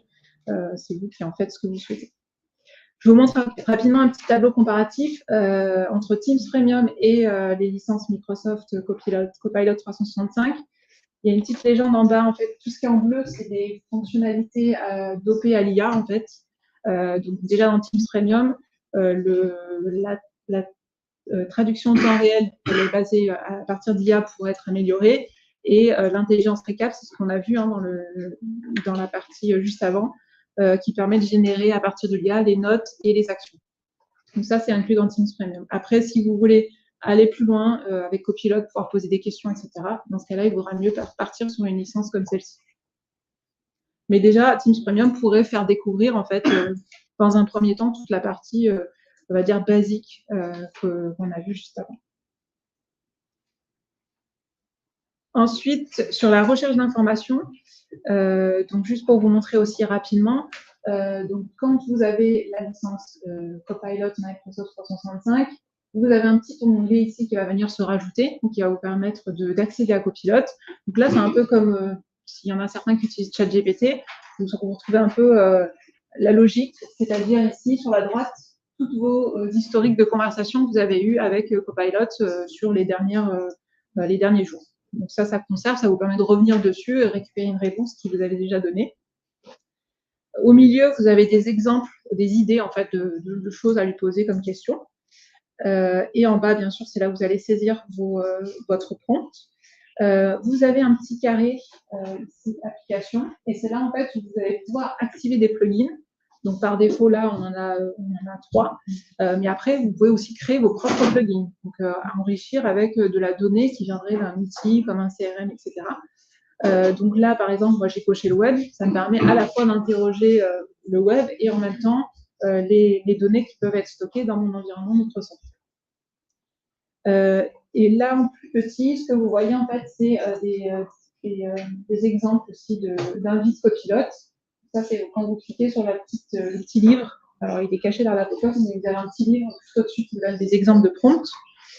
Et tout en bas, vous ne verrez peut-être pas, mais dans les slides qui seront disponibles, vous le verrez, vous avez affiché toutes les invites dans Copilot Lab, et c'est ça qui vous permet d'accéder à Copilot Lab, qui sont des prompts un peu en mode bêta-test, pour avoir encore plus d'idées de choses que vous pourriez faire. Donc voilà, et la recherche, du coup, est quand même assez centrale avec cette version dans Teams, et bien sûr, qui est accessible aussi en version web, si vous voulez utiliser Copilot en version web, dans la partie plutôt le portail office.com. Donc, au niveau de l'adoption, qu'est-ce que je peux vous faire un peu comme retour d'expérience sur ces points-là, c'est que vous pouvez très bien, et on l'a vu dans toutes les sessions, c'est hyper important l'adoption sur Copilot. Vous pouvez très bien faire ça de manière progressive. Vous n'êtes pas obligé d'acheter des licences pour tout le monde, et même c'est pas conseillé, parce qu'il y a quand même tout un apprentissage à faire, de tests, etc. Faire des choses sur des cas d'usage qui sont assez précis. Donc ça, c'est ce que je peux vous conseiller ici en termes d'adoption. Donc ça permet d'optimiser l'usage et le coût des licences aussi. Donc la toute première chose que vous pouvez faire sans avoir du coût, c'est déjà utiliser Copilot dans Edge. Donc on fait déjà certaines choses, on commence à s'habituer aux prompts et aux fonctionnalités rédactionnelles qui sont disponibles, à la fois les contenus, mais aussi les images. Ensuite, vous avez la partie Teams Premium qu'on a vue juste avant, donc là qui va vous permettre d'aller un peu plus loin dans les comptes rendus de réunion. Et après, la partie Microsoft 365, donc là, quand vous voulez aller plus loin, dans plusieurs copilotes. Et enfin, la toute dernière partie, c'est vraiment vous qui créez vos propres copilotes. Donc là, voilà, c'est sur des CRM, sur des outils, sur des cas d'usage précis. Ça peut être aussi des bots, simplement des petits bots qui sont accessibles de partout dans les outils Microsoft. En termes de prérequis, donc sur la partie gratuite, vous n'avez aucun prérequis. Il faut juste avoir une version à jour de votre navigateur Edge. Sur la partie Microsoft 365, ben là, si vous n'avez pas de données qui sont stockées dans OneDrive, Exchange, SharePoint, Teams, ça va être assez pauvre en termes de réponse. Donc, il faut bien sûr que vos données d'entreprise soient stockées dans ces espaces collaboratifs, pas sur des serveurs qui ne sont pas connus de Microsoft, mais dans ces espaces-là. Il y a certains paramétrages qui doivent être activés. Il faut aussi en profiter pour vérifier les permissions, les stratégies. Bien sûr, on préconise souvent d'auditer un peu les espaces pour vérifier les niveaux de sécurité, les paramètres qui sont faits. Peut-être qu'il faut les mettre à jour et revoir un petit peu les emplacements ou les choses qui sont partagées des fois trop facilement dans Teams, en public, etc. Donc là, vous voyez un petit peu un graphique aussi de comment ça marche au niveau Copilot. Donc, il va vraiment aller chercher de l'information partout, dans Outlook, dans Exchange, dans Teams, dans SharePoint. Donc, c'est bien important d'avoir un petit peu cette image en tête pour savoir qu'est-ce qui se passe derrière. En termes de prérequis, on va dire plutôt liés à l'organisation, la difficulté principale de l'adoption sur Copilot, ça va être vraiment de changer les habitudes des utilisateurs. Vous serez tous confrontés, si vous l'avez déjà peut-être, au fait que c'est pas naturel. Il faut prendre sur soi pour se dire aujourd'hui je vais l'utiliser à chaque fois, au moins une fois par jour. Donc il faut vraiment prévoir revoir un peu ses façons de travailler. Des fois, ça fait aussi voir comment on travaille. Donc, c'est important d'avoir ça en tête. Et de toute manière, les premières études, les premiers témoignages montrent que la conduite du changement elle est plus difficile sur les projets de déploiement de Copilot que des outils Microsoft 365. Parce que on a besoin de ce temps de formation et toujours de faire des rappels parce que le naturel revient souvent au galop, comme on dit. Et du coup, on a les outils, mais on ne s'en sert plus parce que on n'a pas le temps. Mais en fait, ça nous ferait gagner du temps. Donc, il faut prévoir un dispositif de conduite du changement assez musclé, un temps de montée en compétences très important. Quand on parle de formation, il faut proposer différents dispositifs de formation, du présentiel, du e-learning. Il ne faut pas négliger aussi le côté montée en compétences grâce aux collègues de travail. Ça, c'est dans des études qui montrent que en entreprise, en fait, on apprend très souvent plus de ses collègues finalement que d'une formation. Donc voilà, cultiver vraiment cette culture du retour d'expérience, de témoignage, pour donner des idées à son collègue sur des prompts, donner des idées à d'autres services sur des cas d'usage. Et ça va permettre, en fait, au fur et à mesure, d'embarquer de plus en plus d'utilisateurs à l'adoption. Je vous remontre un peu les étapes conduite du changement qui sont inspirées, en fait, du guide qu'a sorti Microsoft là, très récemment, l'Adoption Guide Success Kit. Je l'ai un petit peu boosté avec des principes, en fait, en accompagnement au changement. On parle de méthodologie ADKAR, qui accompagne à la fois les organisations, mais aussi l'humain. Donc, ADKAR, à chaque fois, c'est une lettre qui veut signifier quelque chose. Donc, le A pour awareness, le D pour désir.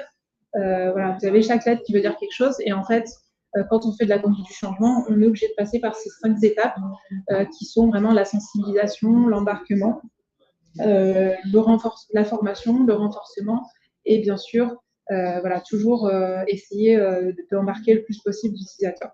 Donc, on a toute une étape de préparation, donc là, audit des environnements. Ça, je vous invite à aller, si ça vous intéresse, à aller voir plutôt les sessions techniques qui en parlent. Définir une stratégie de déploiement, donc je vous ai montré, il y a plusieurs possibilités. Donc, en fonction des services, des métiers, il n'y a pas forcément les mêmes besoins. Tout le monde n'aura pas besoin d'une licence dans son quotidien, donc il faut bien identifier ça, que ce soit une conduite de changement réussie.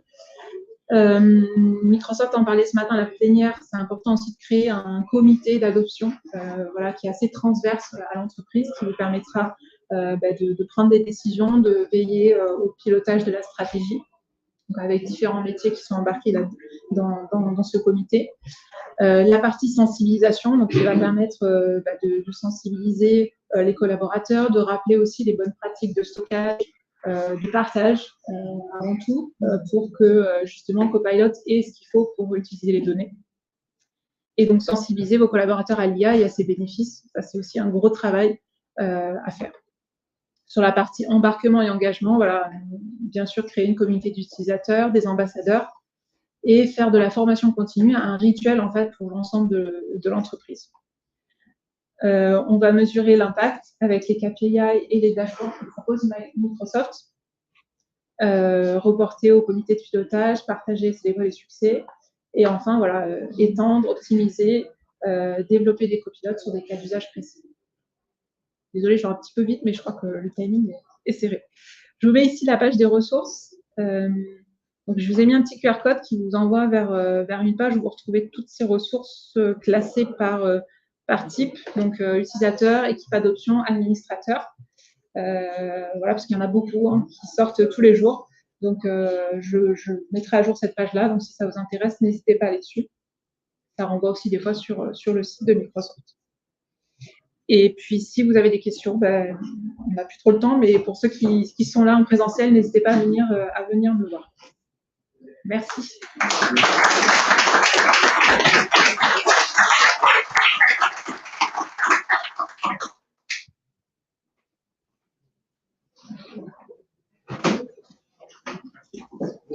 Merci à vous. Merci.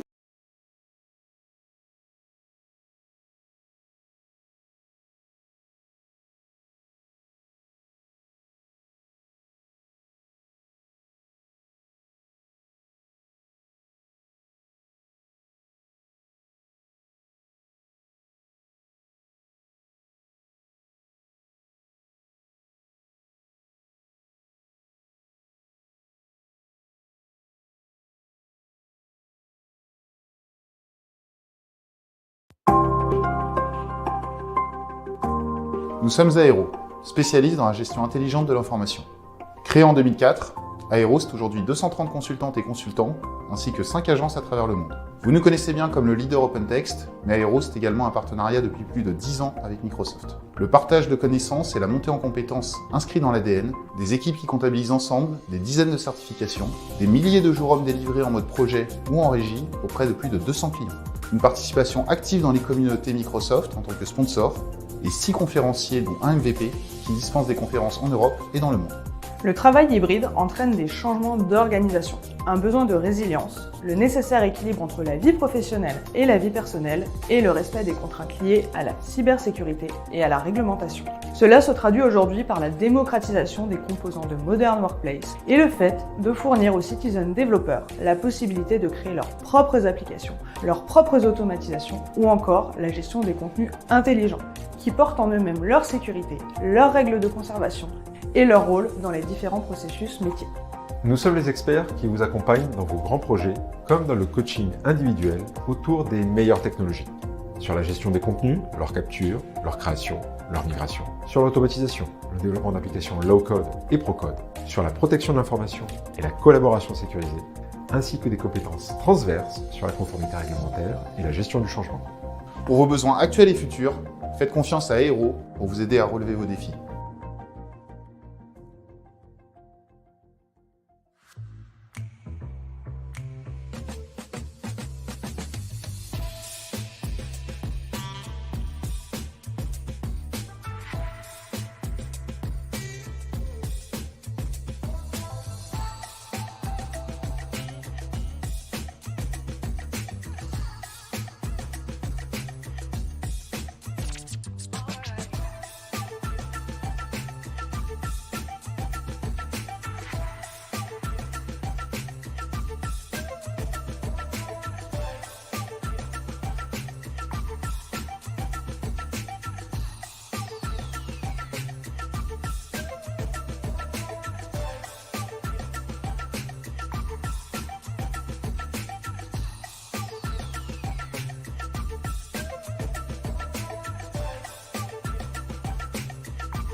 Nous sommes Aero, spécialistes dans la gestion intelligente de l'information. Créé en 2004, Aero, c'est aujourd'hui 230 consultantes et consultants, ainsi que 5 agences à travers le monde. Vous nous connaissez bien comme le leader OpenText, mais Aero, c'est également un partenariat depuis plus de 10 ans avec Microsoft. Le partage de connaissances et la montée en compétences inscrits dans l'ADN, des équipes qui comptabilisent ensemble des dizaines de certifications, des milliers de jours hommes délivrés en mode projet ou en régie auprès de plus de 200 clients. Une participation active dans les communautés Microsoft en tant que sponsor, et 6 conférenciers dont un MVP qui dispensent des conférences en Europe et dans le monde. Le travail hybride entraîne des changements d'organisation, un besoin de résilience, le nécessaire équilibre entre la vie professionnelle et la vie personnelle et le respect des contraintes liées à la cybersécurité et à la réglementation. Cela se traduit aujourd'hui par la démocratisation des composants de Modern Workplace et le fait de fournir aux citizen développeurs la possibilité de créer leurs propres applications, leurs propres automatisations ou encore la gestion des contenus intelligents qui portent en eux-mêmes leur sécurité, leurs règles de conservation et leur rôle dans les différents processus métiers. Nous sommes les experts qui vous accompagnent dans vos grands projets, comme dans le coaching individuel autour des meilleures technologies. Sur la gestion des contenus, leur capture, leur création, leur migration. Sur l'automatisation, le développement d'applications low-code et pro-code. Sur la protection de l'information et la collaboration sécurisée, ainsi que des compétences transverses sur la conformité réglementaire et la gestion du changement. Pour vos besoins actuels et futurs, faites confiance à Aero pour vous aider à relever vos défis.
Nous sommes Aéro, spécialistes dans la gestion intelligente de l'information.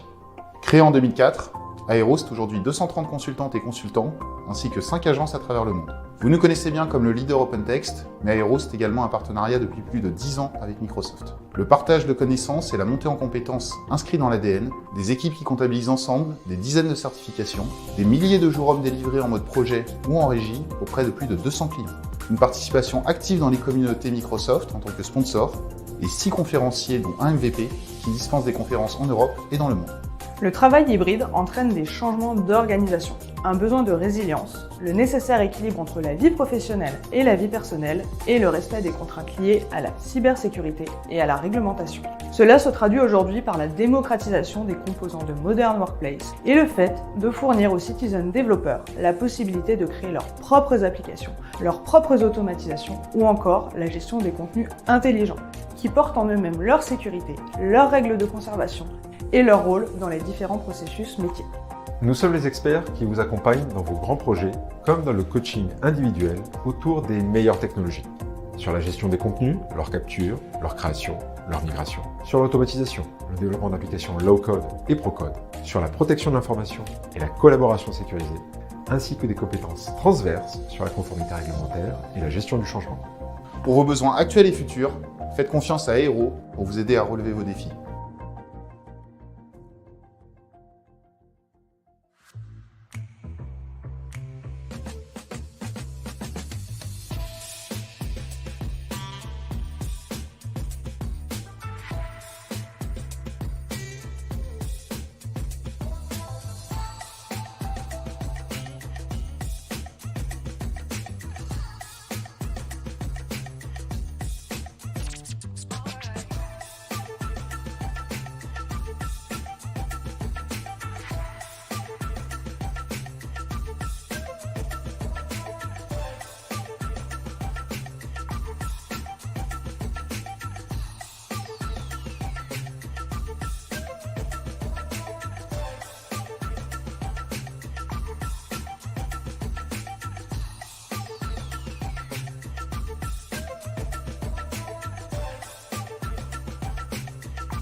Nous sommes Aéro, spécialistes dans la gestion intelligente de l'information.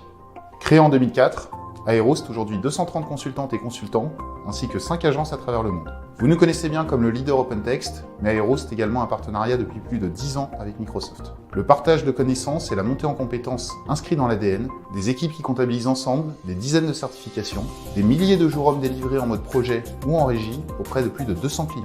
Une participation active dans les communautés Microsoft en tant que sponsor, et 6 conférenciers dont un MVP qui dispensent des conférences en Europe et dans le monde. Le travail hybride entraîne des changements d'organisation, un besoin de résilience, le nécessaire équilibre entre la vie professionnelle et la vie personnelle et le respect des contraintes liées à la cybersécurité et à la réglementation. Cela se traduit aujourd'hui par la démocratisation des composants de Modern Workplace et le fait de fournir aux citizen développeurs la possibilité de créer leurs propres applications, leurs propres automatisations ou encore la gestion des contenus intelligents qui portent en eux-mêmes leur sécurité, leurs règles de conservation et leur rôle dans les différents processus métiers. Nous sommes les experts qui vous accompagnent dans vos grands projets, comme dans le coaching individuel autour des meilleures technologies. sur la gestion des contenus, leur capture, leur création, leur migration, sur l'automatisation, le développement d'applications low-code et pro-code, sur la protection de l'information et la collaboration sécurisée, ainsi que des compétences transverses sur la conformité réglementaire et la gestion du changement. Pour vos besoins actuels et futurs, faites confiance à Aero pour vous aider à relever vos défis.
Nous sommes Aero, spécialistes dans la gestion intelligente de l'information.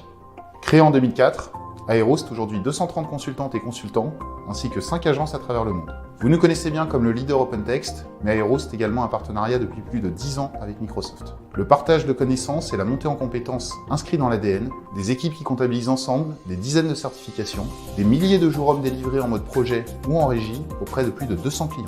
Une participation active dans les communautés Microsoft en tant que sponsor, et 6 conférenciers dont un MVP qui dispensent des conférences en Europe et dans le monde. Le travail hybride entraîne des changements d'organisation, un besoin de résilience, le nécessaire équilibre entre la vie professionnelle et la vie personnelle et le respect des contraintes liées à la cybersécurité et à la réglementation. Cela se traduit aujourd'hui par la démocratisation des composants de Modern Workplace et le fait de fournir aux citizen développeurs la possibilité de créer leurs propres applications, leurs propres automatisations ou encore la gestion des contenus intelligents qui portent en eux-mêmes leur sécurité, leurs règles de conservation et leur rôle dans les différents processus métiers. Nous sommes les experts qui vous accompagnent dans vos grands projets, comme dans le coaching individuel autour des meilleures technologies, sur la gestion des contenus, leur capture, leur création, leur migration, sur l'automatisation, le développement d'applications low-code et pro-code, sur la protection de l'information et la collaboration sécurisée, ainsi que des compétences transverses sur la conformité réglementaire et la gestion du changement. Pour vos besoins actuels et futurs, faites confiance à Aero pour vous aider à relever vos défis.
Nous sommes Aéro, spécialistes dans la gestion intelligente de l'information.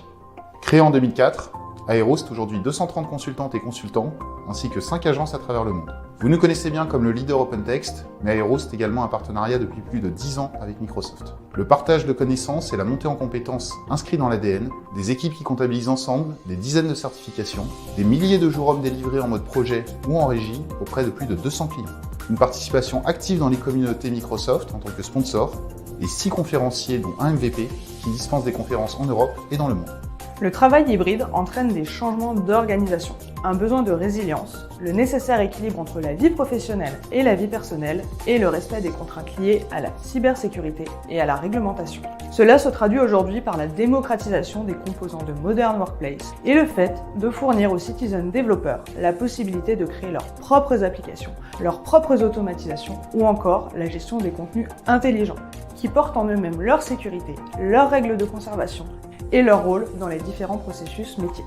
Nous sommes les experts qui vous accompagnent dans vos grands projets, comme dans le coaching individuel autour des meilleures technologies. Sur la gestion des contenus, leur capture, leur création, leur migration. Sur l'automatisation, le développement d'applications low-code et pro-code. Sur la protection de l'information et la collaboration sécurisée, ainsi que des compétences transverses sur la conformité réglementaire et la gestion du changement. Pour vos besoins actuels et futurs, faites confiance à Aéro pour vous aider à relever vos défis.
Nous sommes Aéro, spécialistes dans la gestion intelligente de l'information. Créé en 2004, Aéro, c'est aujourd'hui 230 consultantes et consultants, ainsi que 5 agences à travers le monde. Vous nous connaissez bien comme le leader OpenText, mais Aéro, c'est également un partenariat depuis plus de 10 ans avec Microsoft. Le partage de connaissances et la montée en compétences inscrits dans l'ADN, des équipes qui comptabilisent ensemble des dizaines de certifications, des milliers de jours hommes délivrés en mode projet ou en régie auprès de plus de 200 clients. Une participation active dans les communautés Microsoft en tant que sponsor, et 6 conférenciers dont un MVP qui dispensent des conférences en Europe et dans le monde. Le travail hybride entraîne des changements d'organisation, un besoin de résilience, le nécessaire équilibre entre la vie professionnelle et la vie personnelle et le respect des contraintes liées à la cybersécurité et à la réglementation. Cela se traduit aujourd'hui par la démocratisation des composants de Modern Workplace et le fait de fournir aux citizen développeurs la possibilité de créer leurs propres applications, leurs propres automatisations ou encore la gestion des contenus intelligents qui portent en eux-mêmes leur sécurité, leurs règles de conservation et leur rôle dans les différents processus métiers. Nous sommes les experts qui vous accompagnent dans vos grands projets, comme dans le coaching individuel autour des meilleures technologies. Sur la gestion des contenus, leur capture, leur création, leur migration. Sur l'automatisation, le développement d'applications low-code et pro-code. sur la protection de l'information et la collaboration sécurisée, ainsi que des compétences transverses sur la conformité réglementaire et la gestion du changement. Pour vos besoins actuels et futurs, faites confiance à Aero pour vous aider à relever vos défis.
Nous sommes Aero, spécialistes dans la gestion intelligente de l'information. Créé en 2004, Aero c'est aujourd'hui 230 consultantes et consultants, ainsi que 5 agences à travers le monde. Vous nous connaissez bien comme le leader OpenText, mais Aero c'est également un partenariat depuis plus de 10 ans avec Microsoft. Le partage de connaissances et la montée en compétences inscrits dans l'ADN, des équipes qui comptabilisent ensemble des dizaines de certifications, des milliers de jours hommes délivrés en mode projet ou en régie auprès de plus de 200 clients. Une participation active dans les communautés Microsoft en tant que sponsor, et 6 conférenciers dont un MVP qui dispensent des conférences en Europe et dans le monde. Le travail hybride entraîne des changements d'organisation, un besoin de résilience, le nécessaire équilibre entre la vie professionnelle et la vie personnelle et le respect des contraintes liées à la cybersécurité et à la réglementation. Cela se traduit aujourd'hui par la démocratisation des composants de Modern Workplace et le fait de fournir aux citizen développeurs la possibilité de créer leurs propres applications, leurs propres automatisations ou encore la gestion des contenus intelligents qui portent en eux-mêmes leur sécurité, leurs règles de conservation et leur rôle dans les différents processus métiers. Nous sommes les experts qui vous accompagnent dans vos grands projets, comme dans le coaching individuel autour des meilleures technologies.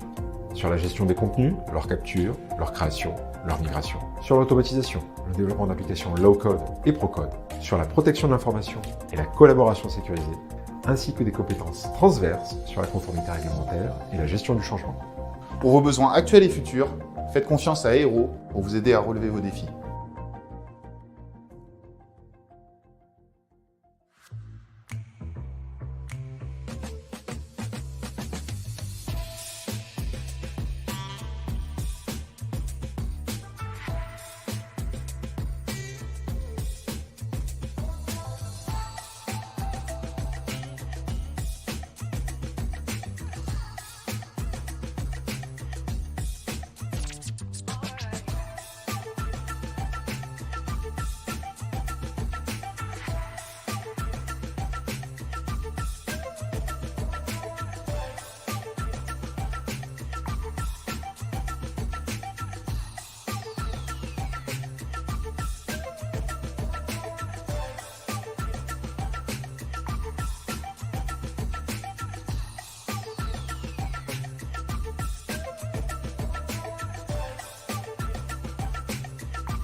Nous sommes Aéro, spécialistes dans la gestion intelligente de l'information. Créé en 2004, Aéro c'est aujourd'hui 230 consultantes et consultants, ainsi que 5 agences à travers le monde. Vous nous connaissez bien comme le leader OpenText, mais Aéro c'est également un partenariat depuis plus de 10 ans avec Microsoft. Le partage de connaissances et la montée en compétences inscrits dans l'ADN, des équipes qui comptabilisent ensemble des dizaines de certifications, des milliers de jours hommes délivrés en mode projet ou en régie auprès de plus de 200 clients.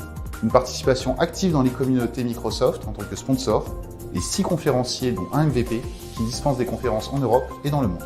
Le travail hybride entraîne des changements d'organisation, un besoin de résilience, le nécessaire équilibre entre la vie professionnelle et la vie personnelle et le respect des contraintes liées à la cybersécurité et à la réglementation. Cela se traduit aujourd'hui par la démocratisation des composants de Modern Workplace et le fait de fournir aux citizen développeurs la possibilité de créer leurs propres applications, leurs propres automatisations ou encore la gestion des contenus intelligents qui portent en eux-mêmes leur sécurité, leurs règles de conservation et leur rôle dans les différents processus métiers.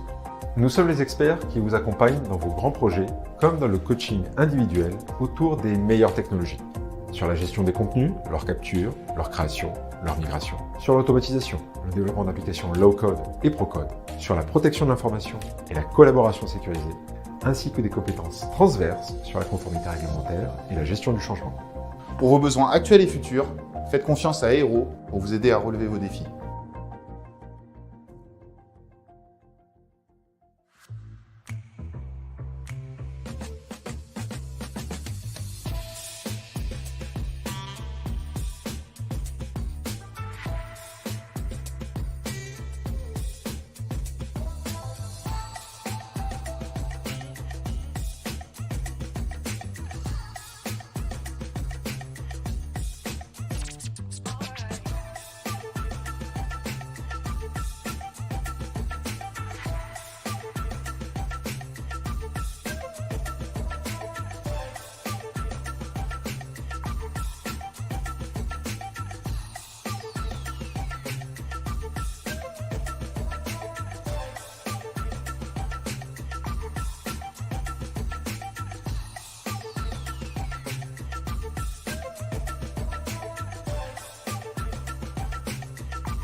Nous sommes Aéro, spécialistes dans la gestion intelligente de l'information.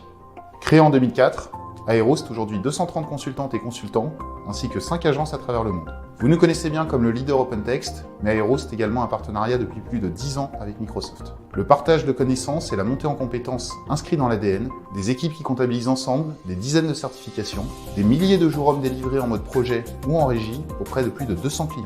Une participation active dans les communautés Microsoft en tant que sponsor, et 6 conférenciers dont un MVP qui dispensent des conférences en Europe et dans le monde. Le travail hybride entraîne des changements d'organisation, un besoin de résilience, le nécessaire équilibre entre la vie professionnelle et la vie personnelle et le respect des contraintes liées à la cybersécurité et à la réglementation. Cela se traduit aujourd'hui par la démocratisation des composants de Modern Workplace et le fait de fournir aux citizen développeurs la possibilité de créer leurs propres applications, leurs propres automatisations ou encore la gestion des contenus intelligents qui portent en eux-mêmes leur sécurité, leurs règles de conservation et leur rôle dans les différents processus métiers. Nous sommes les experts qui vous accompagnent dans vos grands projets, comme dans le coaching individuel autour des meilleures technologies. Sur la gestion des contenus, leur capture, leur création, leur migration, sur l'automatisation, le développement d'applications low-code et pro-code, sur la protection de l'information et la collaboration sécurisée, ainsi que des compétences transverses sur la conformité réglementaire et la gestion du changement. Pour vos besoins actuels et futurs, faites confiance à Aero pour vous aider à relever vos défis.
Nous sommes Aero, spécialistes dans la gestion intelligente de l'information.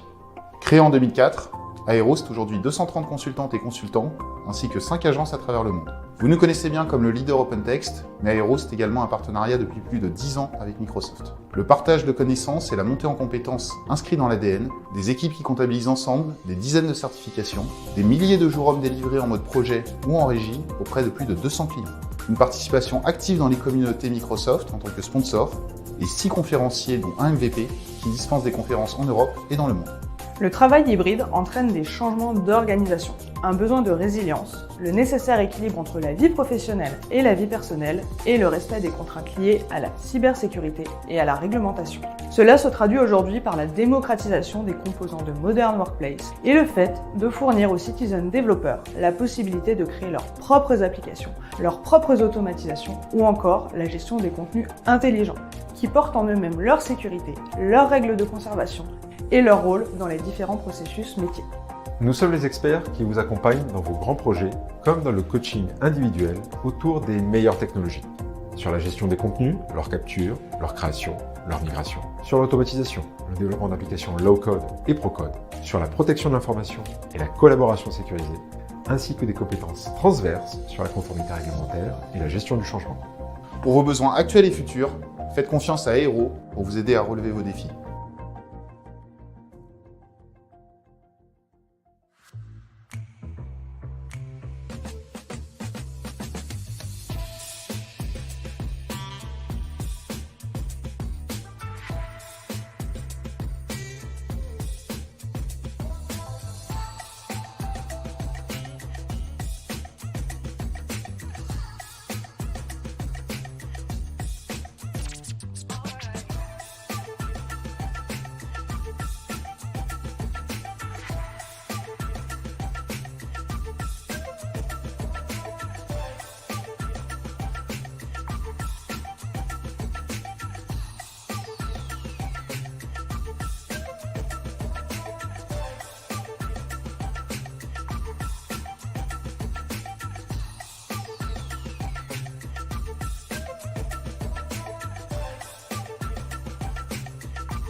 Nous sommes Aéro, spécialistes dans la gestion intelligente de l'information.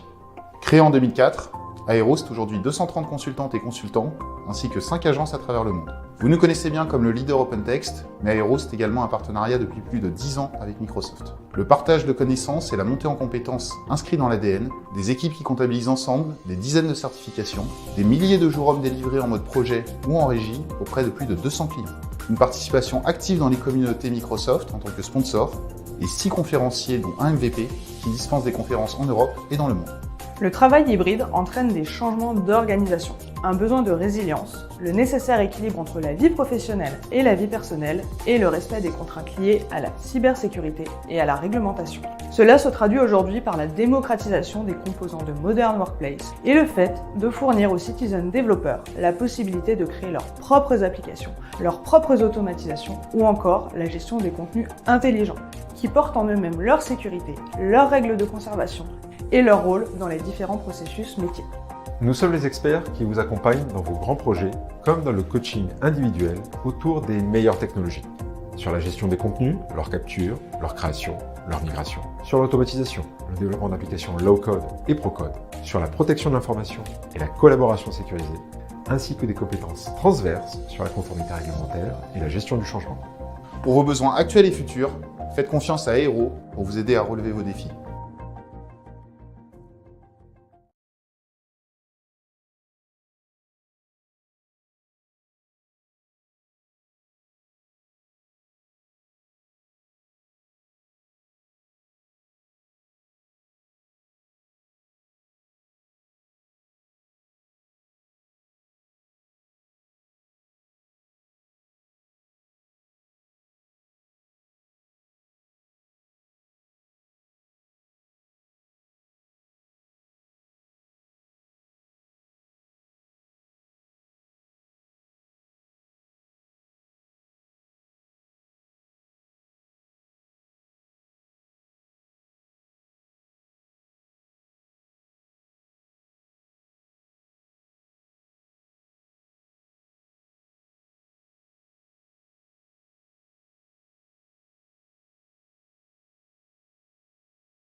Bon.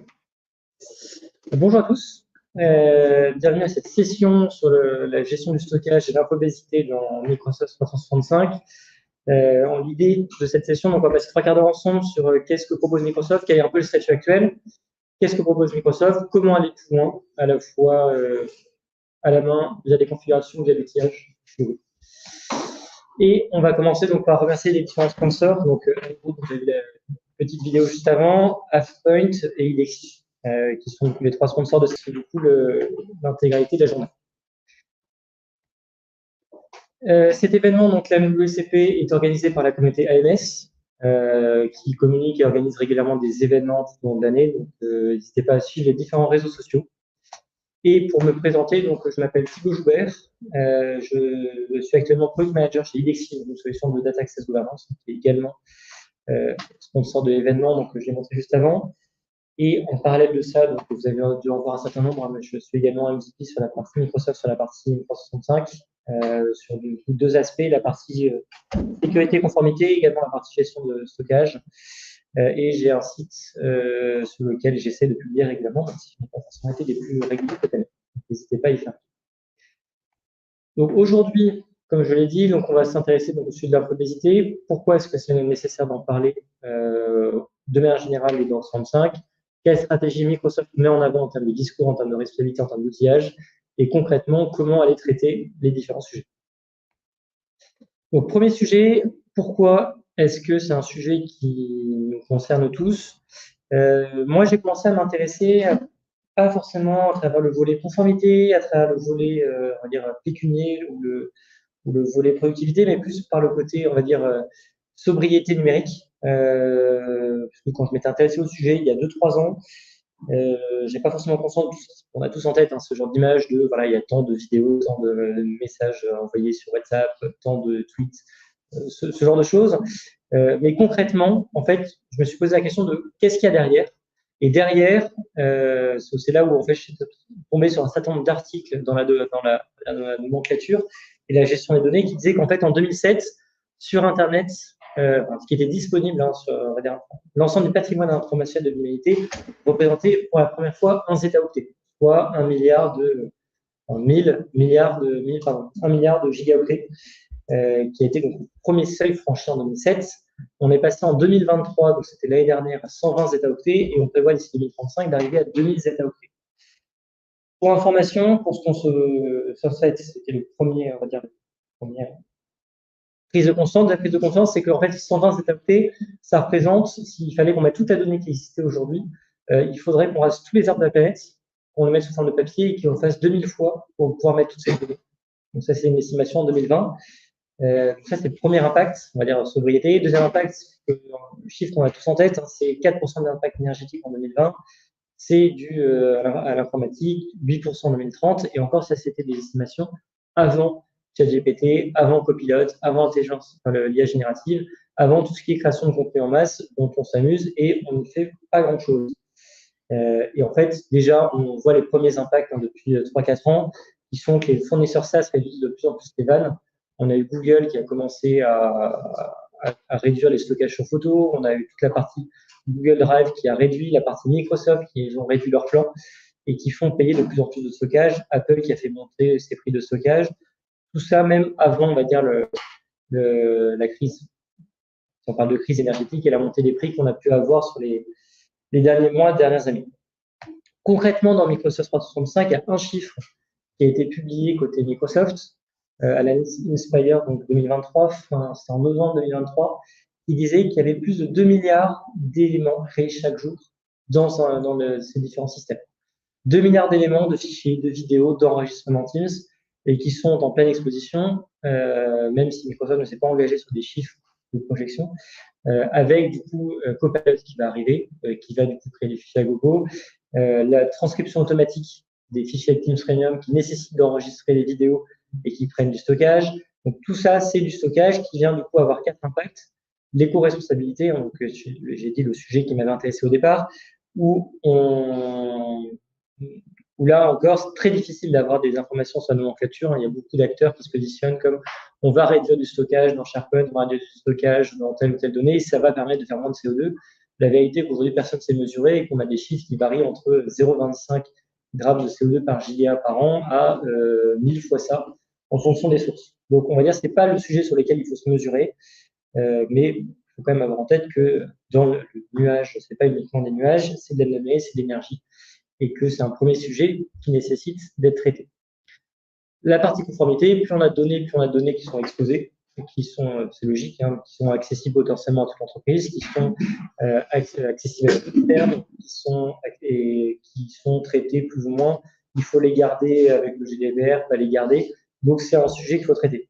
La partie budgétaire qui concerne toutes les entreprises, c'est que, on va dire, les stockages SharePoint, ça je le vois chez la plupart de mes clients, arrivent à saturation ou a largement été explosé pour un certain nombre de mois, voire années, et Microsoft facture les gigas supplémentaires à hauteur de 2 € par an par giga. Pour les publics, évidemment, il y a des réductions qui peuvent aller jusqu'à moitié moins de ce que j'ai vu sur de très grands comptes. Mais on a cette notion de budget qui reste impactante. Hein. J'ai même en tête des clients, très gros clients 440, qui ont 2 pétaoctets de données en tout par rapport à leur stockage SharePoint. Prix public, ça fait 1 million, 2 millions d'euros juste sur du stockage SharePoint en plus, qui pourrait être fortement réduit. Après, il y a une partie performance option. Donc ça, si j'avais écrit cette slide avant Copilot, évidemment, le plus vous avez de données, plus vous avez de données qui viennent polluer votre Copilot, vos recherches et toute la performance de l'utilisateur. Promis, c'est la dernière fois que je parle de Copilot. On en a assez parlé aujourd'hui, mais c'est une reste moins. Donc, une fois qu'on s'est dit ça, qu'est-ce que Microsoft dit? Donc, sur le plan financier, c'est très clair. Si vous avez, je reviens dessus, si vous avez du stockage, besoin de stockage, vous payez. Par contre, sur les autres sujets, on va voir ce qu'ils disent. Avant de rentrer, petit détour, donc par les comptes Microsoft personnels. Donc, vous avez tous, j'imagine, un compte Google ou Microsoft. Et donc là, régulièrement, vous avez de la communication. Attention, vous arrivez à saturation de vos 5 gigas, de 15 gigas, si vous voulez, du stockage supplémentaire avec des fonctionnalités supplémentaires. Maintenant, on a quasiment plus d'offres de stockage, juste de stockage additionnel, mais c'est du stockage qui vient avec des fonctionnalités. Donc là, c'est l'exemple de mon compte OneDrive. J'ai 2,1 gigas sur 5 et on m'a dit, et Microsoft va dire, vous pouvez faire votre voyage en supprimant des gros fichiers, en supprimant vos mails et donne cette possibilité-là qui n'apparaît pas dans les écosystèmes entreprises où les utilisateurs ne sont pas embarqués, sensibilisés à faire le ménage. C'est comme ça qu'on se retrouve avec des OneDrive qui explosent, avec du SharePoint qui arrive à saturation parce que les versions prennent de la place, on met tout et n'importe quoi, on garde tout, les métiers veulent rien supprimer, on se fait plaisir et on explose nos quotas. Là où, côté personnel, paradoxalement, on vient responsabiliser en disant, en fait, si tu veux plus, tu payes ou tu fais du ménage, ce qui n'est pas du tout une politique d'un point de vue entreprise. Côté entreprise, on a régulièrement Microsoft qui va communiquer sur le fait, comme tous les acteurs aujourd'hui, que la sustainability, donc, c'est un sujet hyper important pour eux, comme pour tous, qu'ils sont en train de passer full énergie renouvelable. Ils ont émis 30% d'émissions carbone sur le stockage équivalent sur SharePoint. Le nouveau Teams se fait apparemment 50% de CPU en moins. Tout un ensemble de mesures pour dire qu'ils sont investis sur le sujet. Ça, c'était en 2021. 2020, 2021, 2022, arrive Copilot, on n'a plus aucune communication sur le sujet. Les seules données qui ont été émises, même si elles ont été retirées depuis, c'est sur l'explosion des coûts des serveurs des différents GAFAM qui a explosé.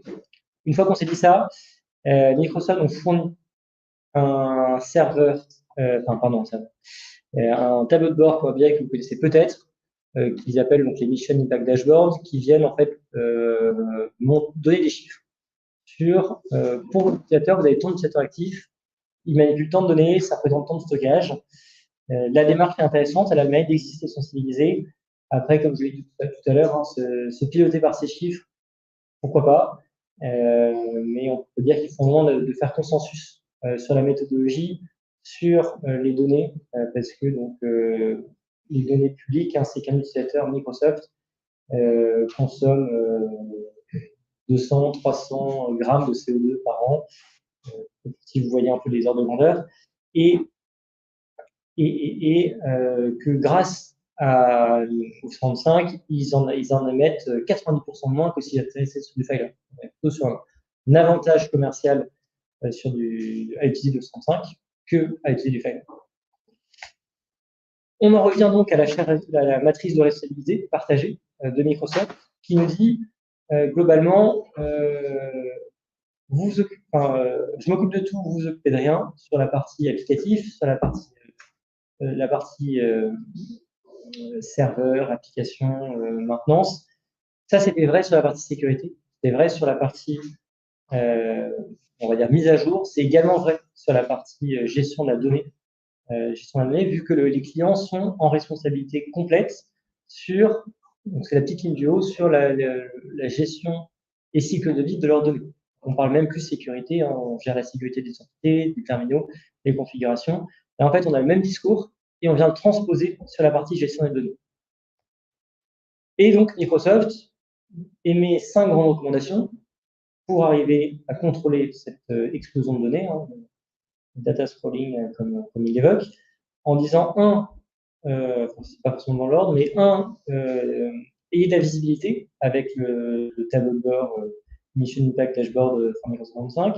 Utilisez les rapports, donc toujours dans la visibilité, utilisez les rapports Microsoft 35 pour voir quels sont les sites actifs, quels sont les utilisateurs qui consomment.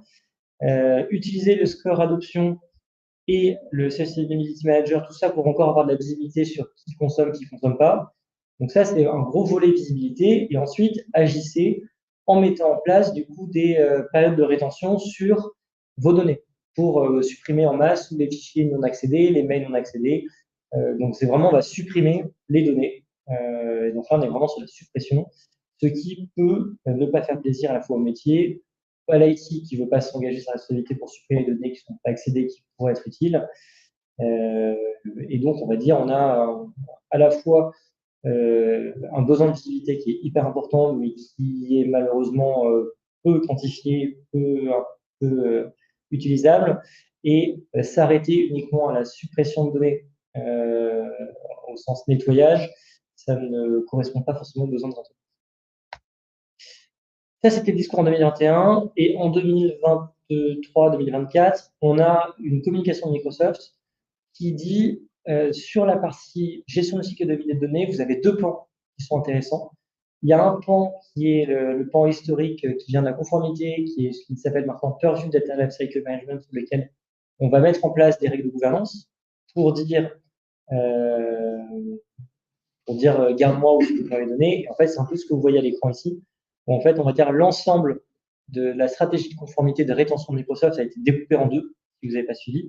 Une partie, on va dire rétention, c'est vraiment de manière générale, est-ce que tu me gardes mes messages Teams, est-ce que tu me gardes mes mails, est-ce que tu me supprimes mes fichiers qui sont actifs ou pas, qu'est-ce que tu fais de mes boîtes mail qui sont des utilisateurs qui sont partis, qui ont quitté l'entreprise, est-ce que tu veux les garder? Donc ça, c'est vraiment rétention, sobriété, infobésité. Et après, il y a une autre partie qui est plus la partie qu'on appelle maintenant record management, qui vient dire, pour des raisons de conformité réglementaire, pour des raisons de sécurité, on est sur le même mécanisme, mais la finalité est différente, tu viens me garder un certain nombre d'informations à des fins de discovery, à des fins d'enquête, à des fins de forensique. Et là, on est plus dans une optique où on va dire, garde-moi les données, là où dans l'autre, on est supprime-moi les données après tant de temps. Qui se traduit un peu par là, garder uniquement ce que vous avez besoin et mettez à la poubelle le reste, et gérer les éléments sensibles en mettant des labels, en les mettant dans un endroit spécifique, tout ça avec les mécanismes d'étiquette de rétention et de politique de rétention. Donc ça, c'est la partie Purview Data Lifecycle Management sur laquelle je ne vais pas forcément revenir sur la suite, sauf si vous avez des questions. Et l'autre volet très important sur la partie gestion de données, et la partie donc, qui a été annoncée l'année dernière, qui est la partie du coup SharePoint Advanced Management, qui s'appelait au départ Syntex SharePoint Advanced Management, qui s'appelle maintenant juste SharePoint Advanced Management, SAM pour les intimes, et qui permet de faire un certain nombre de choses à la fois sur la gestion des droits et sur le cycle de vie des données. Donc là, on va laisser de côté la partie gestion des droits, on va parler uniquement donc cycle de vie des données.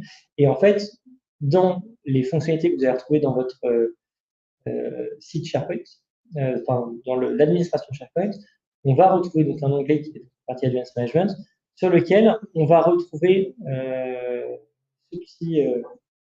cette petite ligne qui est la partie Site Lifecycle Management, qui va permettre d'aller regarder si les sites sont actifs ou pas, proposer aux utilisateurs de les renouveler ou de les supprimer, et ainsi du coup de diminuer de façon globale, on va dire, les stockages. Donc voilà, donc tout ça, on va revenir dans le détail. Donc que faire en tant que client? Toujours pareil, on retrouve la démarche de Microsoft. Je n'ai rien inventé, mais c'est se doter de visibilité, mais de visibilité un peu concrète de quelles sont les données qui sont actives, quelles sont les données qui sont redondantes, quelles sont les données qui sont obsolètes, quelles sont les données qui n'ont plus lieu d'être, quelles sont les données qui prennent énormément de place, qui a beaucoup de versionning et qui nécessitent d'être nettoyées. Voilà. Se donner de la visibilité, avoir la visibilité aussi, pas seulement d'un point de vue global contenant, mais savoir quelle entité consomme plus, parce que si vous avez un certain nombre de stockage par utilisateur, mais vous avez une entité qui consomme 90% du stockage parce qu'elle pioche dans le pot commun, c'est des choses qu'il faut avoir en tête. Donc tout ça dans une logique de se donner les moyens d'agir, de prioriser et de choisir entre des configurations d'outillage maison ou tiers pour faire diminuer ces données. Dans une logique de à la fois faire réduire les coûts, qui va souvent être le premier moteur d'un point de vue IT, avoir une culture de sobriété qui est, on va dire, assez tendance en ce moment, sujet sur lesquels qui me touche particulièrement, et agir au moyen long terme sur le scope 3. Donc là, sans rentrer dans un détail des méthodologies de comment est-ce qu'on on évalue les émissions carbone. Donc on a scope 1 et scope 2 qui sont vraiment la responsabilité du fournisseur, création des, on va dire, utilisation des serveurs, tout ce qui va être énergie de Microsoft pour produire ses services, et le scope 3 qui va être, on va dire, l'ensemble de la chaîne maintenance, cycle de vie des serveurs. Et en fait, si on consomme moins de données, du coup, Microsoft va réserver moins de données dans ses serveurs, donc on va utiliser moins de data center, donc il y a moins besoin de construire de data center, et donc on arrive dans une optique très long terme de faire diminuer on va dire, l'impact environnemental sur l'utilisation des services. Il faut quand même avoir en tête que cette réflexion, c'est du billard à 3-4 bandes, on est sur du très long terme et que ce n'est pas en supprimant des données dans SharePoint qu'on va gagner des tonnes de CO2 au service de la communication d'entreprise, vu que c'est sur du très très long terme. Donc voilà. Donc, en fait, le principal enjeu court terme, c'est de réduire les coûts. Deuxième chose, ça va être quand même d'avoir une culture de sobriété, d'éviter de faire n'importe quoi, parce qu'il va jouer à la fois sur les coûts, la productivité, la conformité, et dans un objectif plus long terme, qui est du coup la partie plus sobriété numérique. Concrètement, qu'est-ce qu'on va faire? Donc là, on va parler plutôt SharePoint OneDrive, qui du coup va nous concerner plus, un peu d'Exchange et Teams à la fin, même si il y a moins de choses à dire. Est-ce que jusque-là, c'est clair? Est-ce que vous avez des questions? Je vous ai perdu. Bon, c'est clair, c'est clair. Merci. Donc, OneDrive SharePoint, quelques rappels, quelques chiffres. Je pense que c'est des choses que vous avez en tête. On a... Voilà. Je vais juste quitter mon Teams. Hop. Voilà. Donc, stockage de données, décompte du stockage, collaboration, 3 grands thèmes, quelques rappels que vous avez sûrement en tête. OneDrive, chaque utilisateur, donc évidemment, on est dans le Microsoft 65, on a de la licence, donc du quota par utilisateur. OneDrive, on est sur du 1 Tera par utilisateur qui monte à 2 ou 5 Tera en fonction de votre nombre de personnes dans l'entreprise. Et même, je pense que pas tout le monde en tête, mais on a la possibilité de jouer sur les quotas des utilisateurs OneDrive pour donner potentiellement plus d'espace de stockage à certains utilisateurs, même si globalement, avant d'arriver à 1 Tera, faut quand même mettre beaucoup de films perso avant d'arriver. C'est ce qu'on voit globalement chez nos clients, ceux qui arrivent à ces quotas-là, c'est ceux qui utilisent leur OneDrive pour les photos de vacances, photos de mariage, les vidéos, les spectacles de danse des enfants ou les films, des cours de yoga. On n'arrive pas souvent à 1 Tera. La partie SharePoint, donc là, maintenant, c'est quelque chose que globalement, tout le monde commence à avoir en tête. Chaque tenante arrive avec 1 Tera par défaut, plus 10 gigas pour chaque utilisateur SharePoint. Et donc, pour 10 000 utilisateurs, on aura 100 Tera, 100 000, on aura 1 Tera, ce qui fait un pétard, etc. Et donc, si on arrive à ce stockage-là, le réflexe de l'IT pendant longtemps a été de dire, pas de souci, je te rajoute du stockage. J'augmente ton stockage de site, je te donne, on achète du stockage additionnel, donc au prix de 2 € publics, le giga par an, et c'est comme ça qu'on arrive à des dizaines, centaines, voire milliers de Tera de données qui ont été achetées en plus à Microsoft pour rien, parce qu'en fait, on ne fait pas de nettoyage, on garde tout et on vient consommer. En fait, même les clients j'avais travaillé pour des grands comptes qui s'étaient rendus très vite compte du problème en fait économique lors des migrations de données, qui avaient dit tous les sites SharePoint, on les met à 100 gigas, voire 200 gigas, et pas 25 Tera par défaut. Il y avait un bouton dans ServiceNow qui permettait de dire augmente-moi mon stockage, passe-moi 1 Tera, passe-moi 2 Tera. Donc en fait, ça ne sert à rien, vu qu'on n'a aucune mesure coercitive pour l'utilisateur. Le décompte du stockage, qui est hyper important d'avoir en tête, c'est que chaque version de fichier compte. Donc par défaut, quand vous avez un fichier qui est dans OneDrive, dans SharePoint, vous modifiez votre fichier, vous l'enregistrez, vous êtes en auto-save, en sauvegarde en continu. Toutes les 10 minutes, on va avoir une mesure incrémentale. Toutes les 10 minutes, on va avoir une nouvelle version. Votre fichier est 10 mégas. 10 minutes après, il va en faire 20. Et ainsi de suite. Et en fait, c'est comme ça que nous, on a explosé à titre personnel notre quota de stockage. C'est que les personnes qui faisaient du Power BI côté marketing avaient des fichiers Power BI de 50-100 mégas. Sauf que à 500 versions fois 50 mégas, on arrivait à des tailles de fichiers de 2 gigas 5 par fichier. Et vu qu'on avait une centaine de fichiers, on avait explosé notre quota en 6 mois, juste sur du Power BI qui était historisé. Donc, par défaut, sur du versionning, c'est 500 pour tout le monde, toutes les bibliothèques. On peut aller de 100 à 500, à 50 000 à l'interface, et par API PowerShell, c'est intéressant de savoir qu'on peut descendre beaucoup moins. Enfin, on peut descendre à 1, voire annuler le versionning. Donc là, après, par contre, vous ne me ferez pas dire ce que j'ai pas dit. Je vous déconseille formellement de descendre à une version, parce que donc, si vous gardez qu'une version, il y a un ransomware qui passe et qui s'amuse à changer juste à tout effacer, et que vous n'avez qu'une version, mais en fait, game over, vous êtes perdu. Donc là, c'est quand même bien de garder un nombre de versions minimum et de jamais descendre à une version, parce que ça vous permet de revenir en arrière en cas de corruption, en cas de problème, en cas d'attaque ransomware. Je parle de ransomware parce que ça a été des choses qui ont été démontrées théoriquement, même si j'ai pas en tête vraiment d'attaque ransomware qui vise à utiliser les API Microsoft pour aller modifier tous les fichiers.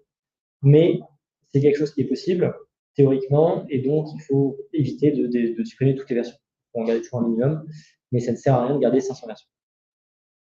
Chaque version compte, ça je l'ai déjà dit, et chaque version va compter dans ce que Microsoft va vous facturer. Ce qui est important aussi d'avoir en tête, c'est que si vous mettez un nombre de versions important, le nombre de versions qui va être conservé dans la Preservation All Library, si vous mettez en place de la rétention pour des fins de conformité, va du coup être assez conséquent vu que la PHL compte dans votre volume global. Voilà. Et donc tout ça, la partie stockage, la partie décompte de stockage, vient un peu, on va dire, un peu frontal avec les recommandations qu'on avait au départ, tout feu tout flamme des équipes Workplace, des équipes du changement, qui étaient en mode faites-vous plaisir, OneDrive, SharePoint, tout est sauvegardé, on évite les pertes de données, on fait de la collaboration, c'est open bar, faites-vous plaisir. Et dans la grande majorité des cas, il n'y a jamais eu d'encadrement et d'éviter de faire exploser le stockage. Donc, on arrive un peu en mode, en fait, ce serait bien d'éviter d'exploser le stockage. Oui, mais en fait, vous avez dit qu'il fallait tout mettre. On peut trouver un terrain d'entente.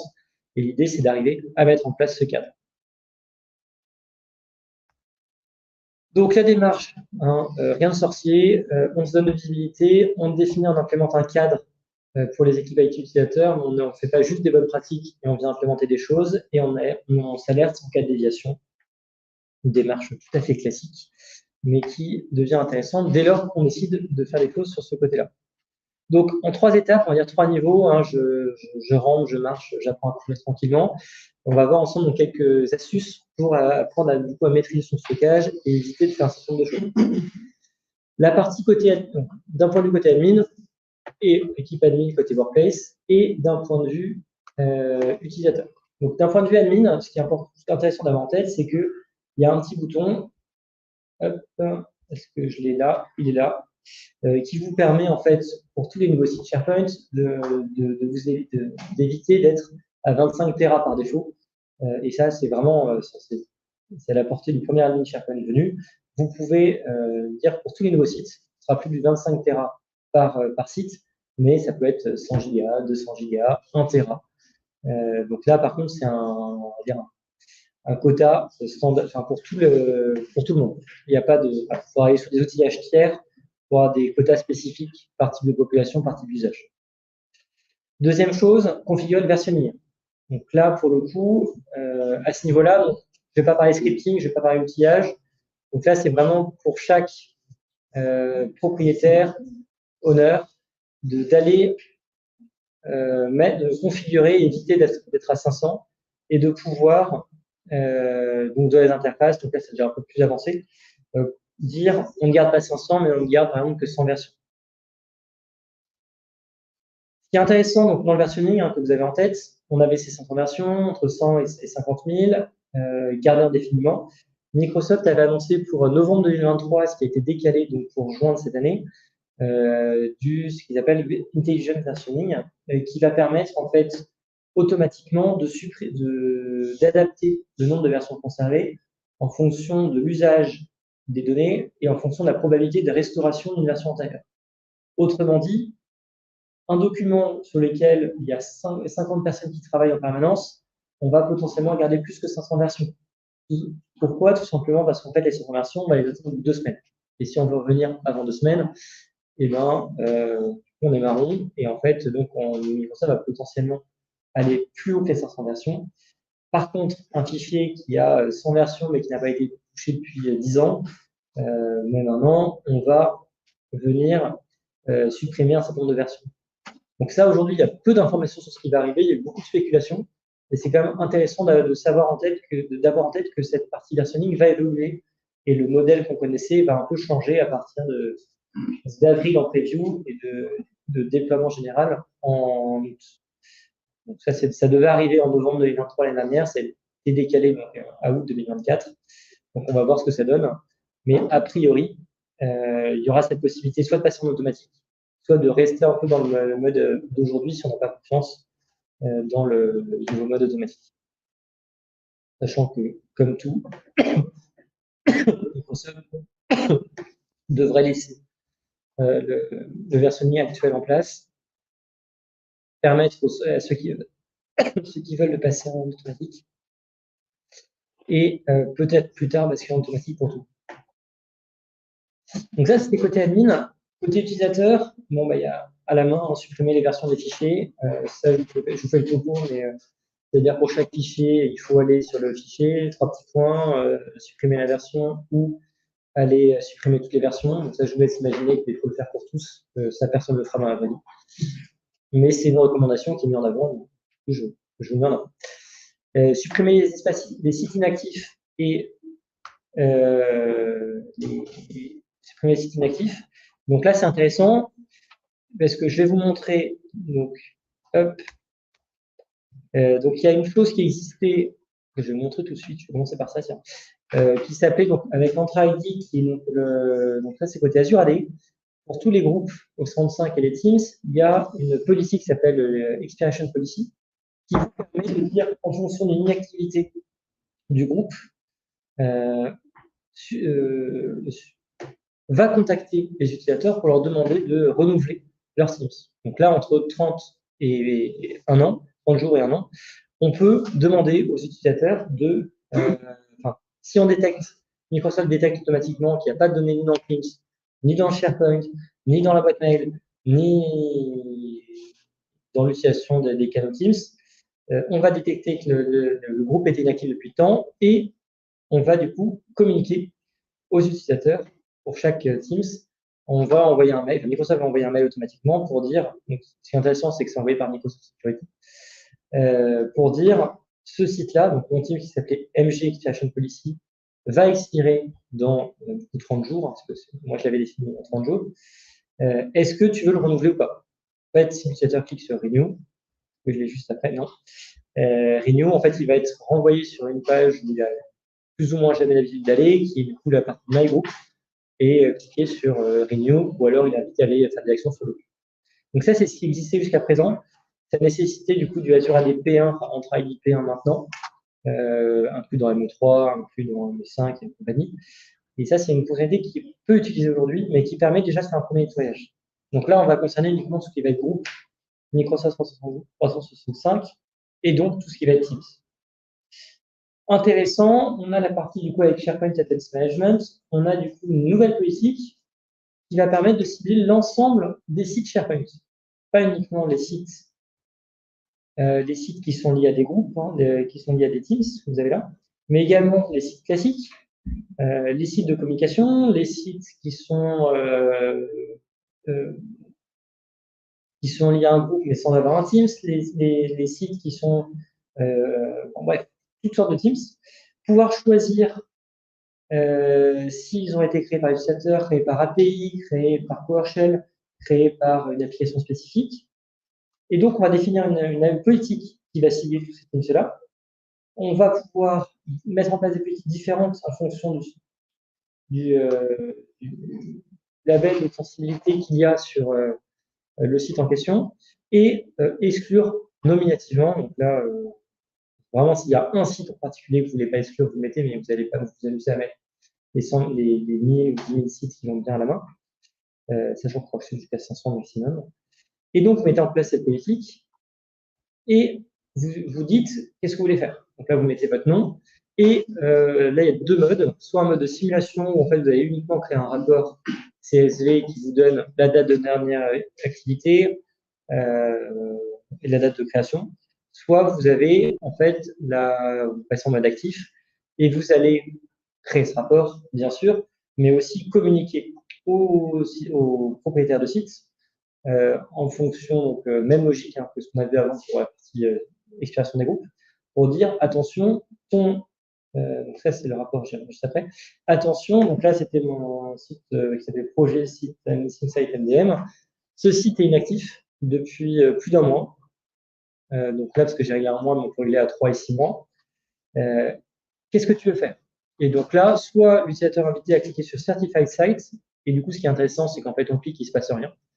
Mais du coup, côté MS, ils ont quand même une notification, enfin, l'admin a quand même une notification pour dire qu'il se passe un truc.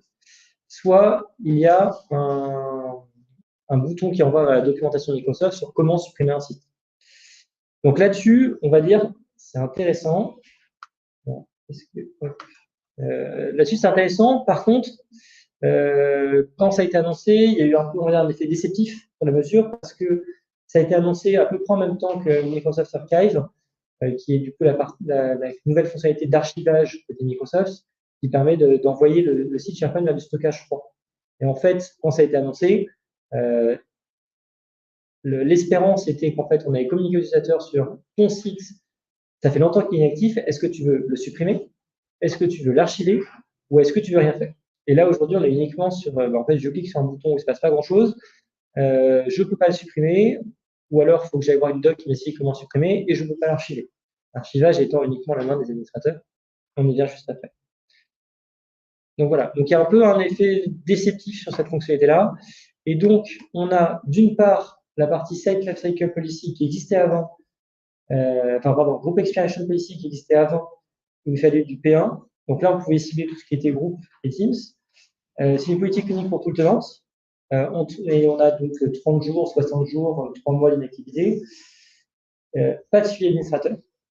Donc là, c'est vraiment de l'opérationnel, on y va. Ou alors, on a la nouvelle fonctionnalité Site Lifecycle Policy qui nécessite du SharePoint Business Management, que n'ont pas la plupart des entreprises, qui permet d'aller cibler par contre tous les sites avec un certain niveau de granularité dans les configurations et d'avoir un rapport de suivi qui est le rapport que je vous ai montré, qui contient le nom, la date de création, la date, l'étiquette de sensibilité, la date de dernière activité et le statut inactif. Et là, en fait, ce qui est intéressant, c'est qu'il y a 4 niveaux. Soit on a fait une première notification à l'utilisateur pour dire ton site est inactif, qu'est-ce que tu veux faire? Soit il y a une deuxième action, troisième action, et quatrième action, quatrième niveau, c'est l'utilisateur n'a rien fait après 3 actions. En fait, il faut quand même comprendre dans la démarche que s'il y en a qui sont à la first notification et d'autres qui sont à la second notification, en fait, il y en a qui ont dit oui, tout va bien, et on reste bloqué à la première notification. Tout ça, ça montre qu'on est au début de la fonctionnalité et qu'il y a des choses qui vont s'améliorer, mais qu'on n'est pas encore tout à fait. Voilà. Ça, c'est le premier niveau. Donc ça, si on peut faire ça, c'est que de la configuration, c'est que des actions manuelles, pas besoin de script, pas besoin d'acheter une solution tierce. Deuxième niveau, on va beaucoup plus loin. Et donc là, on peut, soit d'un point de vue, on va dire, avec du dev maison ou avec un outillage tiers, aller nettoyer les versions automatiquement en cas d'inactivité ou en fonction des critères. Limiter de manière générale toutes les versions à 100 ou 10 ou 50 ou 1000 ou ce que vous voulez.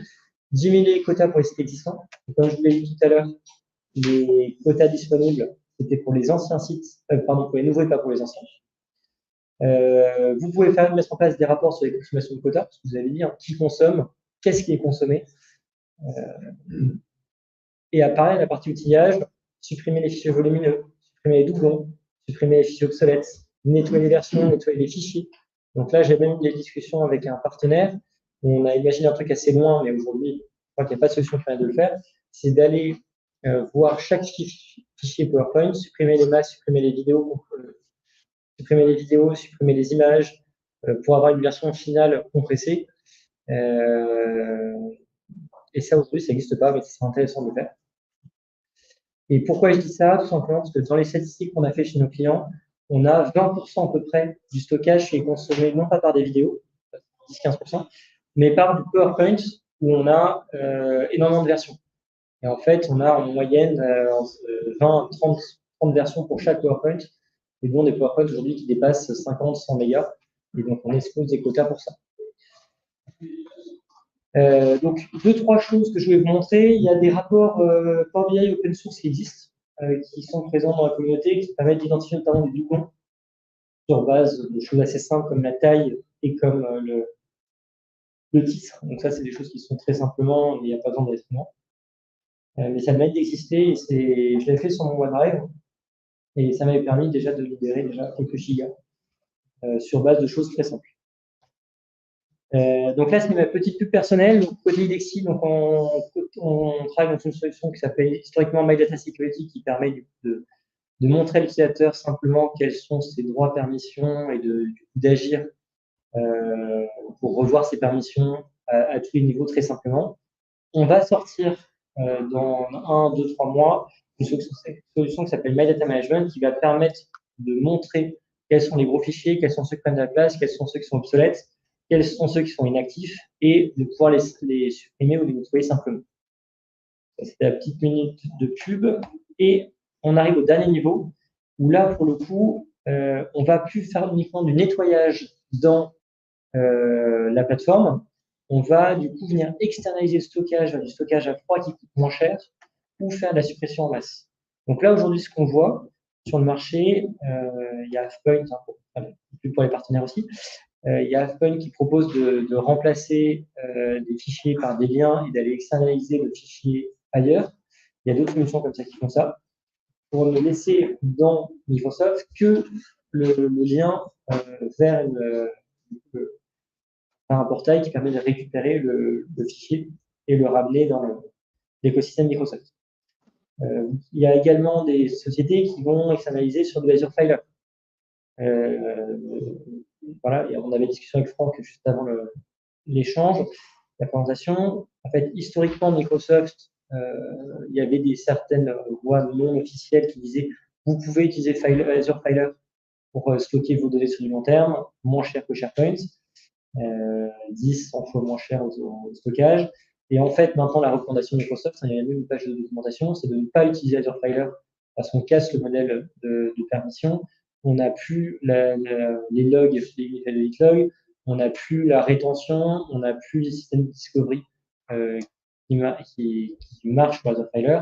Mais la recommandation maintenant, c'est d'aller sur la partie Microsoft Archives que je vais vous présenter juste avant. Donc, pareil, Microsoft Archives, c'est une solution qui arrive avec Syntex et qui apporte la promesse de pouvoir diviser par 3 jusqu'à par 3 le stockage. 5 minutes. Merci. Donc, diviser par 3 du coup le stockage. Donc ça, c'est une capture d'écran d'Adobe Microsoft où globalement, donc, la promesse, c'est de pouvoir conserver les données inactives dans du stockage SharePoint, enfin, qui apparaît comme du SharePoint, qui n'est pas accessible aux utilisateurs, qui est accessible uniquement par les administrateurs. En fait, aujourd'hui, un administrateur peut dire ce site-là, ce site-là, ce site-là, ce site-là, tu me les actives, que ce soit dans l'administration SharePoint ou par PowerShell, tu me les archives et ils ne comptent plus dans le stockage SharePoint.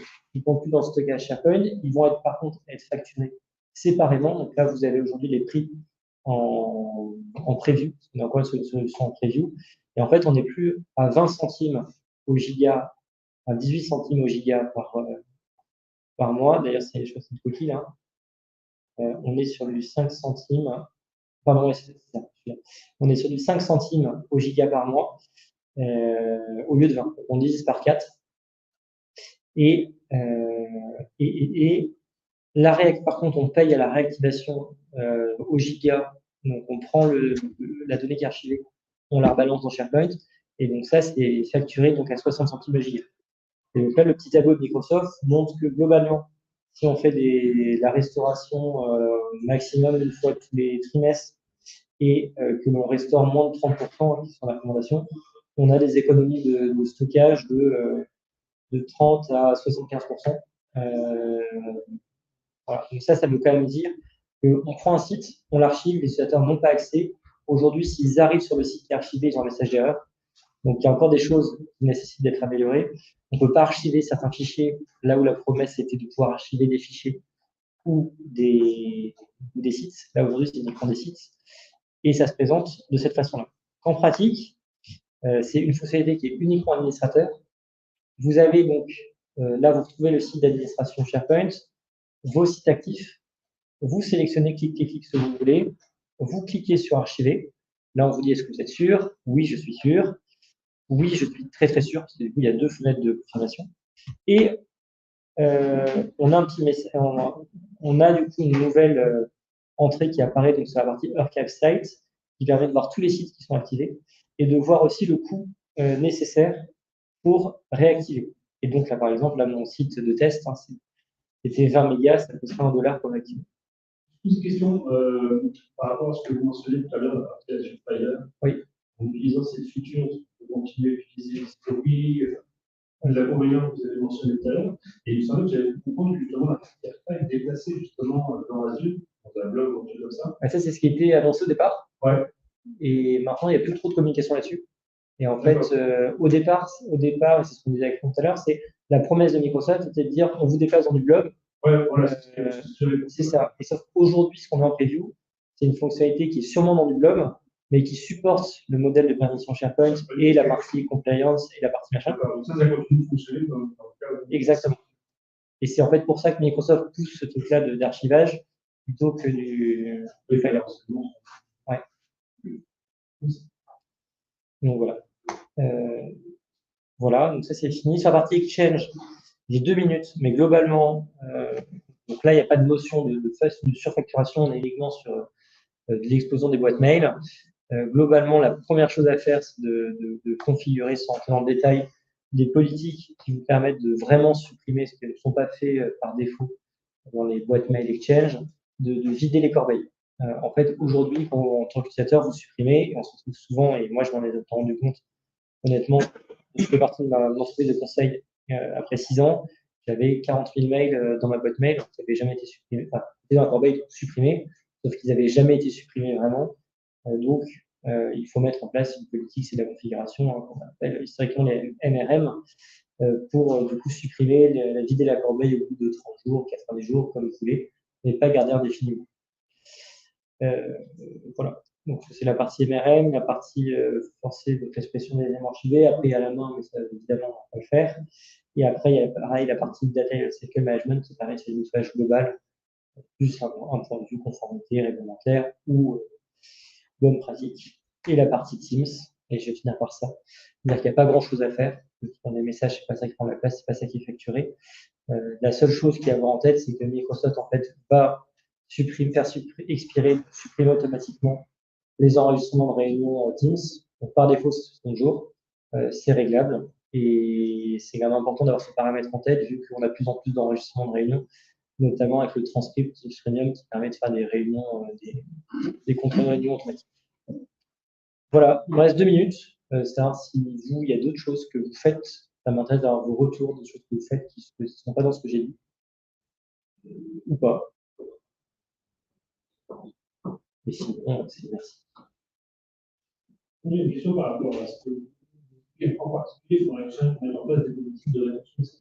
Comment vous gérez des besoins différents vous avez besoin de garder des idées différentes en fonction du département, de contraintes légales, de contraintes pays. Donc ça, ces politiques MRM, ces politiques de rétention peuvent être ciblées à la boîte mail de l'utilisateur.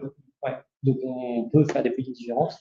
Et en plus de ça, qui sont donc les politiques, on va dire par défaut de nettoyage, par défaut tu vas archiver, par défaut tu supprimes, par défaut on peut donner, dans la vraie vie, ça marche sur certains besoins très précis, on peut donner, hein, c'est ce qu'on appelle les défauts de policy tag qui sont par défaut. Qu'est-ce que tu fais sur tous les messages? Après, il y a des politiques, on va venir cibler les boîtes mail, des dossiers de boîte mail. On va cibler des populations et des dossiers de boîte mail pour mettre en place des mécanismes de rétention d'archivage. Et après, on peut donner aux utilisateurs ce qu'on appelle des personnel tags, des étiquettes qui viennent un peu sur les plates-bandes des étiquettes de rétention. Enfin, c'est la même chose, mais il y en a un où c'est que pour Exchange, l'autre c'est pour tout, où on va permettre à l'utilisateur de dire ce mail-là, dans tous les cas, tu ne le supprimes jamais, ce mail-là, tu fais des choses. Mais ça, dans la vraie vie, ça marche sur des besoins spécifiques, mais ça ne marche pas pour dire à toute la population. Et les cas que tu mentionnes, c'est pas ça que tu fais tes droits sur l'email. Ouais, c'est ça. Stratégie de rétention. J'avais été chez un client hyper drastique qui disait au bout d'un an, au bout de 3 mois, tous les mails supprimés. Ça, à la rigueur, pourquoi pas. Et au bout d'un an, tous les fichiers supprimés dans OneDrive et SharePoint. Et là, il fallait que l'utilisateur prenne la responsabilité de dire celui-là, tu me gardes 3 ans, celui-là, tu me gardes 5 ans, celui-là, tu me gardes 10 ans. J'ai quitté le projet avant les 3 mois, mais j'y croyais pas trop. Et une question purement gratuite, un client qui aujourd'hui n'a jamais vraiment abordé cette problématique à laisser open bar, dans chaque point de OneDrive, nous sommes de données dans une pyramide, etc. Ce serait quoi un bon point de départ et quelle serait l'approche justement pour aujourd'hui contrôler et reprendre le contrôle de ça? Déjà, avoir la visibilité de qui consomme, qu'est-ce qu'il consomme. Ouais. C'est un peu ce que je disais là. Au début, j'ai eu des phrases venir limiter les quotas, éviter l'open bar et nettoyer les versions. Et aujourd'hui, c'est quelque chose que tu peux appliquer. Alors, un client qui n'a pas repris le Java codé dans OneDrive, avec une nouvelle stratégie de rétention sur ce que tu mentionnes là, c'est bien, qui prend du temps, qui se planifie parce que ça va. Il y a un traitement énorme. C'est surtout de la planification et de la conduite du changement. Ce n'est pas des techniques. Technique, n'importe qui peut dire je prends ma politique de rétention, tout ce qui n'a pas bougé depuis, je dégage. Donc, si les métiers, sans leur dire, on commence à supprimer leurs données, là, ça commence à parler. Ce qui permet de gagner facilement, c'est de nettoyer les versions. C'est vraiment le truc qui permet. Moi, je me rappelle quand j'avais été dans le plus de conseils, on avait fait un script à l'époque, ça n'était pas très gros. Là, il faut faire sur des gros temps, faire l'outillage, des trucs assez robustes. Mais sur du script PowerShell de version, on avait économisé 80% du stockage. En tout ce qui n'a pas bougé depuis 6 mois, tu supprimes les versions. Mais quand tu dis que tu supprimes les versions, ça veut dire qu'il ne reste qu'une version du fichier, je comprends bien, tu supprimes tout le reste. Alors, non, aujourd'hui, on ne peut pas supprimer. En tout cas, via la graphe, via PowerShell, il n'y a pas de mécanisme de suppression de toutes les versions. C'est supprimé version par version. Et donc, évidemment, ce que j'ai dit tout à l'heure, on ne descend pas à une version. On descend à. Oui. Ouais. Mais à l'époque, on n'en avait pas. J'ai beaucoup parlé là. D'autres astuces que vous faites, c'est pas là-dedans. Nous, on a un cas, c'est qu'on a activé la présentation code de numérique. Ouais. Avec tout ce qu'on supprime des conserves dans la bibliothèque externe. Et ça a comme impact que le stacking de version n'est pas prêt. Ça, si vous avez rencontré ça chez les clients. Donc, du coup, le version est en vrai public. Oui. Toute notre bibliothèque de documents, même si on est 500 dans la bibliothèque. C'est connu. C'est pour ça qu'il faut. La recommandation, c'est de ne pas mettre de rétention à 5 ans sur tout le tenant. Mais après, voilà, ça dépend des besoins, ça dépend des cas d'usage. Mais de manière générale, il faut cibler les besoins. C'est toujours facile à dire. Hein, mais du coup, on ne peut pas configurer, mais ça n'a pas de.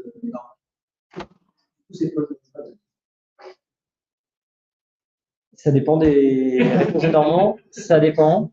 En tout cas, non, c'est pas une bonne pratique de dire on garde tout tenant, tout 5 ans. Le menu de la cantine qui bouge toutes les semaines, s'il y a la photo de tous les plats, qui fait 10 mégas et de 5 ans, c'est pas bon. Et sur les fichiers Excel, chaque version de fichier Excel, ça sauvegarde la totalité de la politique. Oui, normalement, en base, ça garde que le différentiel.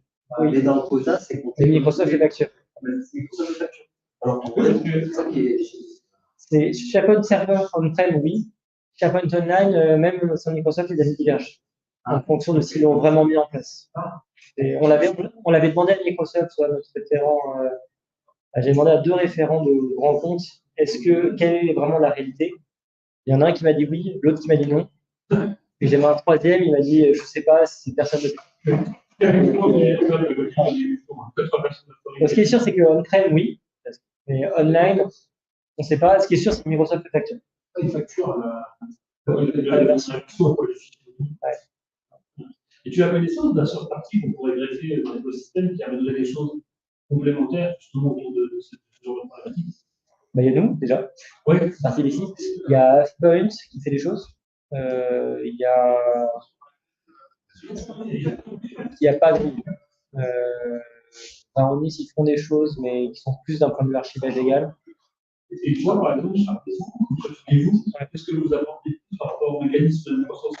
Nous, en fait, on va présenter à l'utilisateur toutes ces données obsolètes, ces données gros fichiers pour lui permettre de supprimer les choses et pas juste faire du nettoyage. Il y a d'abord la partie nettoyage qui va supprimer les versions.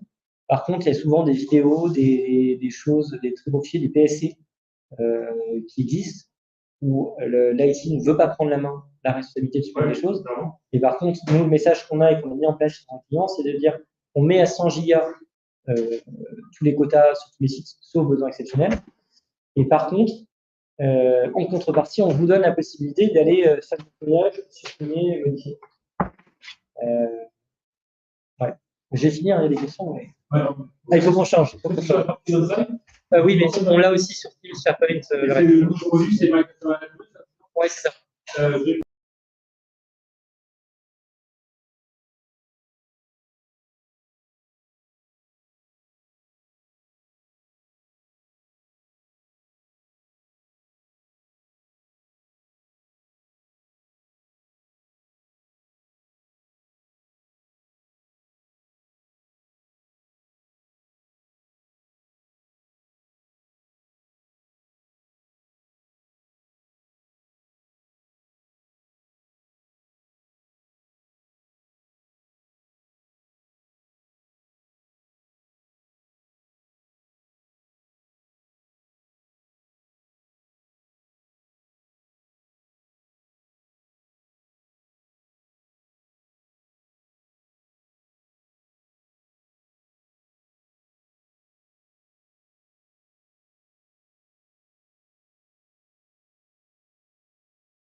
C'est bon.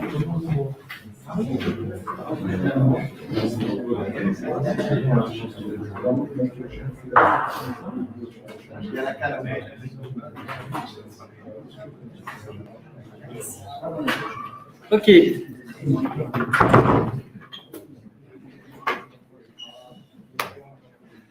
Alors, bon, vous connaissez le début des slides, je vais aller vite parce que j'ai pas mal de choses à voir avec vous.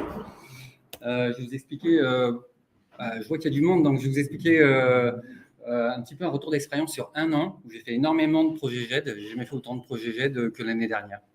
Alors, je pense que ça s'explique par deux facteurs. Un qui était prévisible. On s'est retrouvé avec 3 années d'adoption de Teams pour certaines entreprises un petit peu chaotiques. Donc, la problématique de la GED a refait surface en disant qu'il faudrait des endroits où partager des documents de façon, je dirais, pas sacralisée, mais sanctuarisée, comme étant de l'information de référence. Et puis, il y a eu l'IA générative qui est arrivée derrière. Et l'IA générative aussi implique une qualité des données. On entend beaucoup parler de la sécurité, mais la qualité des données va aussi donner des défis du fil à retordre à Microsoft pour la partie IA générative par rapport à notre donnée de référence. Donc, ce matin, j'étais content d'entendre qu'en plénière, on disait que, maintenant, on a un peu se pencher sur le fonctionnement de SharePoint, du magasin de termes, sur lequel je vais revenir dans quelques minutes, parce que l'IA générative, si vous regardez comment aujourd'hui elle indexe du texte, je dirais full texte, elle ne prend pas en compte pas mal d'éléments qui sont pourtant là dans notre jet de SharePoint. Donc, on va parler de tout ça. Alors, évidemment, que serions-nous sans les sponsors? C'est la question. On ne serait pas grand-chose. Du coup, voilà. Je sais, j'organise des événements à Luxembourg et c'est pareil. Il faut chercher des sponsors. Heureusement, Microsoft Luxembourg, on est sympa, ils nous hébergent. Et donc, sans les sponsors, on ne fait rien. C'est grâce à eux que nous sommes là aujourd'hui en présentiel. Vous connaissez donc la communauté AMS puisque vous êtes là aujourd'hui. C'est la communauté un peu maîtresse de cet événement et tous ces fils d'informations pour pouvoir nous suivre. Oui, je dis nous, mais la communauté AMS, moi, j'ai fait partie de la première session en 2016, l'initiative de Patrick. Et aujourd'hui, je reste organisateur et conférencier. Alors, je me présente rapidement. Je suis MVP depuis 2018. J'appartiens à une société à laquelle je participe pour la première année aujourd'hui de vie, qui s'appelle Human Tech Partners, dans laquelle j'accompagne les entreprises en tant que différentes formules, captain, coach ou builder. Je fais de l'accompagnement stratégique auprès des DSI, des directions d'entreprise même. Je fais également du coaching et je fais du builder. Alors, c'est quoi la différence? C'est que je fais des solutions. Je suis un builder, je suis un concepteur je suis architecte de solutions Microsoft 365, évidemment, avec SharePoint et toute la Power Platform derrière. Mais j'aime beaucoup le faire en mode coach pour le faire avec le client et pas le faire à sa place. Donc, je suis fortement impliqué sur l'adoption des outils 365. D'ailleurs, il y a mon blog qui est peut-être le blog le plus connu, parce que c'est le plus ancien, Adopte un SharePoint 2013. L'adoption, ça a été je dirais mon orientation. En 2013, on ne parlait pas beaucoup d'adoption à l'époque. Il faut savoir qu'en 2013, Microsoft n'avait pas encore racheté Yammer. Et à partir de Yammer, ils ont commencé à se poser la question de comment faire adopter les outils avec un SharePoint qui avait quand même déjà 12 ans, mais qui n'était pas forcément utilisé auprès des métiers. Donc l'adoption, je me suis mis très tôt avec les différents rôles que je viens de vous détailler. Mon blog, j'ai écrit des livres, enfin bref, je vais avancer. Ici, je suis très impliqué sur toutes les communautés et l'idée, c'est de vous faire partager quelque chose. Et je voulais savoir qui n'avait pas assisté à une présentation de Copilot ou de SharePoint Syntex. Une personne, ça marche. Bravo, vous avez échappé à une vague. Et alors, je dirais malheureusement pour vous, on ne va pas en parler beaucoup. En fait, ici, ce qu'on va faire, c'est qu'on va parler de ce qu'il y a avant l'IA générative, de tout ce qu'il y a avant, la réalité aujourd'hui dans nos entreprises, dans l'adoption de SharePoint, dans son aspect gestion électronique de documents. Il y a d'autres usages derrière SharePoint. Il y a SharePoint l'intranet. Et en tant qu'MVP, je ne peux pas vous dire tout ce qu'on a eu la semaine dernière au MVP Summit. Je peux vous dire que SharePoint Intranet, ça reste aujourd'hui quelque chose sur Microsoft investi énormément. Vous allez avoir pas mal de nouveautés qui arriveront cette année. Mais on va se focaliser sur la gestion électronique de documents. Donc, dans mon blog Adopte un SharePoint, ça fait 1 mois que tous les dimanches, je publie un billet pour expliquer ce qu'il y aura dans cette session de 45 minutes. Alors, évidemment, je vais le faire très vite. Si vous avez besoin de revoir des choses que j'aborde ici rapidement à l'oral, ben, vous pourrez toujours le lire. J'ai donc 4 billets de blog qui sont sortis. Le 5e arrivera cette semaine. Et évidemment, je vais vous parler de niveau de maturité de conception de gestion électronique de documents. Alors, ce n'est pas forcément la faute au concepteur, c'est aussi parce qu'il faut embarquer les utilisateurs dans l'adoption. Donc, c'est trouver un juste équilibre entre pousser des fonctionnalités de GED qui sont là depuis toujours, j'ai envie de dire, dans SharePoint. Il y en a beaucoup qui sont là, qui n'ont pas attendu 2010, où il y a eu quand même eu un revirement avec un ajout de fonctionnalités supplémentaires. Elles sont là, et pour autant, on a parfois du mal à adopter les fonctionnalités de gestion électronique de documents. Et je dirais la meilleure chose qui soit arrivée à SharePoint, c'est l'arrivée de Teams. Parce que l'arrivée de Teams, ça a permis je dirais, démocratiser le déploiement de SharePoint à grande échelle pour des scénarios de collaboration simples autour des fichiers. Là, on va parler d'autre chose aujourd'hui. On va parler vraiment de collaboration, on va parler de gestion électronique de documents. Et du coup, je me suis dit, tiens, c'est peut-être l'occasion de ressortir une vieille matrice de maturité autour des fonctionnalités ici de SharePoint que j'avais déjà imaginé en 2012. Donc, je vais vous parler de cette matrice dans un instant, mais on va avoir 5 niveaux de maturité avec le déploiement de fonctionnalités. Voilà la matrice. Pour l'instant, vous ne savez pas ce qu'il y a dedans, mais c'est une matrice, je me suis inspiré de la CMMI, donc c'était une méthodologie pour évaluer la maturité de certains produits. Moi, c'est par rapport à l'adoption des utilisateurs et la conception de la solution. Et donc, vous allez voir que mes 5 chapitres, à chaque fois, je vais regrouper des fonctionnalités et dire, pour moi, ça, c'est niveau 1, niveau 2, niveau 3, niveau 4 et niveau 5 de fonctionnalités, en tout cas d'adoption par rapport aux fonctionnalités de GED. Alors, depuis quand on peut créer une GED dans SharePoint? J'ai envie de dire depuis toujours. Mais qu'est-ce que c'est qu'une GED?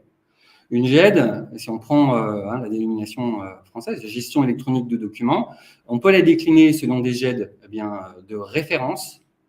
On va avoir, vous allez voir, pas mal de définitions ici dont vous parlez. Mais la GED de référence, c'est l'endroit où on va publier, par exemple, une information réglementaire. Il y a des informations réglementaires dans les entreprises. Elles doivent être aux yeux de chaque collaborateur. Ça va être une GED de référence qui peut être réglementaire. Après, on a des GED plus d'archivage. Certains d'entre vous sont peut-être venus que pour la partie archivage, qui est donc le dernier état du document avant sa destruction. Et il y a ici, donc, on va réexaminer les scénarios de GED de collaboration avancée. On va parler évidemment de Teams ou très peu quand même. Donc, GED, ça signifie évidemment gestion électronique de documents, règles de gestion. Et dans SharePoint, on va trouver 2 typologies de règles de gestion. On va trouver les règles de gestion. Ah, l'animation, elle est croisée. C'était mieux de les faire d'un coup. On va trouver des règles de gestion qui vont permettre d'organiser les contenus, de les classer, et des règles de gestion pour gérer le cycle de vie. Et là, si vous n'êtes pas au courant des dernières nouveautés, on a déjà un petit peu parlé de Purview, et on va voir comment Purview et SharePoint s'intègrent, ou il y en a un qui va manger l'autre. Voilà, je ne vous ai rien dit, mais vous allez voir, il y a des fonctionnalités qui vont devoir être reprises depuis SharePoint vers Purview, et ça, on verra à quel moment il faudra faire cette bascule.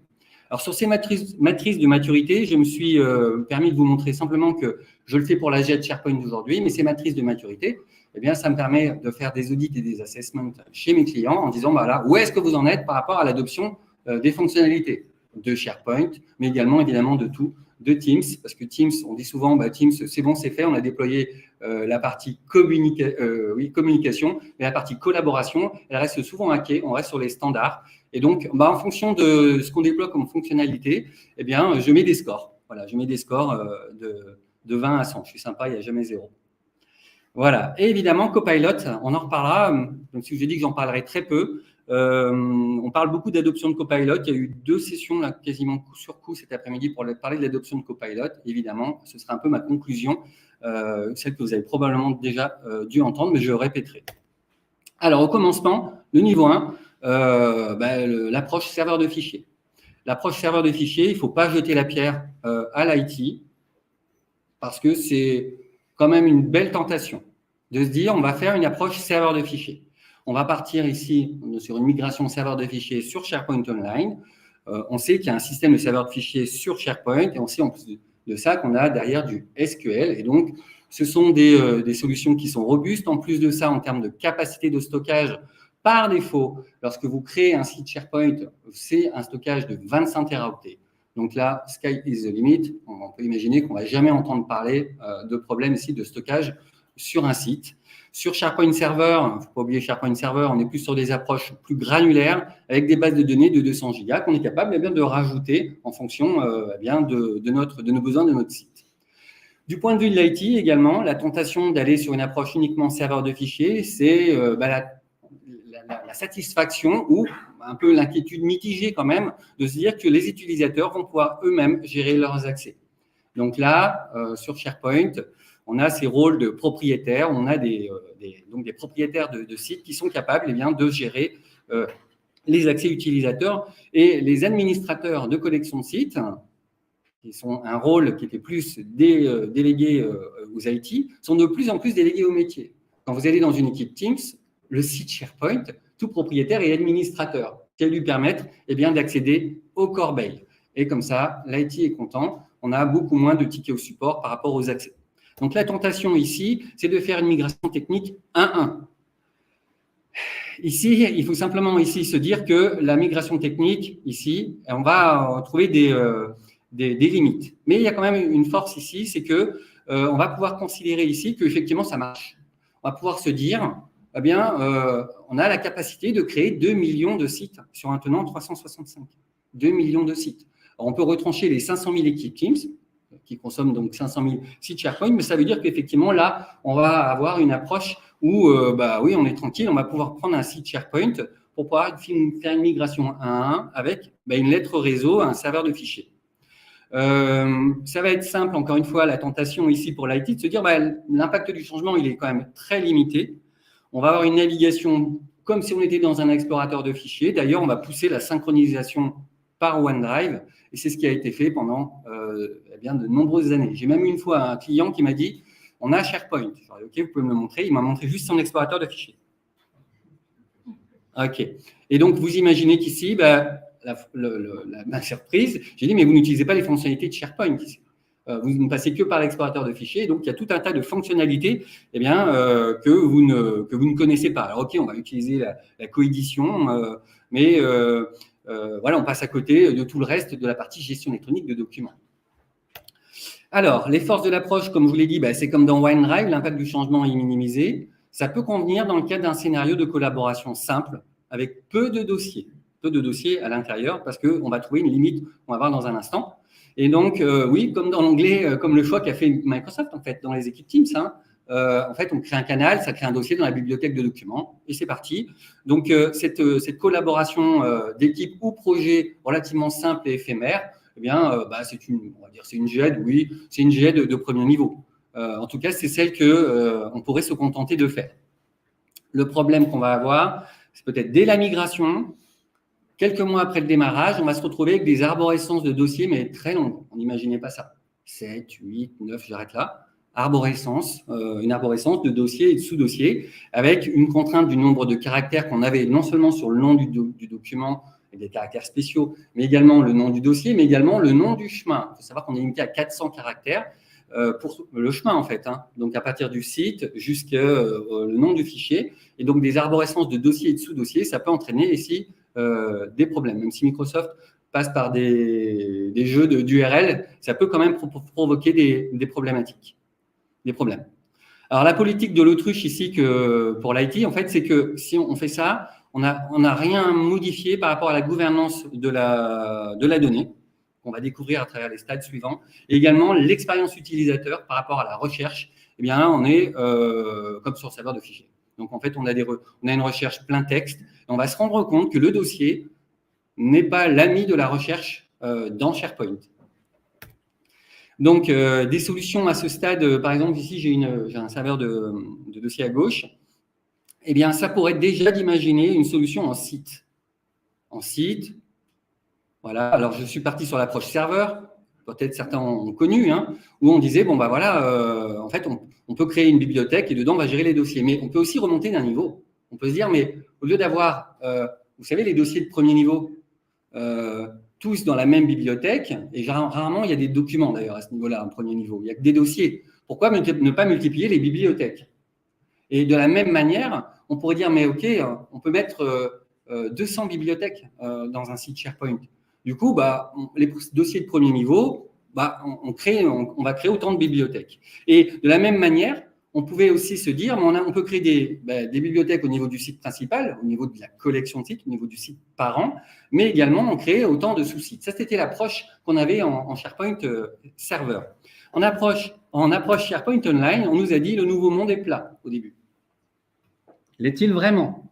En fait, ici, on se retrouve maintenant avec d'autres niveaux qui ont fait leur apparition. On a toujours le sous-site. Alors, le sous-site est toujours là. À un moment donné, il fut question de le bloquer parce que ça générait des problèmes en termes de perte d'accès. On avait des autorisations uniques sur le sous-site et du coup, on perdait accès quand on était sur le propriétaire du site parent, on n'accédait pas au sous-site. Un ticket sur deux dans les centres de services SharePoint Server, c'est des problèmes d'accès parce qu'avec le temps, on a cassé des héritages, etc. Donc, le sous-site, malgré tout, est là. Alors, il y a un bouton qui est caché dans le centre d'administration SharePoint, on peut le cacher, mais il est toujours là. Il ne faut pas le dire aux utilisateurs, surtout dans un site SharePoint, dans une équipe Teams. Oui. Il est désactivé par défaut maintenant. Exactement. Et moi, en fait, j'encourage ça, mais je vais l'utiliser, pourquoi pas, dans des GED, en disant le sous-site peut être un échelon supplémentaire parce que je vais pouvoir l'utiliser comme un filtre à facettes. Donc, il peut disparaître. Je sais qu'il peut disparaître, mais en tout cas, mes sous-sites, mes solutions de GED que j'ai faites à l'heure actuelle, je sais que mes sites ne seront pas supprimés. Microsoft retirera le bouton, mais les sites resteront là.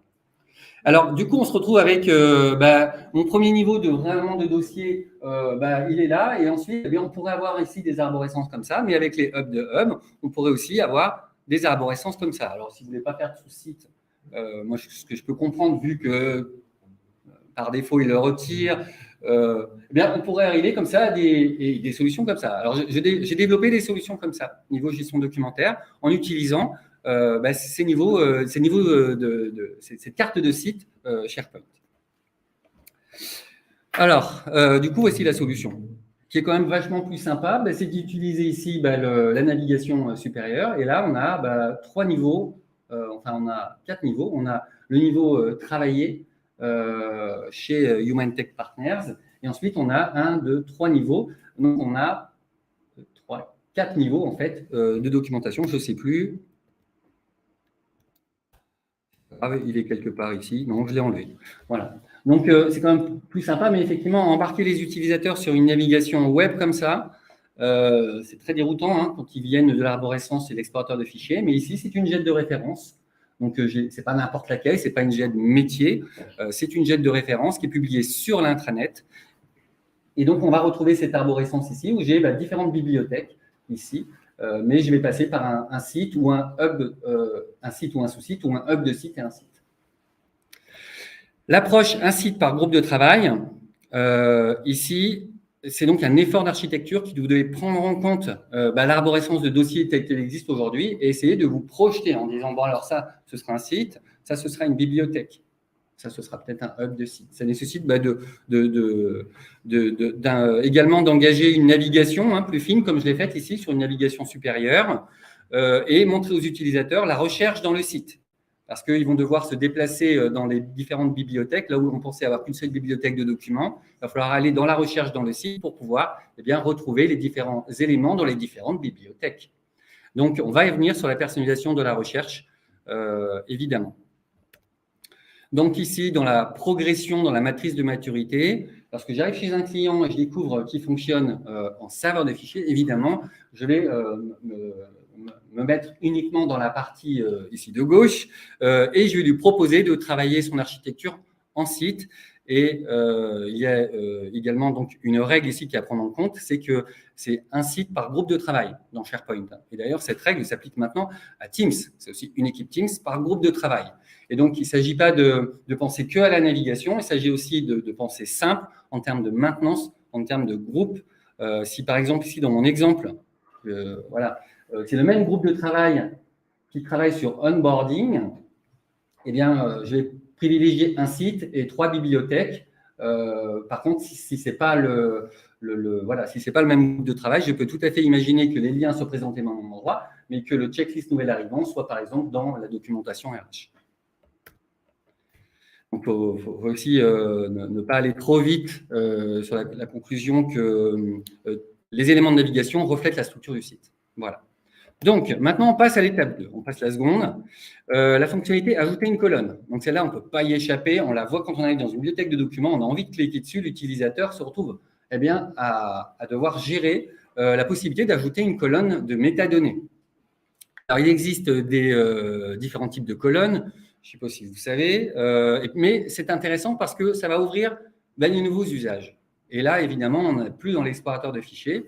On va pouvoir démontrer qu'on peut se rapprocher d'une recherche par filtre sur des valeurs de métadonnées. Alors, les types de colonnes, je répète pour ceux qui ne savent pas, mais il y en a 175 colonnes de sites déjà préexistantes. Avant de créer des colonnes, c'est toujours bien de savoir quelles sont les colonnes de sites qui existent. Alors ensuite, elles sont regroupées par catégorie, on va dire, et il n'y a pas beaucoup de métadonnées documentaires. Donc, je remets ici rapidement. Il existe tout un tas de types de colonnes, je dirais plutôt simples, c'est-à-dire c'est une entrée de valeur. Je ne parlerai pas encore du magasin de termes, je vais venir dans un instant. Ces types de colonnes simples, voilà, je passe. Eh bien, ça va nous permettre des fonctionnalités qui vont nous permettre de promouvoir les types de colonnes. Par exemple, modifier en mode grille, ça va permettre aux utilisateurs de leur dire « Mais regarde, c'est comme dans un fichier Excel. Tu es dans un tableur, tu peux appliquer des valeurs directement dans la grille, mais également, vous pouvez faire de la modification en bloc. » Encore que l'expérience moderne de SharePoint permet également de modifier en bloc en sélectionnant par le volet détail plusieurs documents. Ça va permettre d'introduire des stratégies d'affichage.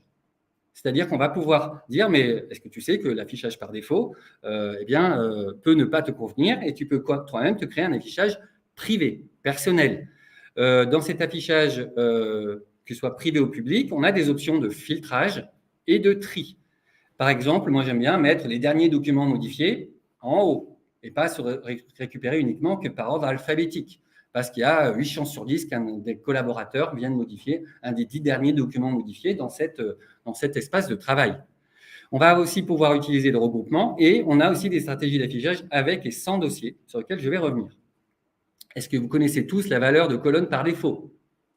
C'est une fonctionnalité qui est un peu méconnue et je me permets à chaque fois d'en reparler parce que cette fonctionnalité de valeur de colonne par défaut, elle permet finalement de rapprocher le monde de serveurs de dossiers avec les métadonnées SharePoint. Cette fonctionnalité, je vais en faire une démonstration, c'est celle que j'ai prévu de faire pour cette deuxième étape. Ça permet de naviguer dans une arborescence et d'avoir les mots-clés finalement qui sont appliqués par défaut en cachette, j'ai envie de dire, sur les dossiers, elles s'appliquent également à leur contenu. Alors, c'est une vieille fonctionnalité qui permettait d'avoir les deux mondes réunifiés, le monde du serveur de fichiers et le monde de la GED. Il y a quand même des choses qui sont un peu dangereuses avec cette fonctionnalité-là. Il faut avertir vos utilisateurs, c'est que lorsqu'ils se sont trompés de dossier, ils déplacent le document d'un dossier à l'autre, la valeur n'est pas modifiée. Donc, il y a des choses ici avec un minimum d'accompagnement. Mais ça va nous permettre de réconcilier ici une approche 100% compatible métadonnées et donc serveur de fichiers. Donc, je vais vous faire une petite démonstration. Voilà. Je vous partage mon écran. Voici. Donc, ici, j'ai mon arborescence de documents. Et j'ai des métadonnées qui sont appliquées par défaut. Donc, ça veut dire qu'ici, j'ai choisi un système de métadonnées basé sur le magasin de termes, c'est-à-dire que j'ai une arborescence ici de dossiers, de sous-dossiers qui a été mise dans le magasin de termes. Tout le monde connaît le magasin de termes? Si quelqu'un ne connaît pas le magasin de termes, j'y vais. OK, je vous montre le magasin de termes.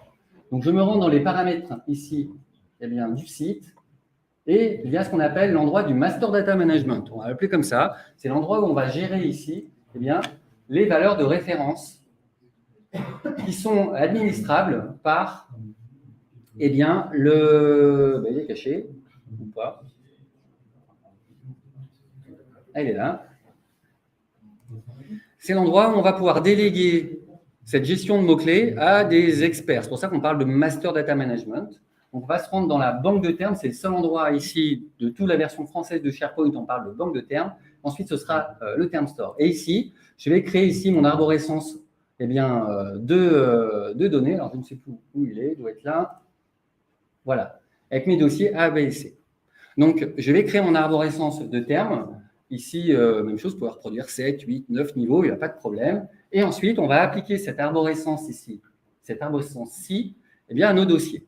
Ça fait que lorsque les documents seront chargés dans le dossier, automatiquement, ils hériteront de cette métadonnée. Donc, je me rends ici, à nouveau, dans mon cas, et en allant dans les paramètres de la bibliothèque, il y a ces valeurs de colonnes par défaut,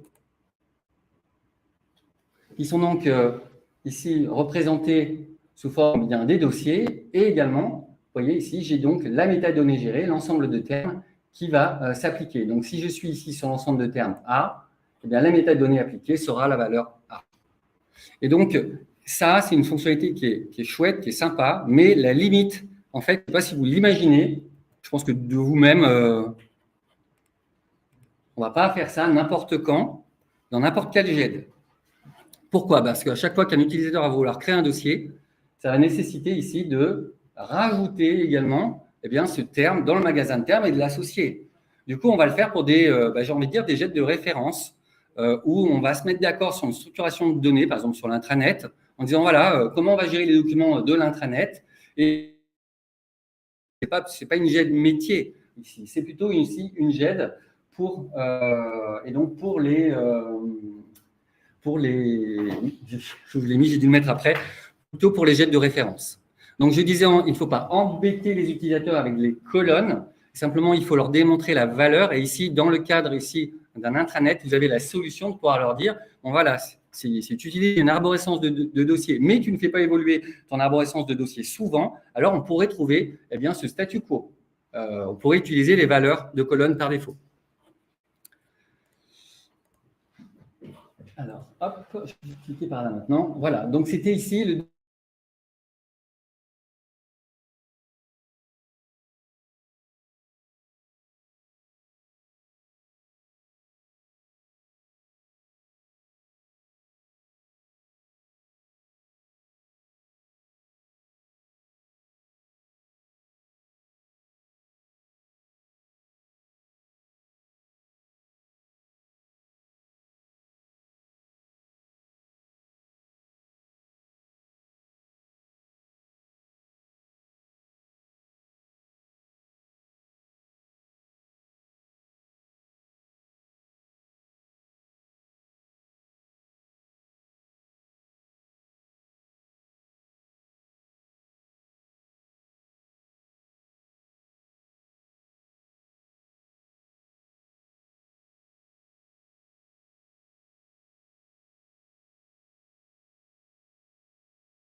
Alors, les types de documents.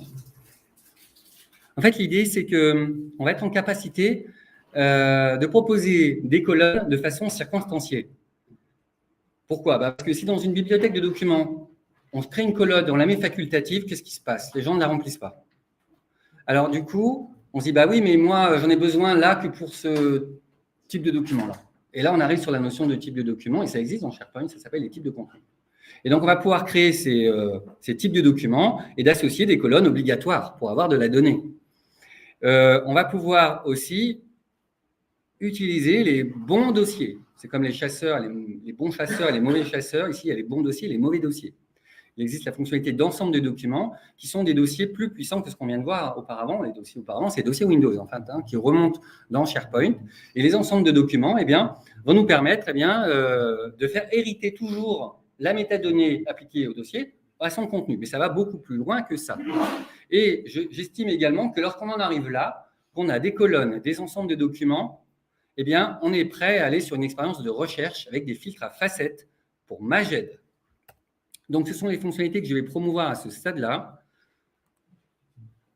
Et par conséquent, cette histoire d'ensemble de documents, je fais un zoom vraiment, ça dépasse complètement le dossier Windows. Je n'ai pas mis tout ce que ça faisait, mais grosso modo, ça permet d'autoriser certains types de documents qui ont le droit de monter dedans. Ça permet également d'avoir une stratégie d'affichage de métadonnées propre aux documents et pas à la bibliothèque.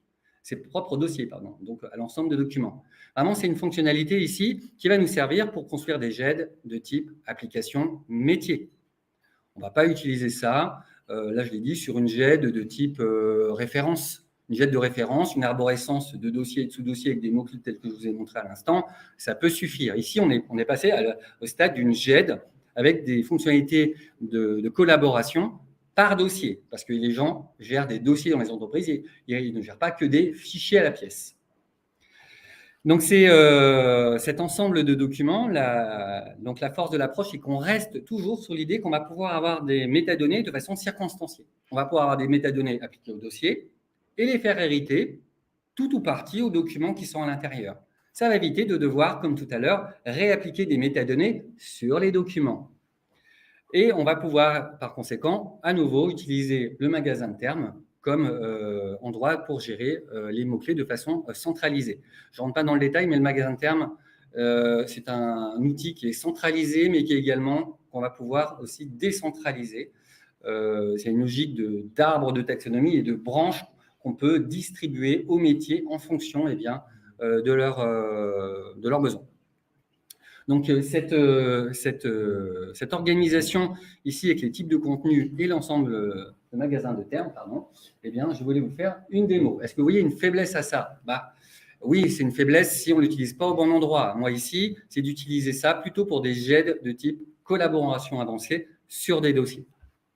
Donc, la faiblesse, c'est qu'il va falloir faire un projet avec le métier.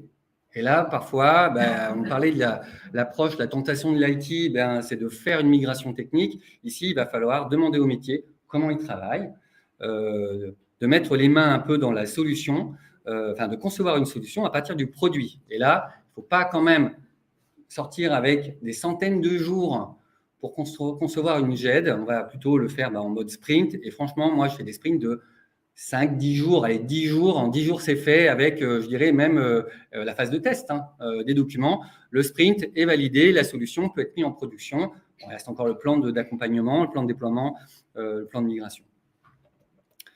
Donc la GED professionnelle, deux petites démos très vite, parce que le temps passe. La GED dite professionnelle, alors c'est là qu'on risque de perdre. J'espère que ça ne va pas se reproduire. J'espère que ce n'était pas ça tout à l'heure. Hop. Ok, donc j'ai prévu ici donc le cas de la CMM 3, on est au stade 3, avec des types de documents. Ici, dans ces types de documents, j'ai un dossier d'embauche et j'ai des types de contenu CV. Donc, c'est-à-dire que dans la même GED ici, avec mes types de contenu, je pourrais avoir différents états, comme par exemple un dossier du personnel, après le dossier d'embauche. En fait, on va pouvoir avoir N ensemble de documents qui chacun possède leurs propres règles métiers. Dans le dossier d'embauche, je vais pouvoir me mettre qu'un CV, une lettre de motivation et une fiche de poste. Alors que dans le dossier ensemble de documents qui va servir à gérer le dossier du collaborateur tout au long de sa vie dans l'entreprise, on va pouvoir trouver d'autres types de documents. Et donc, ici, lorsque je rentre maintenant dans mon dossier d'embauche, ici, je suis très content de voir qu'il y a plein de monsieur, madame 365 qui ont été embauchés dans les entreprises. C'est partie des choses que je découvre cette année. Je suis assez content, je militais pour ce rôle-là. Regardez, on va retrouver ici que certains types de documents, et pas tous les types de documents qui étaient nommés à la racine. Je peux tout à fait aussi, à la racine, ne pas autoriser la création de documents et n'autoriser la création de documents que à l'intérieur d'un dossier.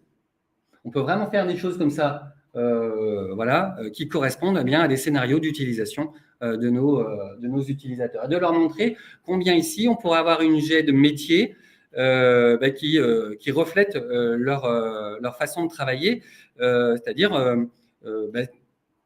tel type de document n'a pas à être dans ce type de dossier. Là, ce n'est pas possible, on va pouvoir le faire grâce à un ensemble de documents. La deuxième exemple que je voulais vous montrer, c'est qu'une fois qu'on a créé comme ça eh bien, des types de documents avec certaines métadonnées ici qui sont basées sur le magasin de termes, d'ailleurs, eh bien, je vais pouvoir en tirer parti dans la recherche. Parce que là, on commence à proposer des solutions professionnelles. Vos utilisateurs, pour pouvoir les embarquer, ben, vous allez pouvoir leur montrer une expérience de recherche. Alors, ce que j'ai fait, c'est que j'ai utilisé un add-on qui est libre de droit, qui fait partie de ce que Microsoft eux-mêmes pousse. Donc, c'est le GitHub, non, c'est TNP Search, pardon, sur GitHub. Voilà. Et donc, on va pouvoir créer ici une expérience de recherche et donc, la GED métier, avoir sa propre expérience de recherche avec des titres à facettes qui sont circonstanciés. Voilà, et donc j'ai retrouvé ici mes 5 CV. Alors, j'ai juste eu un problème, je ne sais pas, c'est le côté last minute de ma présentation. Je voulais rajouter les branches métiers, mais je n'ai pas réussi à les indexer complètement avant l'heure impartie. Donc, en résumé, ici, on va pouvoir avoir différents types de documents. Vous voyez, tout ça s'adapte avec des métadonnées différenciées, les archives également. Et vous voyez ici, ne pas avoir de filtre parce qu'on ne gère pas les filtres. Donc, cette expérience de recherche 360 degrés, elle fait partie de la solution, elle fait partie de vos incitateurs à changer pour vos utilisateurs. C'est un formidable accélérateur d'adoption. Si vous allez pouvoir démontrer en fin de compte ici la valeur de ce que vous faites, et il y a forcément une partie de mon cerveau, moi, qui réfléchit en permanence à la partie recherche, ça fait partie ici de la solution. Donc, le principe de la GED dite professionnelle, utiliser les types de documents, utiliser les ensembles de documents. Vous allez pouvoir avoir des règles de classement circonstancié par type de dossier, par type de document. Et n'oubliez pas l'expérience de recherche pour pouvoir, encore une fois, démontrer largement que le serveur de fichiers est très loin maintenant. On passe à la GED niveau 4. La GED niveau 4, ici, je l'ai appelée une GED au service de la gouvernance de l'information.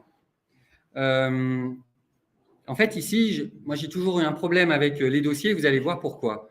Et on va s'attaquer non pas ici aux règles de gestion de classement uniquement, mais également aux règles de gestion du cycle de vie. La gestion du cycle de vie des documents dans tous leurs états, de la collaboration à la publication, à l'archivage. Et ça, on peut paramétrer ces GED SharePoint pour gérer ces cycles de vie de documents.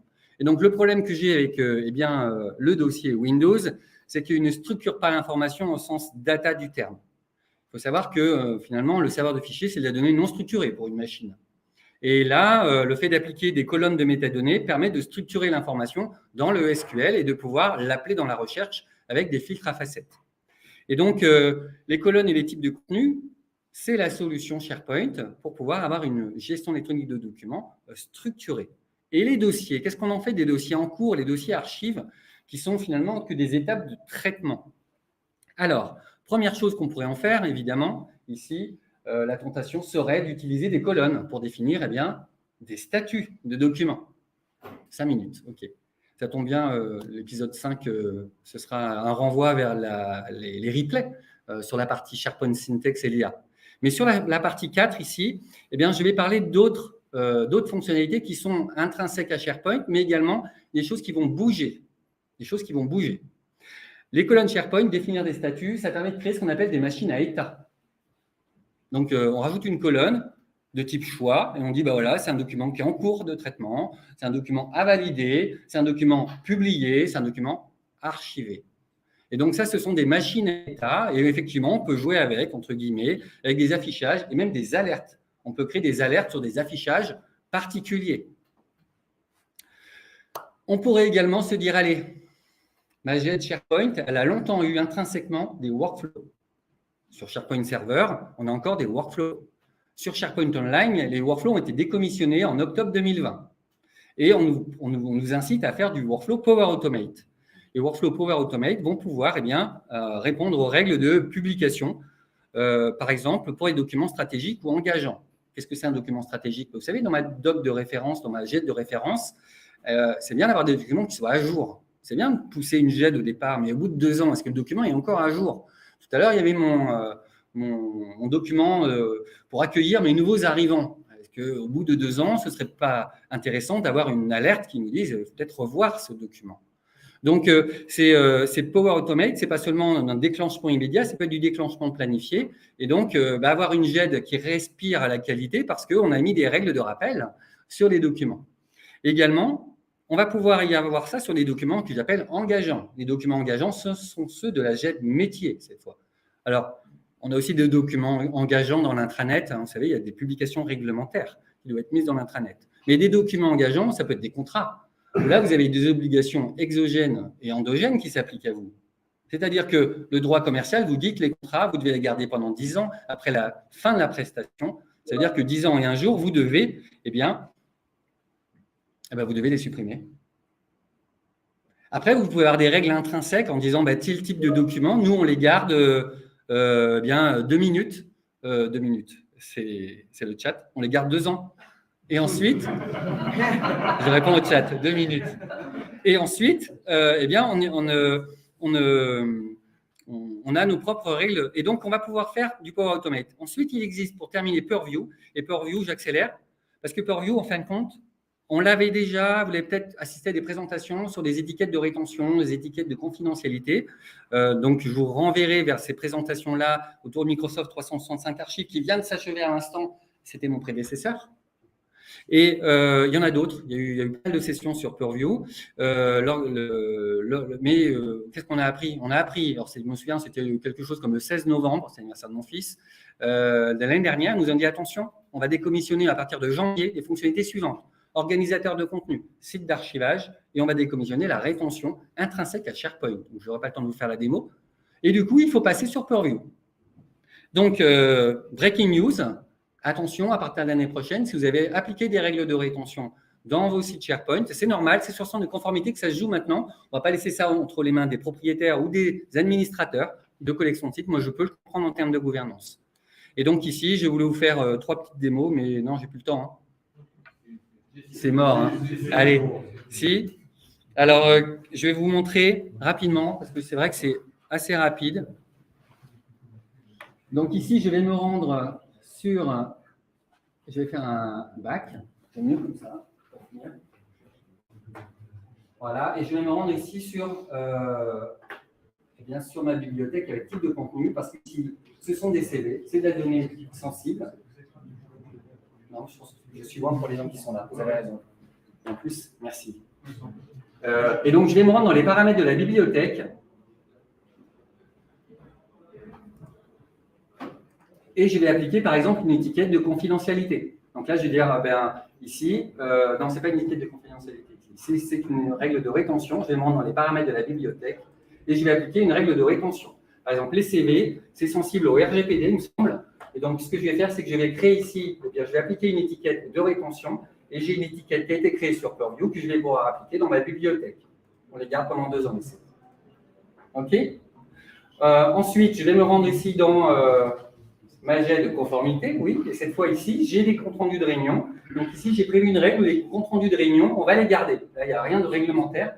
Je n'ai pas le législateur qui m'oblige ici à le faire, mais je vais nous appliquer une règle qui nous est propre. Et donc, je vais créer dans la paramètre de la bibliothèque une règle, c'est la réunion de management, qui a donc ici des étiquettes de confidentialité qui s'appliquent. Le document ne sera pas visible par quelqu'un qui n'appartient pas à notre tenant 365.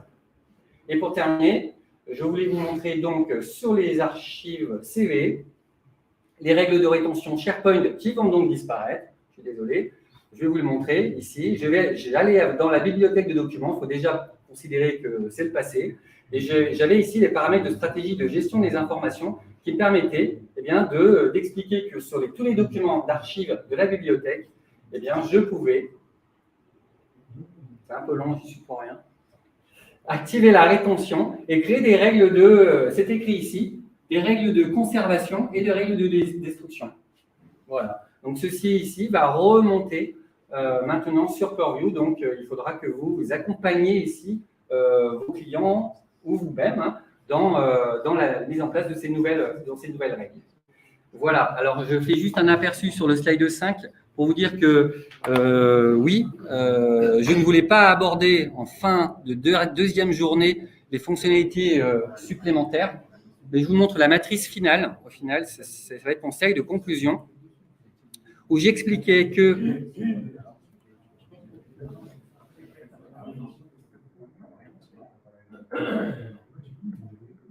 voilà, que l'IA dans ma jet SharePoint, c'est SharePoint Syntax. C'est bon, je ne vais pas revenir dessus. C'est intéressant parce que là, il y avait, alors, il faut payer, mais en fait, l'apport des métadonnées peut être fait de façon semi-automatisée. Puis surtout, il y a le Copilot Studio. Vous avez peut-être vu la présentation hier d'Ala Pitard. Ala disait, regardez, on peut créer un Copilot dédié à ma GED. Donc, vous savez que votre Copilot spécialisé dans votre GED, avec Copilot Studio, vous allez pouvoir le déployer où vous voulez, sur un site SharePoint, dans une équipe Teams, enfin non, dans Teams, pardon, ou le revoir intégré dans Copilot. Mais il y a moins d'intérêt parce que là, on ne saura pas si c'est le Copilot, votre Copilot Studio qui est donc spécialisé. Et donc ici, l'apport de l'IA à Maged va nous permettre eh bien, effectivement d'augmenter ici la maturité parce que c'est de la métadonnée automatique et vous avez l'IA générative qui va venir être très focus sur votre espace de GED, soit réglementaire, soit de référence, ou soit votre GED métier. Avez-vous des questions? Je vois que je ne suis pas tout seul à être en retard. Oui, moi j'ai une question. Oui. Vous avez montré tout à l'heure PNP, vous utilisez beaucoup. Oui.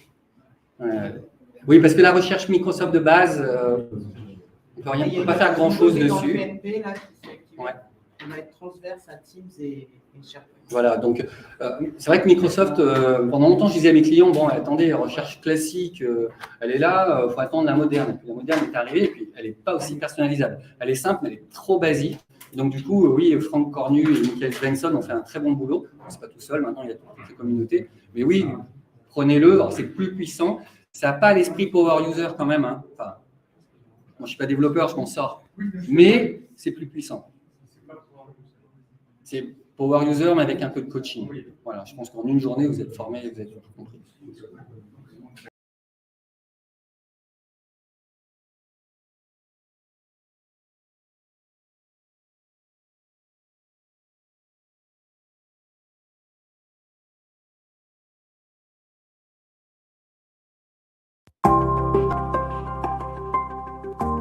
Nous sommes à Hérault.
Nous sommes Aéro, spécialistes dans la gestion intelligente de l'information. Créé en 2004, Aéro, c'est aujourd'hui 230 consultantes et consultants, ainsi que 5 agences à travers le monde. Vous nous connaissez bien comme le leader OpenText, mais Aéro, c'est également un partenariat depuis plus de 10 ans avec Microsoft. Le partage de connaissances et la montée en compétences inscrits dans l'ADN, des équipes qui comptabilisent ensemble des dizaines de certifications, des milliers de jours hommes délivrés en mode projet ou en régie auprès de plus de 200 clients. Une participation active dans les communautés Microsoft en tant que sponsor, et 6 conférenciers dont un MVP qui dispensent des conférences en Europe et dans le monde. Le travail hybride entraîne des changements d'organisation, un besoin de résilience, le nécessaire équilibre entre la vie professionnelle et la vie personnelle et le respect des contraintes liées à la cybersécurité et à la réglementation. Cela se traduit aujourd'hui par la démocratisation des composants de Modern Workplace et le fait de fournir aux citizen développeurs la possibilité de créer leurs propres applications, leurs propres automatisations ou encore la gestion des contenus intelligents qui portent en eux-mêmes leur sécurité, leurs règles de conservation et leur rôle dans les différents processus métiers. Nous sommes les experts qui vous accompagnent dans vos grands projets, comme dans le coaching individuel autour des meilleures technologies. Sur la gestion des contenus, leur capture, leur création, leur migration. Sur l'automatisation, le développement d'applications low-code et pro-code. Sur la protection de l'information et la collaboration sécurisée, ainsi que des compétences transverses sur la conformité réglementaire et la gestion du changement. Pour vos besoins actuels et futurs, faites confiance à Aéro pour vous aider à relever vos défis.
Nous sommes Aéro, spécialistes dans la gestion intelligente de l'information.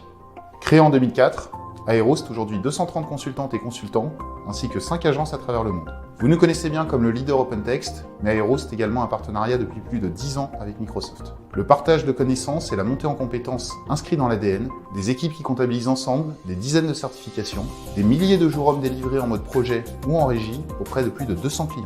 Une participation active dans les communautés Microsoft en tant que sponsor, et 6 conférenciers dont un MVP qui dispensent des conférences en Europe et dans le monde. Le travail hybride entraîne des changements d'organisation, un besoin de résilience, le nécessaire équilibre entre la vie professionnelle et la vie personnelle et le respect des contraintes liées à la cybersécurité et à la réglementation. Cela se traduit aujourd'hui par la démocratisation des composants de Modern Workplace et le fait de fournir aux citizen développeurs la possibilité de créer leurs propres applications, leurs propres automatisations ou encore la gestion des contenus intelligents qui portent en eux-mêmes leur sécurité, leurs règles de conservation et leur rôle dans les différents processus métiers. Nous sommes les experts qui vous accompagnent dans vos grands projets, comme dans le coaching individuel autour des meilleures technologies.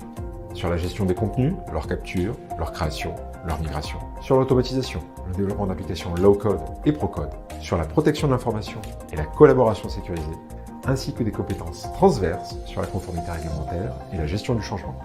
Pour vos besoins actuels et futurs, faites confiance à Aero pour vous aider à relever vos défis.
Nous sommes Aero, spécialistes dans la gestion intelligente de l'information.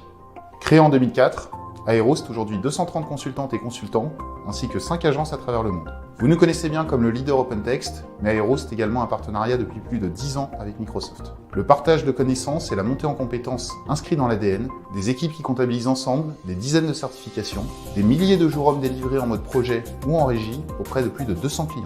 Une participation active dans les communautés Microsoft en tant que sponsor, et 6 conférenciers dont un MVP qui dispensent des conférences en Europe et dans le monde. Le travail hybride entraîne des changements d'organisation, un besoin de résilience, le nécessaire équilibre entre la vie professionnelle et la vie personnelle et le respect des contraintes liées à la cybersécurité et à la réglementation. Cela se traduit aujourd'hui par la démocratisation des composants de Modern Workplace et le fait de fournir aux citizen développeurs la possibilité de créer leurs propres applications, leurs propres automatisations ou encore la gestion des contenus intelligents qui portent en eux-mêmes leur sécurité, leurs règles de conservation et leur rôle dans les différents processus métiers. Nous sommes les experts qui vous accompagnent dans vos grands projets, comme dans le coaching individuel autour des meilleures technologies, sur la gestion des contenus, leur capture, leur création, leur migration, sur l'automatisation, le développement d'applications low-code et pro-code, sur la protection de l'information et la collaboration sécurisée, ainsi que des compétences transverses sur la conformité réglementaire et la gestion du changement. Pour vos besoins actuels et futurs, faites confiance à Aero pour vous aider à relever vos défis.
Nous sommes Aéro, spécialistes dans la gestion intelligente de l'information.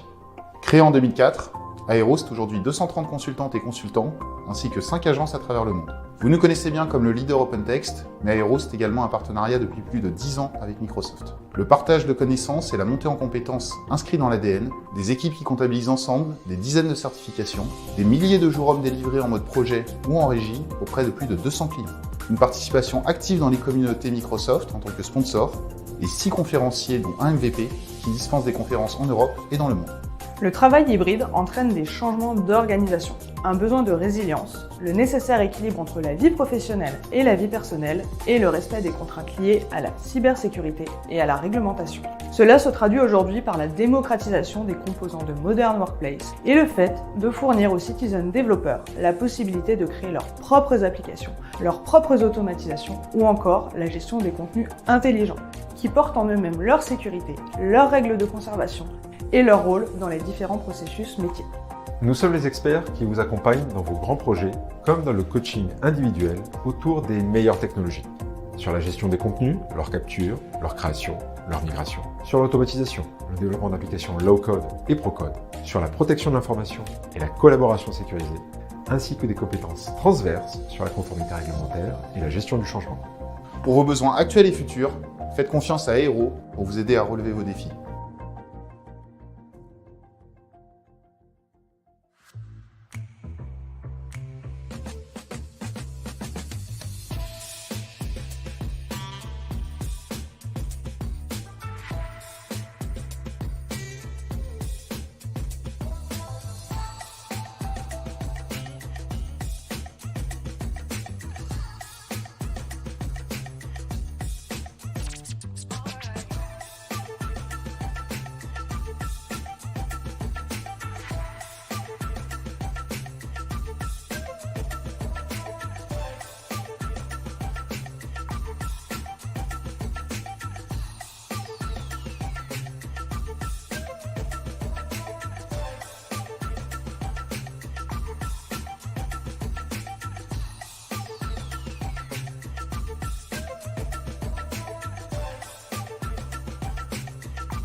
Nous sommes Aéro, spécialistes dans la gestion intelligente de l'information. Créé en 2004, Aéro, c'est aujourd'hui 230 consultantes et consultants, ainsi que 5 agences à travers le monde. Vous nous connaissez bien comme le leader OpenText, mais Aéro, c'est également un partenariat depuis plus de 10 ans avec Microsoft. Le partage de connaissances et la montée en compétences inscrits dans l'ADN, des équipes qui comptabilisent ensemble des dizaines de certifications, des milliers de jours hommes délivrés en mode projet ou en régie auprès de plus de 200 clients. Une participation active dans les communautés Microsoft en tant que sponsor, et 6 conférenciers dont un MVP qui dispensent des conférences en Europe et dans le monde. Le travail hybride entraîne des changements d'organisation, un besoin de résilience, le nécessaire équilibre entre la vie professionnelle et la vie personnelle et le respect des contraintes liées à la cybersécurité et à la réglementation. Cela se traduit aujourd'hui par la démocratisation des composants de Modern Workplace et le fait de fournir aux citizen développeurs la possibilité de créer leurs propres applications, leurs propres automatisations ou encore la gestion des contenus intelligents qui portent en eux-mêmes leur sécurité, leurs règles de conservation et leur rôle dans les différents processus métiers. Nous sommes les experts qui vous accompagnent dans vos grands projets, comme dans le coaching individuel autour des meilleures technologies. Sur la gestion des contenus, leur capture, leur création, leur migration, sur l'automatisation, le développement d'applications low-code et pro-code, sur la protection de l'information et la collaboration sécurisée, ainsi que des compétences transverses sur la conformité réglementaire et la gestion du changement. Pour vos besoins actuels et futurs, faites confiance à Aero pour vous aider à relever vos défis.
Nous sommes Aero, spécialistes dans la gestion intelligente de l'information.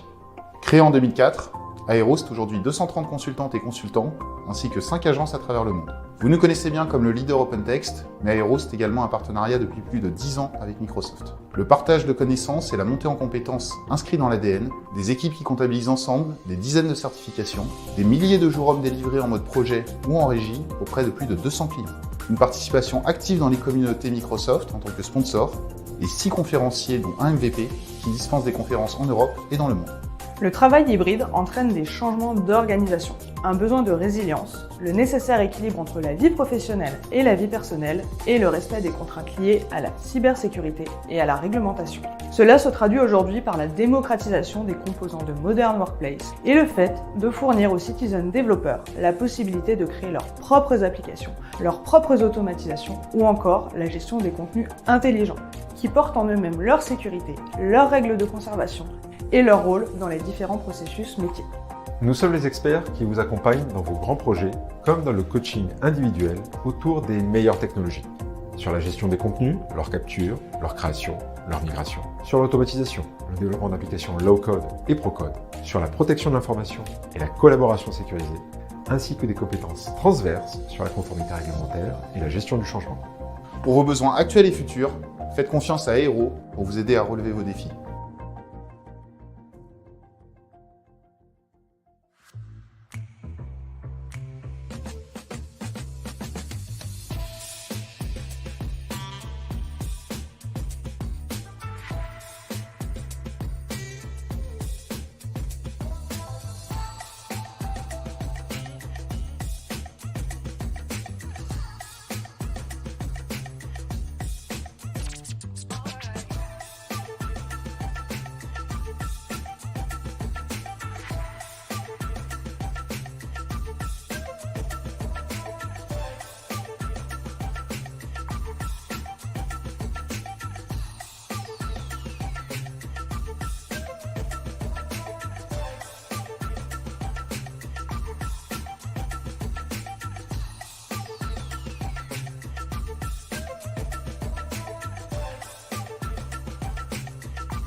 Nous sommes Aéro, spécialistes dans la gestion intelligente de l'information. Créé en 2004, Aéro, c'est aujourd'hui 230 consultantes et consultants, ainsi que 5 agences à travers le monde. Vous nous connaissez bien comme le leader OpenText, mais Aéro, c'est également un partenariat depuis plus de 10 ans avec Microsoft. Le partage de connaissances et la montée en compétences inscrits dans l'ADN, des équipes qui comptabilisent ensemble des dizaines de certifications, des milliers de jours hommes délivrés en mode projet ou en régie auprès de plus de 200 clients. Une participation active dans les communautés Microsoft en tant que sponsor, et 6 conférenciers dont un MVP qui dispensent des conférences en Europe et dans le monde. Le travail hybride entraîne des changements d'organisation, un besoin de résilience, le nécessaire équilibre entre la vie professionnelle et la vie personnelle et le respect des contraintes liées à la cybersécurité et à la réglementation. Cela se traduit aujourd'hui par la démocratisation des composants de Modern Workplace et le fait de fournir aux citizen développeurs la possibilité de créer leurs propres applications, leurs propres automatisations ou encore la gestion des contenus intelligents qui portent en eux-mêmes leur sécurité, leurs règles de conservation et leur rôle dans les différents processus métiers. Nous sommes les experts qui vous accompagnent dans vos grands projets, comme dans le coaching individuel autour des meilleures technologies. Sur la gestion des contenus, leur capture, leur création, leur migration. Sur l'automatisation, le développement d'applications low-code et pro-code. Sur la protection de l'information et la collaboration sécurisée, ainsi que des compétences transverses sur la conformité réglementaire et la gestion du changement. Pour vos besoins actuels et futurs, faites confiance à Aéro pour vous aider à relever vos défis.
Nous sommes Aéro, spécialistes dans la gestion intelligente de l'information.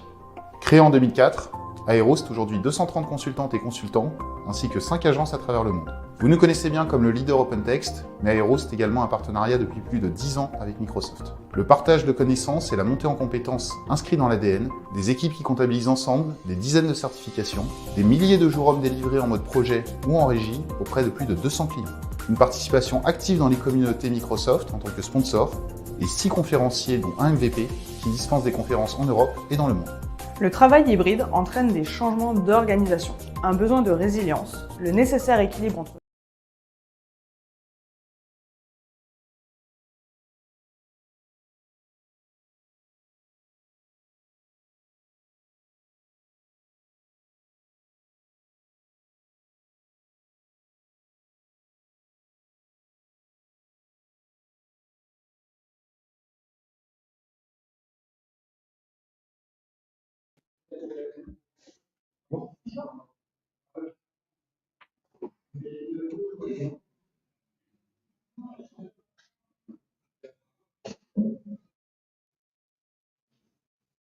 Là, soyez, là vous êtes en live, on va attendre 2 secondes.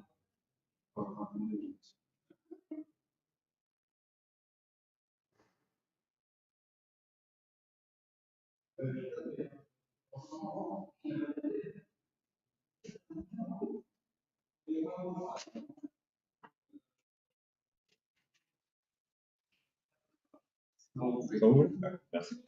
Bonjour à tous. J'en sais qu'on ne sera pas debout parce que sinon les gens à distance ils verront la moitié de la tête, ils ne verront pas les têtes, ils verront la moitié du corps. Ce sera plus pratique pour eux.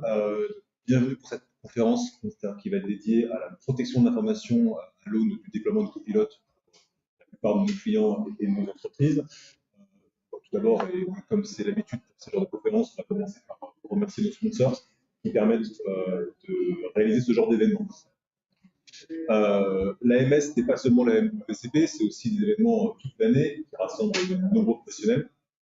Et vous pouvez suivre l'AMS sur les différents liens sociaux que vous pourrez trouver ici.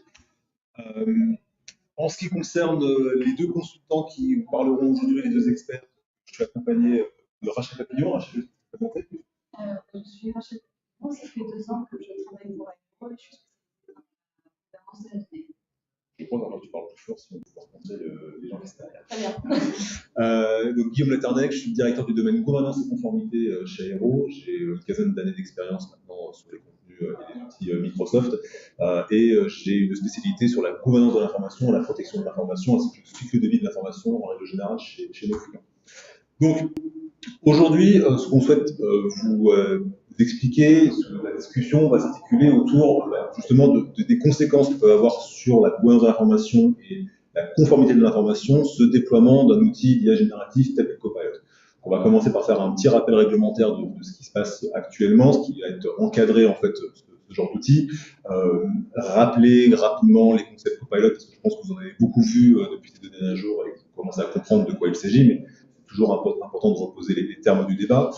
Ensuite, on va parler des risques que nous avons identifiés, sur lesquels on a pu discuter avec nos clients, qui nous étaient remontés du terrain et qui en fait, génèrent de l'inquiétude pour nos clients. Et enfin, on verra les solutions avec Rachel sur quelles sont les gammes d'outils qui sont disponibles aujourd'hui avec les outils Microsoft pour pouvoir sécuriser, gérer du risque, le préempter et surtout mettre en place une gouvernance de l'information qui va être apte à recevoir un outil tel que Copilot. Donc, si on commence par faire un petit panorama réglementaire, si vous vous intéressez aux outils d'IA génératifs, vous aurez connaissance de la semaine dernière la validation de l'IA Act au niveau européen, qui va être le nouveau règlement qui va encadrer l'édition et la création et l'utilisation de produits d'IA en Europe aujourd'hui, sur les 27 pays de l'Union européenne. Cet IA Act est un règlement européen qui va concerner à la fois les fournisseurs, tels que Microsoft peut être, mais qui va aussi concerner les utilisateurs. Ça ne vous dédonnera pas en tant qu'utilisateur d'avoir une conformité avec le règlement dédié à la protection des utilisateurs liés aux outils d'IA. Et ce règlement maintenant définit des niveaux de risque. Voilà. Et aussi définit des obligations et des obligations de transparence de la part des éditeurs, mais aussi des utilisateurs, qui sont des entreprises, où on va vous demander de catégoriser les typologies de sensibilité ou les typologies de traitements qui vont être effectués avec l'IA, avec des traitements, des données sensibles, des données humaines, etc. etc. Et dans ce cadre-là, on va retrouver un peu le même discours qu'on avait pu entendre à l'époque du RGPD, qui était de catégoriser la donnée, catégoriser les traitements, identifier quelles sont les actions qui peuvent être effectuées et qui peuvent être pénalisantes ou dommageables pour un être humain, pour des catégories d'individus. Et on est dans cette même démarche aujourd'hui. Et effectivement, il y a aussi des pénalités pour les personnes qui ne respecteraient pas le règlement lié à l'IA. Et ces pénalités se chiffrent aussi au nombre de chiffres d'affaires mondial d'entreprises qui ne respecteraient pas ce règlement. Ensuite, si on continue dans ce panorama réglementaire, une IA va forcément entrer des données personnelles et va forcément générer un traitement sur ces données personnelles. Puisqu'il va y avoir cette typologie d'action, on va être concerné par une conformité au RGPD. Qui décrit une protection de la vie privée et encadre l'ensemble des traitements de données personnelles pour une entreprise, mais aussi pour l'individu. Et enfin, quelque chose qui est encore aussi intéressant pour nous à prendre en compte, on a la directive NIS 2 qui participe d'un durcissement des attentes de sécurité sectorielles. Aujourd'hui, ça dépend du secteur dans lequel vous êtes plus ou moins impacté par une mise en place d'un NIS2 aujourd'hui, mais qui, en termes de méthodologie, va vous indiquer des processus à suivre, d'identification de vos données, d'identification des usages, etc., de renforcement de votre cybersécurité. Et ça vous donne des pistes pour vous dire, j'ai un panorama réglementaire qui encadre ce nouveau type d'outil qui va arriver chez moi et que j'ai déjà acheté et j'ai déjà intégré dans mon écosystème de SI. Donc, notre problématique aujourd'hui, ce sera de se dire qu'on a un nouvel outil qui arrive. Hein, certains, est déjà en place. On a donc de nouvelles pratiques, de nouveaux usages qui ont lieu désormais avec l'arrivée d'un outil tel que l'IA. Et donc, si c'est de nouveaux usages, des usages qui sont nouveaux, mais sur des données, sur des systèmes d'information qui est déjà préexistant, vous avez de nouvelles responsabilités. La responsabilité, c'est pour vos utilisateurs, c'est la connaissance des données qui sont conservées chez vous, mais c'est aussi savoir quels sont les risques auxquels vous vous exposez au jour le jour avec le comportement de vos utilisateurs, la qualité et la sensibilité de vos données et la robustesse de votre infrastructure ou de votre système d'information. Donc, il y a des tâtonnements. Moi, j'ai suffisamment d'ancienneté pour me rappeler les tâtonnements de SharePoint Online ou de Teams quand ils ont été déployés. C'est les mêmes tâtonnements. Un nouvel outil qui a l'air génial, des promesses, mais qui ont des impacts sur le réel, sur les pratiques et sur les données que vous allez collecter. On va se poser la question, c'est un garde-fou. Un peu spoiler, la réponse est oui, il y a un garde-fou aujourd'hui. Il est annoncé comme tel par Microsoft, c'est Purview, c'est l'ensemble de la gamme Purview qui existe. Mais comment est-ce qu'on s'en saisit et quelles sont aujourd'hui les clés et les features qu'on va pouvoir utiliser de Purview pour venir nous assister sur le déploiement d'un outil comme donc, rapidement rappeler que Microsoft Copilot, c'est la combinaison de plusieurs choses. C'est la combinaison d'un LLM de Microsoft, du moteur de recherche Microsoft Graph, de la possibilité de connecter à Internet. Ça, c'est génial, mais c'est aussi un problème pour vous, peut-être, en tant que protection de l'information.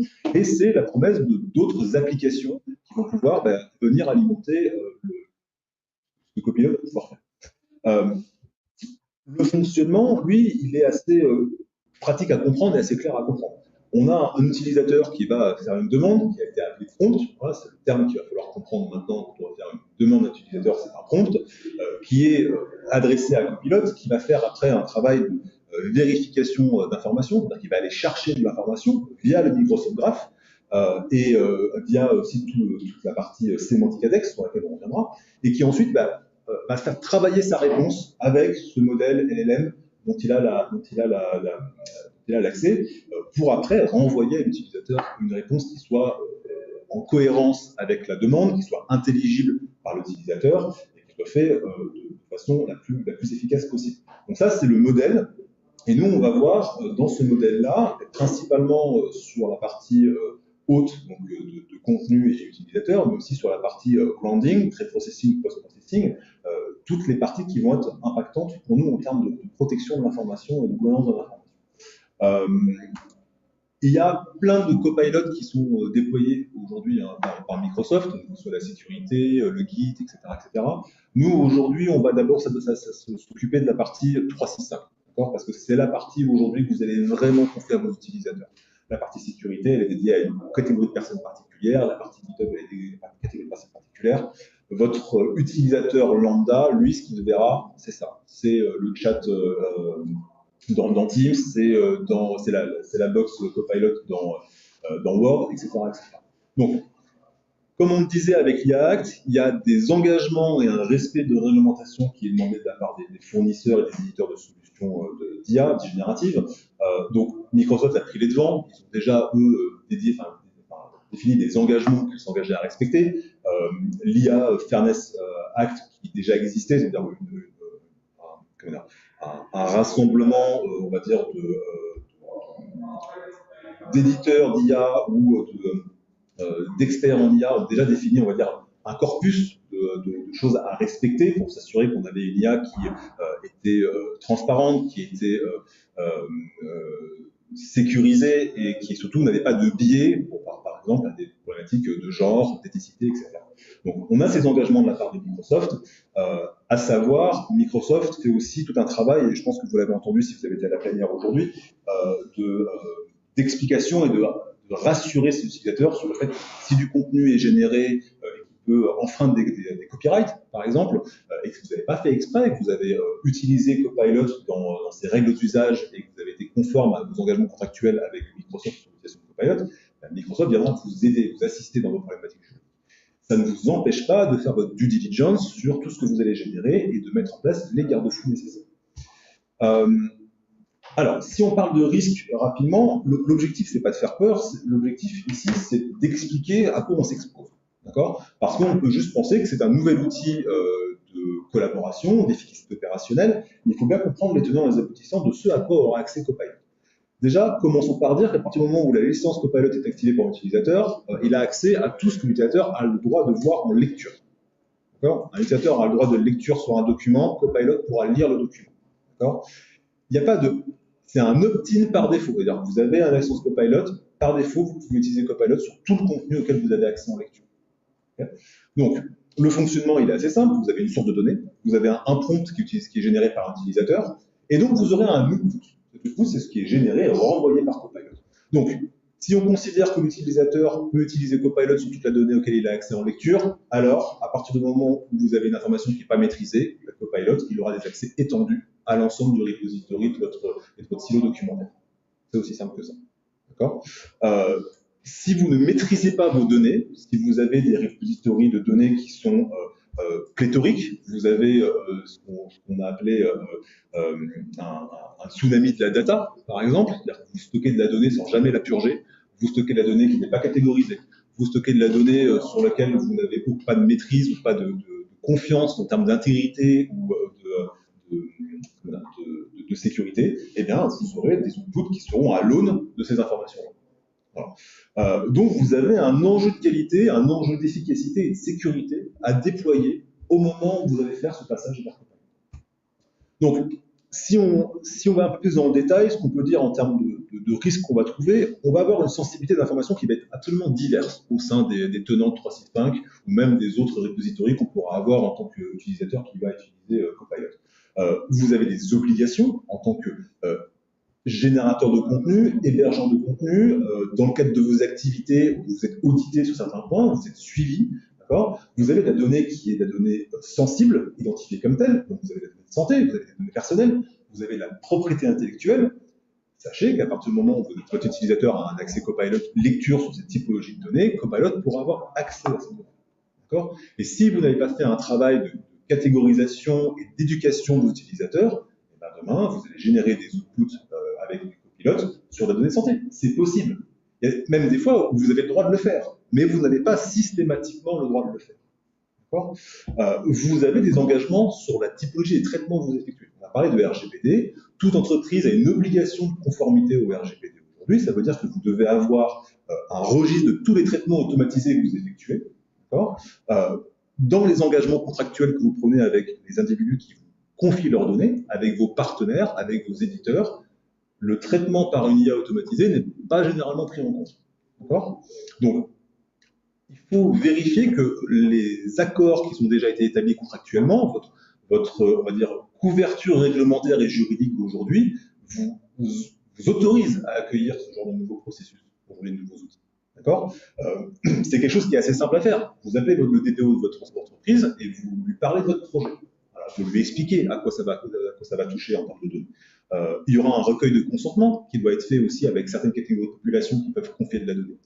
On a vu aussi qu'aujourd'hui, notamment avec l'IA Act, on doit annoncer et être transparent systématiquement quand un contenu a été généré avec de l'IA ou quand une personne a fait face à un chatbot qui utilise l'IA générative. Vous devez annoncer ce genre de contenu. Et ça, c'est le règlement européen qui vous oblige maintenant. Donc, si demain vous utilisez un chatbot Copilot pour faire de la réponse à l'utilisateur, pour faire du SLA, etc., eh ben, il doit être au courant qu'il parle avec un chatbot qui fait de l'IA générative et pas avec une personne. Donc, si on va un peu dans la provocation, hein, vous avez une donnée sensible avec un prompt Copilot, et ben vous avez un output qui est sensible et non maîtrisé et non identifié, parce que vous n'aurez pas fait le travail de tagage nécessaire. Si vous avez des données sensibles qui ne sont pas exclues, Vous avez de la donnée bancaire, vous avez de la donnée des IP de votre ferme SharePoint, par exemple, et c'est accessible en lecture. Voilà, vous pouvez demander, je peux demander demain à Copilot de me faire la liste de tous les IP qu'il va retrouver sur un repository. Et ce sera de la donnée sensible qui sera en dehors de votre contrôle. Si on a des données, des outputs qui vont récupérer les données sensibles et qu'on va partager à l'extérieur, donc je veux générer demain une présentation pour un nouveau client, j'utilise Copilot pour m'aider à générer cette présentation, je récupère des accords contractuels qui concernent un seul client, et j'envoie à l'extérieur, et rien ne m'empêche de le faire. Parce qu'on n'a pas encore fait ce travail d'identification de la donnée. On a aussi, et ça, c'est pas le cas avec Copilot aujourd'hui, mais ce sera le cas avec l'IA générative de demain, quand on la connectera à plein de silos différents. Vous avez des données sensibles qui sont anonymisées dans un coin, vous avez deux données personnelles qui sont chacune de leur côté, qui sont séparées.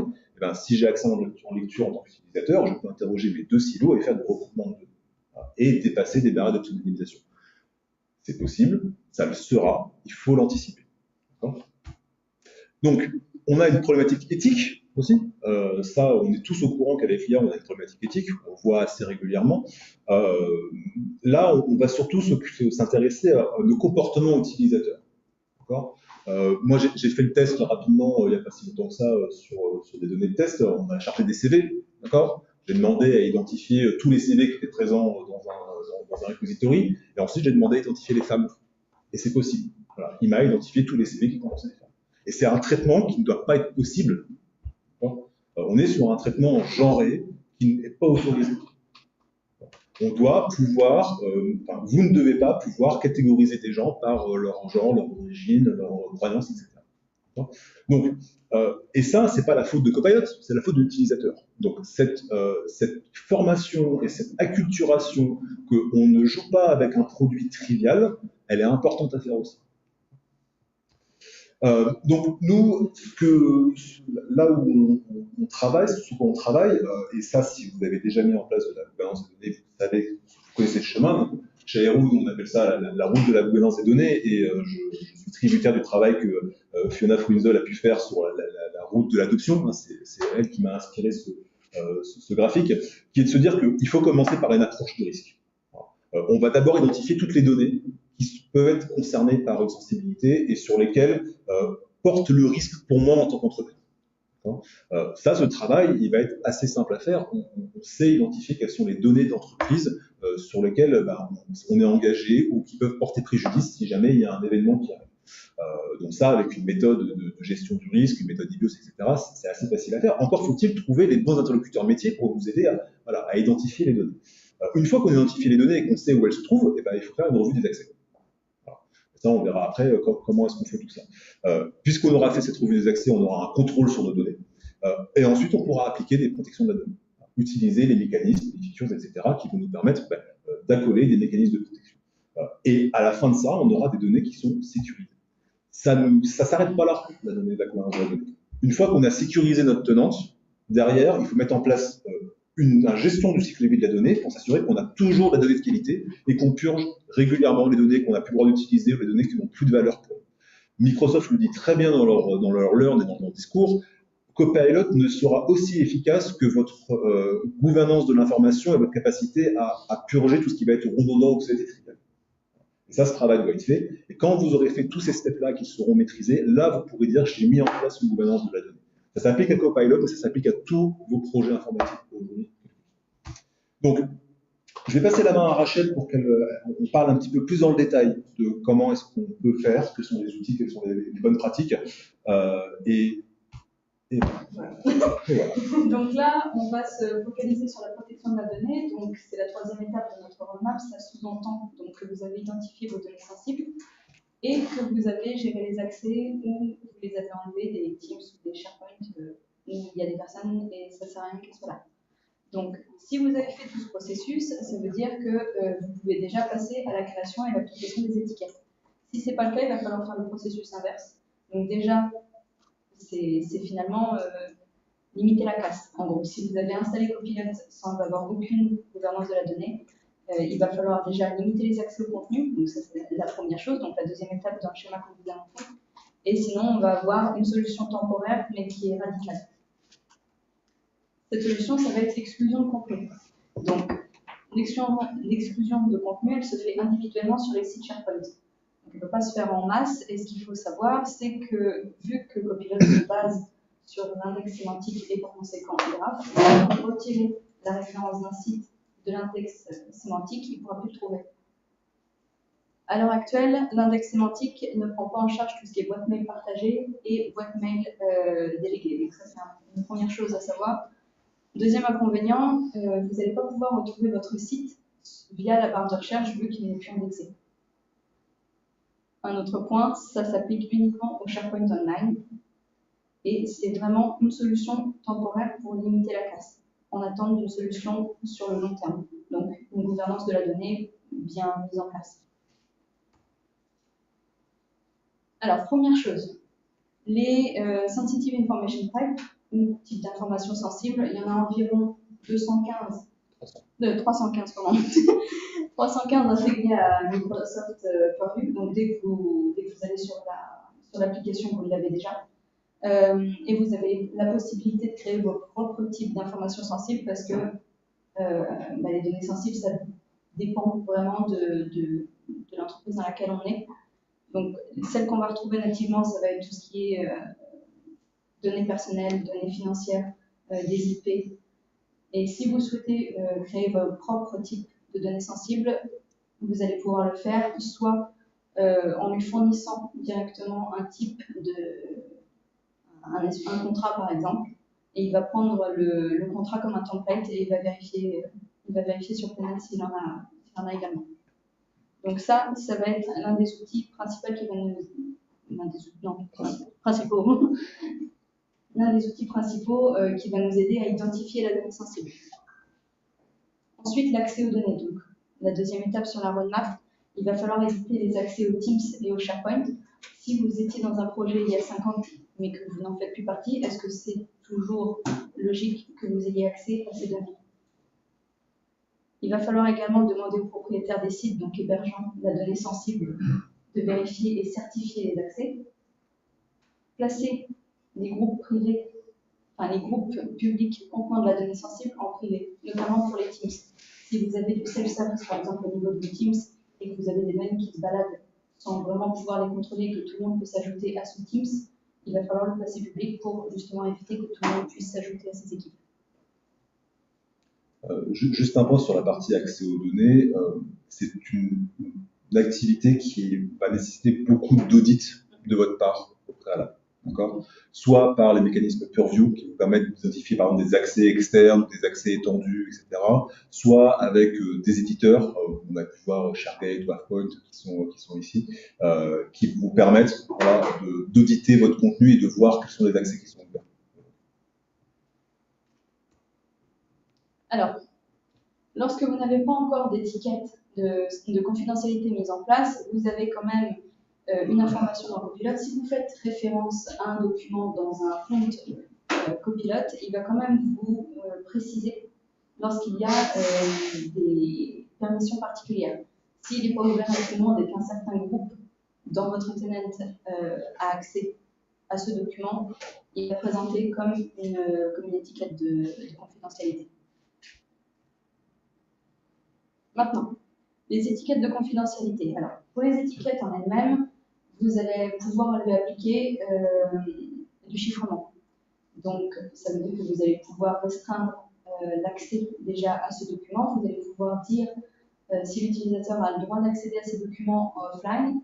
Et au moment de la gestion des accès, justement, vous laissez soit le choix aux utilisateurs qui vont appliquer cette étiquette de gérer eux-mêmes les permissions, ou alors mettre les permissions directement lorsque vous créez l'étiquette. Ça va dépendre de la maturité de vos utilisateurs et de leur bon vouloir, disons. Il y a également la fonctionnalité de marquage de contenu, donc vous allez pouvoir ajouter un filigrane, un en-tête ou un pied de page. Une chose qu'il est important de noter, c'est que pour que les étiquettes fonctionnent, il va falloir les embarquer dans des stratégies. Donc elles peuvent être soit manuelles en E3, soit automatique en E5. Manuel, ça veut dire que vous laissez la main justement à vos utilisateurs, donc il faut leur faire confiance un peu et être sûr qu'ils vont bien appliquer les choses. Le problème, c'est que quelqu'un va peut-être appliquer un type d'étiquette sur un type de document, mais une autre personne va avoir un avis différent. Donc c'est souvent le problème qu'on rencontre avec le manuel. Sinon, vous avez l'automatique qui va justement reposer sur la SIT qu'on a vue et qui va détecter le type de données directement et va appliquer automatiquement l'étiquette. Et voilà à peu près ce que ça va donner au niveau de copilote. Donc vous avez un document sur SharePoint qui a une étiquette de confidentialité confidentielle. Si je demande qu'on fasse un résumé d'un document ayant une étiquette, vous allez avoir le petit logo juste ici qui vous indique que vous avez une étiquette sur le document que vous voulez résumer. Maintenant, sur la partie cycle de vie, donc comme l'a dit Guillaume, une copilote, il se base sur la donnée, il se nourrit de votre donnée. Donc il faut absolument que ce soit toujours mis à jour et que vous n'ayez pas 50 000 versions d'un document. Alors, on a souvent ce système un petit peu old school de document V1, document V2, et on n'utilise pas forcément l'outil de versioning de SharePoint, ce qui est une erreur parce que Copilot va utiliser toutes les versions, peu importe la date de création. Donc, première chose, il va falloir détecter les sites inactifs. De toute manière, lorsque vous faites généralement les audits, vous allez voir qu'il y a des sites, ça fait 3 ou 4 ans qu'ils n'ont pas été utilisés.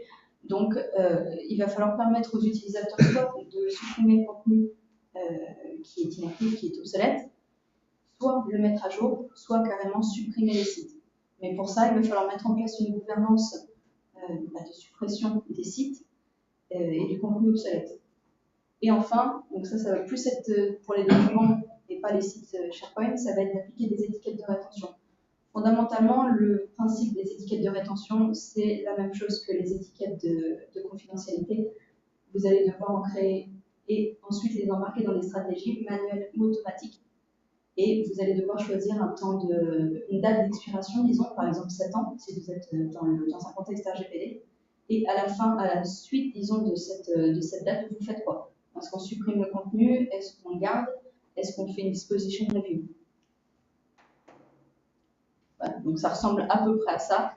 Vous avez également la possibilité de personnaliser le temps de conservation, spécialement si vous voulez mettre en place des workflows pour automate, pour passer la donnée vers un Azure, par exemple. Vous pouvez le faire avec les étiquettes de rétention ou les stratégies.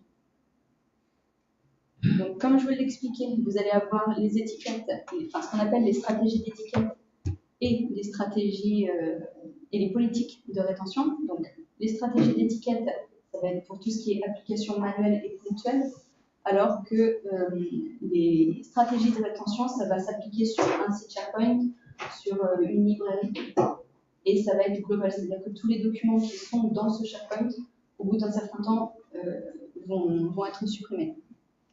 Et si vous voulez faire du cas par cas, il faudra utiliser des stratégies de rétention. Des stratégies d'étiquette, pardon. Donc ça se présente comme ça dans SharePoint. Si c'est SharePoint. Si c'est SharePoint, donc comme je vous l'ai expliqué, ici vous allez appliquer manuellement votre étiquette. Et donc ça peut s'appliquer sur les documents, les dossiers, donc tout ce qu'il y a dans un dossier ayant une étiquette sera supprimé au bout d'un certain temps. Les librairies SharePoint et les listes. Si je peux juste faire un petit point sur cette stratégie de rétention, on voit qu'ici, on va utiliser l'exemple données RGPD. Vous avez une durée de conservation légale sur les données RGPD. Vous ne pouvez donc pas être pris la main dans le pot à miel à avoir généré des comptes IA avec des données que vous avez conservées depuis des ans que vous n'avez plus le droit d'avoir. D'accord ? Donc, c'est là-dessus où votre stratégie de la gouvernance de la donnée, et c'est pour ça qu'on vous parle de rétention et d'étiquette, c'est-à-dire que vous devez purger du contenu pour vous protéger. D'accord ? Et vous protéger de vos utilisateurs et de votre contenu que vous ne devriez plus avoir. C'est à ça que va servir la stratégie de rétention, c'est de vous assurer que dans ce tenant de 365 qui conserve énormément de données pas forcément maîtrisées, et ben vous ne gardez que ce que vous avez le droit de conserver, que ce que vos utilisateurs ont le droit de manipuler, et tout le reste, soit c'est supprimé parce que vous n'avez plus le droit de l'avoir, soit c'est envoyé ailleurs et vous êtes dans un environnement plus sécurisé pour la donnée vis-à-vis de Copilot. Alors, petit point sur la stratégie de rétention globale. Donc là, par exemple, si on a une politique un petit peu agressive avec les messages Teams, par exemple, on a déjà rencontré des entreprises où, au bout de 2 semaines, les messages Teams entre les utilisateurs étaient supprimés. Il faut savoir que maintenant, les messages entre utilisateurs et les interactions avec Copilot, c'est la même chose. Donc, si vous décidez de mettre sur votre tenant une stratégie de rétention globale où, au bout de 2 semaines, tous les messages de Teams sont supprimés, ça va aussi supprimer des interactions avec Copilot. J'entends celles qui n'ont pas hérité d'un label, une étiquette de rétention. Si vous avez fait une référence à un document qui contient soit un label de confidentialité ou un label de rétention, ces interactions ne seront pas prises en compte dans la stratégie de rétention. Je te laisse pour préciser quelque chose vis-à-vis des tickets de sensibilité, la principale fonction que va avoir une ticket de sensibilité quand vous allez appliquer un chiffrement, c'est que ça va rajouter un droit supplémentaire nécessaire à l'utilisateur pour accéder au contenu. Aujourd'hui, un document standard, Copilot a accès au document si vous avez un droit en lecture. Si vous appliquez une étiquette de sensibilité qui va chiffrer votre document, ça rajoute la nécessité d'avoir un droit d'extraction du document en plus. Donc, que tous les utilisateurs n'ont pas forcément. D'accord ? Donc, alors, la problématique, c'est que vous allez devoir chiffrer la plupart de votre contenu. C'est pas une stratégie qui est pérenne dans le temps. D'accord ? Mais c'est se dire qu'il y a du contenu sur lequel on a besoin de véritablement le sécuriser. Et ces étiquettes de sensibilité, c'est surtout de l'éducation d'utilisateur. C'est du policy tool tag qui va apparaître dès que je vais manipuler du contenu, c'est du rappel que le contenu n'est pas anodin, n'est pas trivial, et les étiquettes de rétention, c'est vraiment pour permettre à votre contenu d'être purgé au fur et à mesure. Comme on parle beaucoup d'utilisateurs, il faut savoir qu'on a un outil dans la gamme Purview qui s'appelle Communication Compliance, qui avait la particularité d'être designé pour identifier les échanges entre collaborateurs qui ne respectent pas un certain niveau d'éthique et on va dire de bienséance. Voilà, c'est comme ça qu'était vendu Copilot, Communication Copilot jusqu'à 13 ans. Nouvel avantage de Copilot, de Communication Compliance, de Communication Compliance aujourd'hui, c'est que comme vous allez pouvoir traquer le comportement utilisateur, puisque au final, qu'est-ce que c'est une demande de Copilot pour un utilisateur? C'est dans Teams, c'est un chat Teams. D'accord? Je fais une demande à quelqu'un, et ce quelqu'un, c'est Copilot. Donc, puisque je fais ces demandes-là, eh ben, je suis en mesure de traquer pour un utilisateur toutes les demandes de prompt qu'il a pu faire. Et donc, si jamais j'ai un événement de sécurité qui est lié à un prompt Microsoft, un prompt Copilot, eh bien, je peux remonter le fil de tous les prompts que l'utilisateur a fait pour voir le point de bascule, la demande, est-ce que c'était mal intentionné, est-ce que c'est une erreur, est-ce que c'était une mauvaise compréhension, etc. Et donc, d'aller remonter tout ce que, par exemple, ici, Adèle a demandé à Copilot et voir si elle n'est pas en train d'essayer de ressortir des numéros de sécurité sociale ou elle n'est pas en train de demander des prompts qui sont pas en phase avec la gouvernance de votre entreprise.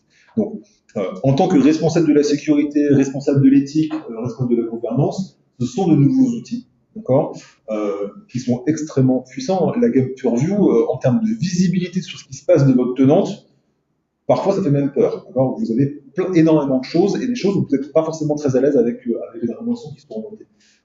Mais ça vous donne la possibilité de auditer votre contenu, auditer le contexte et de remonter le fil de certains événements, de certaines demandes qu'on peut faire. Voilà. Ça vous permet aussi de savoir comment l'utilisateur utilise Copilot en termes d'adoption et de déploiement et d'intégration, c'est tout. Vous saurez globalement quels sont les prompts, là où il y a des problématiques, mais ça vous aide à savoir que, par exemple, Adèle a demandé un résumé du projet Dragon auquel elle n'est pas censée avoir accès. Voilà. En termes de promesses, de ce qui a été promis par Microsoft prochainement, on a effectivement la gamme Purview qui est un centre de pilotage, un dashboard de conformité du contenu et des pratiques sur votre tenante. Il y a un AI Hub qui a été annoncé, qui est pareil, un dashboard qui vous permet d'avoir une vision sur les prompts qui circulent dans votre entreprise, ce qui est demandé à Copilot. Donc, par exemple, on sait qu'on va pouvoir identifier un total de prompts qui manipulent de la donnée sensible, les utilisations qui sont faites, etc., etc. Et vraiment actionner ce levier qui est l'étiquette de sensibilité et voir comment est-ce que Copilot manipule de la donnée sensible. d'accord? Mais la priorité, de toute façon, ça reste d'identifier ce qui est une donnée sensible pour vous. Vous pouvez pas vous économiser ce travail-là, d'accord? Identifier les données sensibles, identifier les repositories, les sites, les OneDrive, les Action, où elles se trouvent, qui a le droit de la manipuler, comment est-ce qu'on réduit un petit peu l'exposition des utilisateurs à la donnée sensible, et comment est-ce qu'on éduque nos utilisateurs. Donc voilà, cet AI Hub, il va vous permettre de savoir tout ce qui se passe, de voir des contenus qui sont déplacés.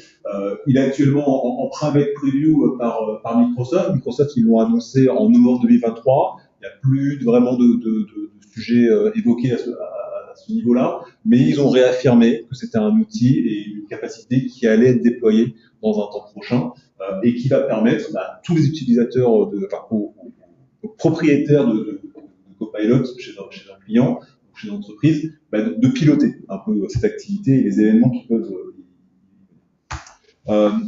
donc, si on reprend, il y a beaucoup de choses sur ce slide, si on reprend un peu ce qu'on s'est dit sur la code route de la gouvernance de la donnée, quand on va parler un petit peu vraiment de tout ce qu'on peut faire, parce qu'il n'y a pas que ce dont on va parler, il y a plein de choses à mettre en place. Ça peut aller de faire juste de la revue d'accès à implémenter du DKE sur du contenu sensible, ou mettre en place Information Buyer, mettre en place Insider Risk Management. Il y a une gamme de produits qui est extrêmement grande. Mais il faut au moins commencer par les 3 premières colonnes, voilà, de ce projet-là en termes de gouvernance de l'information. Et une fois que vous avez maîtrisé votre contenu, vous avez formé vos utilisateurs, après, vous allez pouvoir mettre en place les choses où vous avez le niveau de confiance suffisant pour aller sur des choses techniques plus compliquées.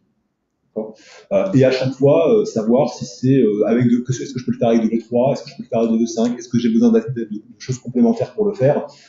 Mais voilà, sachez que vous n'avez pas besoin de 5 pour faire une revue de vos accès, vous n'avez pas besoin de 5 pour faire un data scoping de vos données sensibles. C'est après, quand vous allez pouvoir appliquer de l'automatisation ou mettre en place des labels qui vont s'appliquer tout seuls, là vous aurez besoin de le 5. Mais faites d'abord ce travail de définition de vos données sensibles et de gestion de vos utilisateurs. Donc, nous, si on doit résumer aujourd'hui un déploiement Copilot par rapport à la protection de la donnée et à la gouvernance de l'information, au final, ce n'est que le déploiement d'un nouvel outil. D'accord ? C'est un nouvel outil, c'est une nouvelle pratique. Et vous ne déployez aucun outil sans stratégie ni gouvernance aujourd'hui. D'accord ? On fait tous de l'IT généralement, il n'y a pas de projet IT où il n'y a pas une stratégie d'entreprise liée à mon projet IT, où j'ai pas une gouvernance, des responsabilités qui ont été identifiées. La Copilot, c'est pareil. D'accord ? C'est pas parce qu'on a accès à Copilot juste en activant des licences pour l'utilisateur qu'on doit le voir autrement que comme un projet IT qui nécessite de savoir avec quel utilisateur on parle, quels sont mes risques, quelles sont les données concernées. Donc, il faut que vous identifiez vos risques, il faut vous mettre tout sous contrôle, d'accord ? Cette stratégie de gestion du risque, elle est extrêmement importante pour Copilot, comme tout le reste. Aujourd'hui, ce qu'on peut voir, et ce que Microsoft démontre, et nous, avec notre maîtrise de Purview, on le voit aussi, c'est que toute cette gamme de produits Purview, à la fois sécurité et aussi gestion du cycle de vie, ça va vraiment agir comme le garde-fou de votre déploiement Copilot et de la sécurité de vos données. Voilà. On en a terminé cette présentation. On a essayé de faire à la fois du haut niveau, mais aussi plus de terrain et de voir comment est-ce qu'on peut faire, qu'est-ce qu'on peut faire, qu'on peut utiliser comme fonctionnalité. Est-ce que vous avez des questions ? Est-ce qu'il y a des choses qui n'étaient pas claires ? Oui. Si je tente de générer du contenu à partir de Copilot, en faisant référence à un fichier auquel j'ai associé une étiquette. Oui. Est-ce que le contenu généré lui sera associé à cette étiquette ? Oui, l'héritage de l'étiquette se fait. C'est-à-dire que là, on l'a pas expliqué, mais votre contenu étiquette de sensibilité, vous allez utiliser un prompt qui va générer un nouveau contenu. Par défaut, l'étiquette sensibilité, la sensibilité est reportée pour le contenu qui a été généré. Après, ça sous-entend que vous avez accès à ces données-là. C'est-à-dire que si vous faites référence à un document qui a une étiquette où vous n'avez pas d'accès, une personne n'a géré, vous n'êtes finalement pas dans le groupe, vous n'allez pas pouvoir avoir accès à ce document, rien ne sera généré. Vous aurez juste la petite alerte. Et voilà. Est-ce qu'il y a d'autres questions ? Oui. On parle souvent d'identifier les données sensibles comme prérequis. Comment on fait ? Alors aujourd'hui, si vous êtes sur votre tenant 365, d'accord, vous avez les sensibilités infotype. D'accord ? Ces sensibilités infotype, vous allez en activer certains, en créer d'autres par rapport à vos besoins. D'accord ? Et une fois que vous allez les activer, il va y avoir une recherche de contenu, d'accord ? Pour faire des matchs entre ces SIT qui ont été définis et ce qui existe véritablement. D'accord ? Donc, par exemple, vous activez le SIT adresse IP ou données personnelles, d'accord ? Et le dashboard Purview qui est disponible vous indiquera quels sont tous les repositories où se trouvent des données qui matchent avec ça. Par contre, il ne fera pas d'autre action que ça. Il vous donnera de l'information. Il vous dira, dans ce niveau, dans ce SharePoint, dans ce OneDrive, dans ce Exchange, j'ai trouvé ces informations. D'accord ? Et c'est à vous de décider ce que vous en faites. Et donc ça marche sur tout le tenant. Sur tout le tenant. Peu importe. Voilà, peu importe. Les SIT sont très bien pour la donnée générique. D'accord ? Donc, les IP, la donnée sérielle, ça marche très bien. Le numéraire, les numéros de sécurité sociale, l'IBAN, etc., ça marche très bien. Derrière, comme le disait Rachel, si vous avez typiquement une typologie de contrat, d'accord, il va falloir lui expliquer que c'est une typologie de contrat pour qu'il la reconnaisse. Donc, vous avez des classeurs à entraîner pour qu'ils reconnaissent du contenu avec un peu de machine learning, où vous pouvez mettre en place des regex pour dire j'ai un numéro de série qui est toujours le même, toujours entraîné de la même façon, pour l'aider à comprendre quel contenu il doit chercher. Alors, quand on parle de contrat, c'est souvent des Word, des PDF, des choses visibles. Est-ce que ça marche sur les images aussi? Non, ça ne marche pas sur les images. Alors, je pose la question parce que j'ai un cas concret d'un client en fait, qui souhaite bien ST4. Et alors, on parle d'un volume très important, où on a beaucoup d'images. C'est des scans, des photos de pièces d'identité, de passeports, etc. Donc des choses très confidentielles. Et qui souhaitent donc mettre en étiquette très sensible, limite peut-être même détachée en fait du périmètre. Et donc la crainte aujourd'hui, et donc le projet est peut-être un logo, mais notamment c'est comment il fait pour identifier les données sensibles qui sont en image, qui ne sont pas lisibles comme du PDF ou du Word ou autre. Je pense que ça, c'est un point bloquant. Ouais. Alors, avec les SIT aujourd'hui, vous pourrez définir un sensitive infotype qui dit ça, c'est ça. Toutes les images qui sont présentes dans ce repository, c'est un problème, mais il ne pourra pas, il ne verra que la donnée qu'il peut lire, en fait, qu'il peut identifier. C'est du texte, en fait, méchant. Il le fait sur la donnée structurée, mais l'image, ça sort un peu de son périmètre. Après, il faut voir si du côté des solutions syntaxe, par exemple, il n'y a pas de la capacité à identifier du contenu avec ces solutions-là, parce qu'il y a une capacité de OCR sur Syntex. Donc, si c'est sur des visages, ça va être compliqué. Par contre, si on est vraiment reconnaître une pièce d'identité, reconnaître un passeport, là, il saura faire. Mais du coup, on va sortir un petit peu de la gamme Purview. Si vous voulez. C'est quelque chose en plus où il y a un enjeu de dématérialisation, si vous voulez, avec ces sujets Syntex. Donc là, vous lui faites reconnaître du contenu, et ensuite, puisqu'il aura reconnu le contenu, peut-être qu'on pourra activer des SIT et appliquer des étiquettes. Déjà, vous pouvez les mettre dans des repositories différents. Déjà, si on sait qu'on a placé toutes les images, toutes les entités dans une table, d'office, on va mettre un label. Donc ça, c'est protégé. On peut mettre à jour les métadonnées, enfin l'outil qui va scanner la photo, qui va aller chercher des informations précises, qui va mettre à jour la métadonnée, et les métadonnées, elles seront annexées. Donc je pense que la première réponse, c'est d'abord comment est-ce que je fais le rapprochement entre un fichier et une information sensible, et ça va être avec du syntaxe que ça va être possible. Est-ce qu'on a d'autres questions? Romain me fait signe qu'il nous reste 2 minutes. Non, 1 minute. Désormais. S'il n'y a pas d'autres questions, on va vous libérer ici. Je vous remercie pour vos questions, votre attention.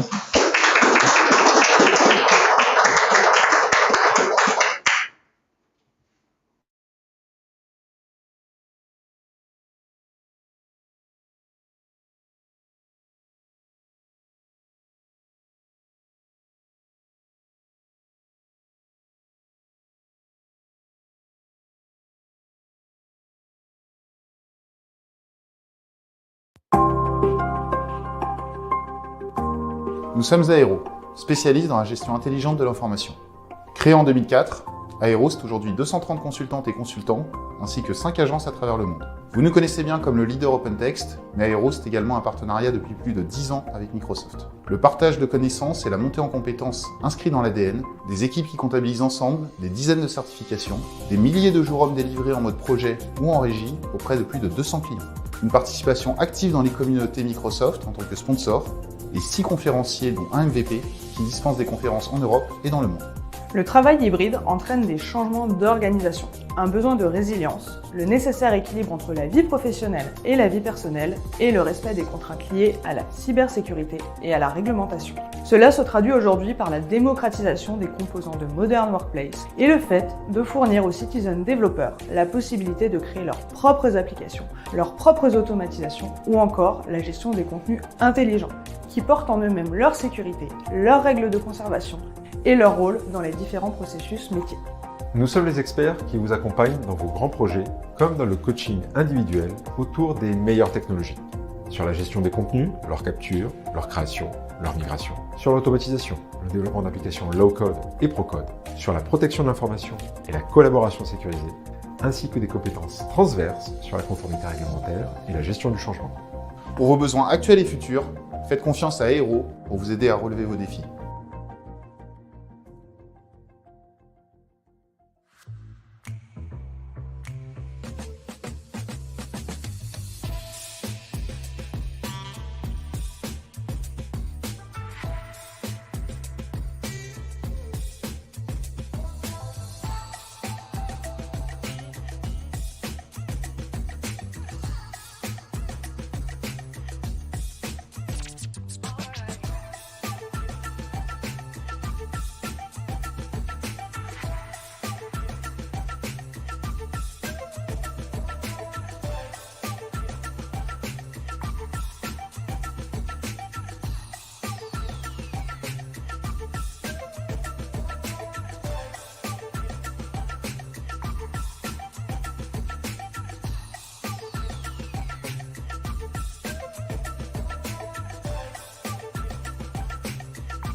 Nous sommes Aero, spécialistes dans la gestion intelligente de l'information. Créé en 2004, Aero, c'est aujourd'hui 230 consultantes et consultants, ainsi que 5 agences à travers le monde. Vous nous connaissez bien comme le leader OpenText, mais Aero, c'est également un partenariat depuis plus de 10 ans avec Microsoft. Le partage de connaissances et la montée en compétences inscrits dans l'ADN, des équipes qui comptabilisent ensemble des dizaines de certifications, des milliers de jours hommes délivrés en mode projet ou en régie auprès de plus de 200 clients. Une participation active dans les communautés Microsoft en tant que sponsor, et 6 conférenciers dont un MVP qui dispensent des conférences en Europe et dans le monde. Le travail hybride entraîne des changements d'organisation, un besoin de résilience, le nécessaire équilibre entre la vie professionnelle et la vie personnelle et le respect des contraintes liées à la cybersécurité et à la réglementation. Cela se traduit aujourd'hui par la démocratisation des composants de Modern Workplace et le fait de fournir aux citizen développeurs la possibilité de créer leurs propres applications, leurs propres automatisations ou encore la gestion des contenus intelligents qui portent en eux-mêmes leur sécurité, leurs règles de conservation et leur rôle dans les différents processus métiers. Nous sommes les experts qui vous accompagnent dans vos grands projets, comme dans le coaching individuel autour des meilleures technologies. Sur la gestion des contenus, leur capture, leur création, leur migration. Sur l'automatisation, le développement d'applications low-code et pro-code. Sur la protection de l'information et la collaboration sécurisée, ainsi que des compétences transverses sur la conformité réglementaire et la gestion du changement. Pour vos besoins actuels et futurs, faites confiance à Aero pour vous aider à relever vos défis.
Nous sommes Aéro, spécialistes dans la gestion intelligente de l'information.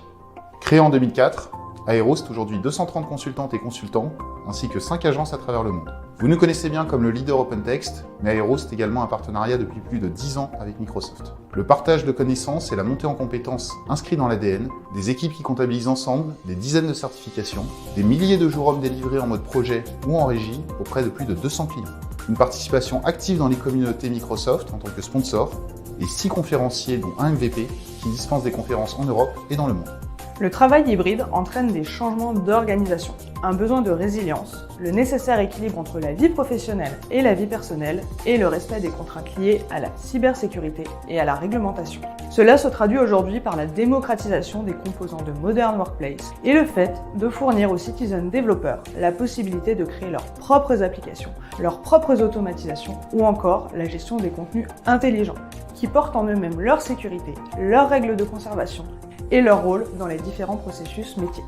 Nous sommes les experts qui vous accompagnent dans vos grands projets, comme dans le coaching individuel autour des meilleures technologies.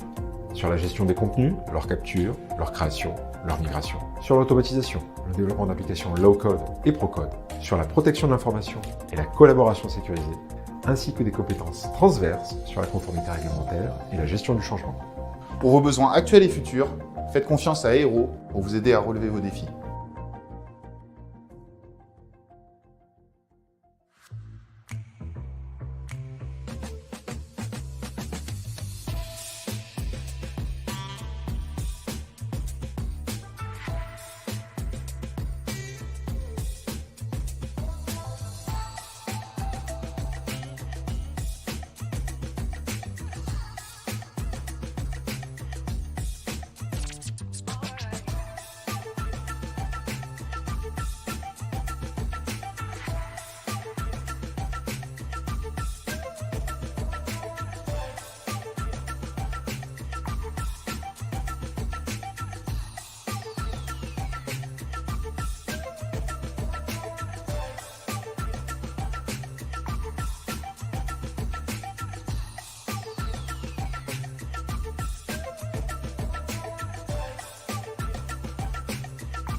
Nous sommes Aéro, spécialistes dans la gestion intelligente de l'information.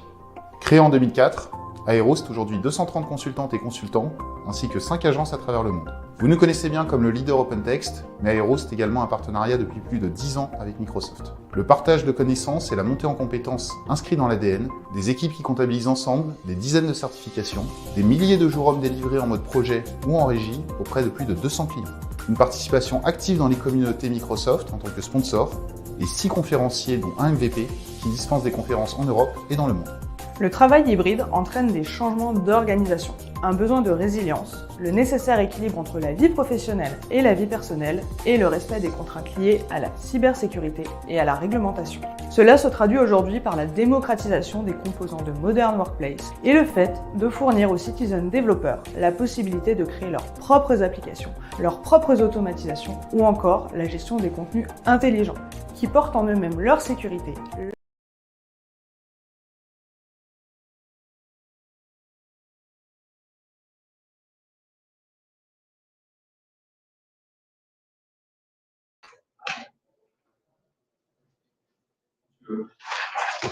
Bien, je pense que nous sommes prêts.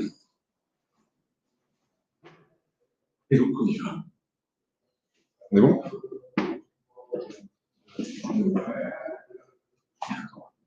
Parfait.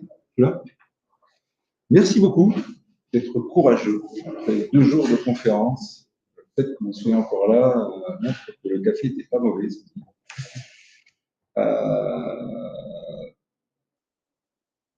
On va finir en beauté, il va y avoir des contenus.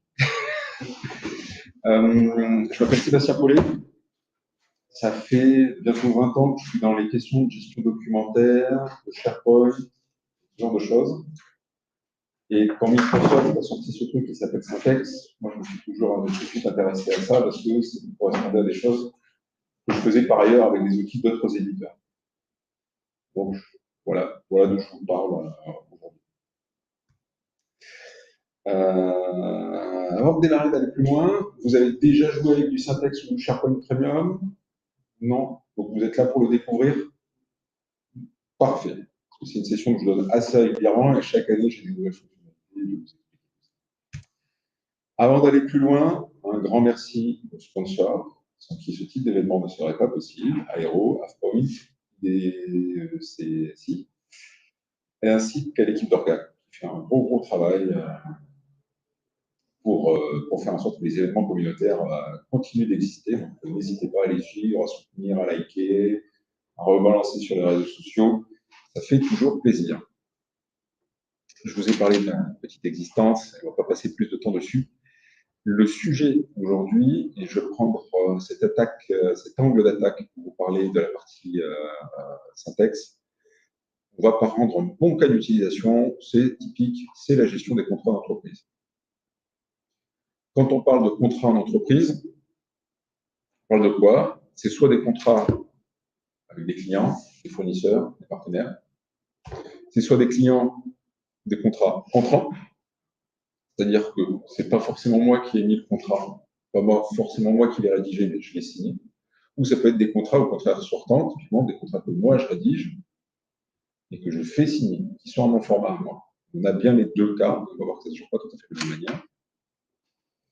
Quand c'est entrant, on va avoir des problèmes de reconnaître et de catégoriser ce qui nous arrive. Quand c'est des sortants, il faut juste récupérer. Et le vrai problème, c'est juste d'archiver et de conserver dans le temps.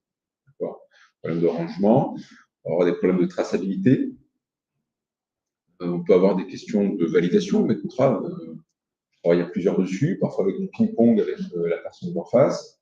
Puis à un moment donné, on va aller dans la signature. Alors, on est en 2024. On dit que bon, la signature papier, c'est bien, mais ça a passé son temps. Ça vient de passer à autre chose. Ça va être l'occasion de voir des choses comme ça. Et il se trouve que Microsoft, alors à l'époque, au tout début, ça s'est appelé Cortex. Je ne sais pas si certains d'entre vous avaient entendu parler de ce truc-là. Cortex est devenu Syntex. Et Syntex, en 2023, s'est fait renommer pour devenir SharePoint Premium. Si vous avez entendu parler de Syntex, SharePoint Premium égale Syntex, vous êtes plutôt bien. Et qu'est-ce que c'est tout ça?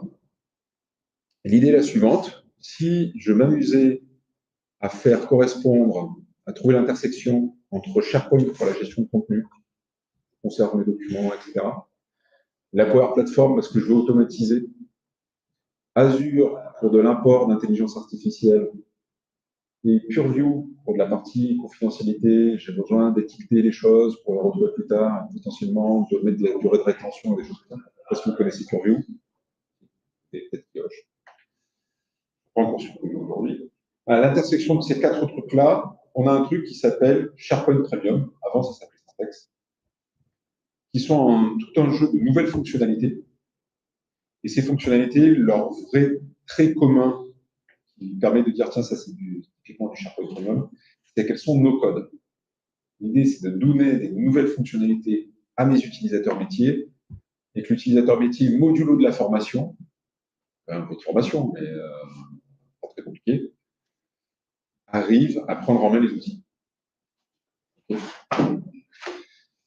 Dans les fonctionnalités très intéressantes qu'on va trouver, on va trouver quoi, par exemple?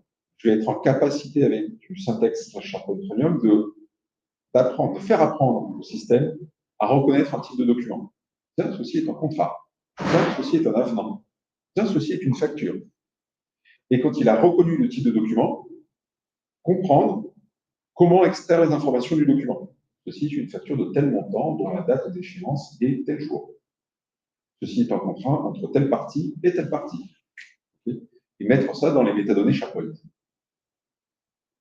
Et c'est surtout ces fonctionnalités-là qu'on a vues au début de Vortex. Par la suite, Microsoft a rajouté d'autres fonctionnalités, plus ou moins dopées à l'IA, là où il n'y a pas du tout d'IA, là où c'est que de l'IA, que je vais vous présenter aujourd'hui. Ça va être un peu dense. Et plein de fonctionnalités. Il y en a en particulier que vous voulez voir, vous me le dites, on ira dedans. Ça commence à devenir tellement énorme qu'à vrai dire, là, j'en ai enlevé. On peut, j'en parle même plus, pour regarder les trucs qui sont vraiment sympas. Il y a vraiment beaucoup de trucs sympas. Vous avez dedans, je vais pouvoir, mon métier, il va sélectionner son document, il va pouvoir demander la traduction du document, pour une ou plusieurs langues. Génial. Même dès que le document arrive, hop, je déclenche la traduction. Je vais pouvoir faire générer et faire aussi des petits de documents.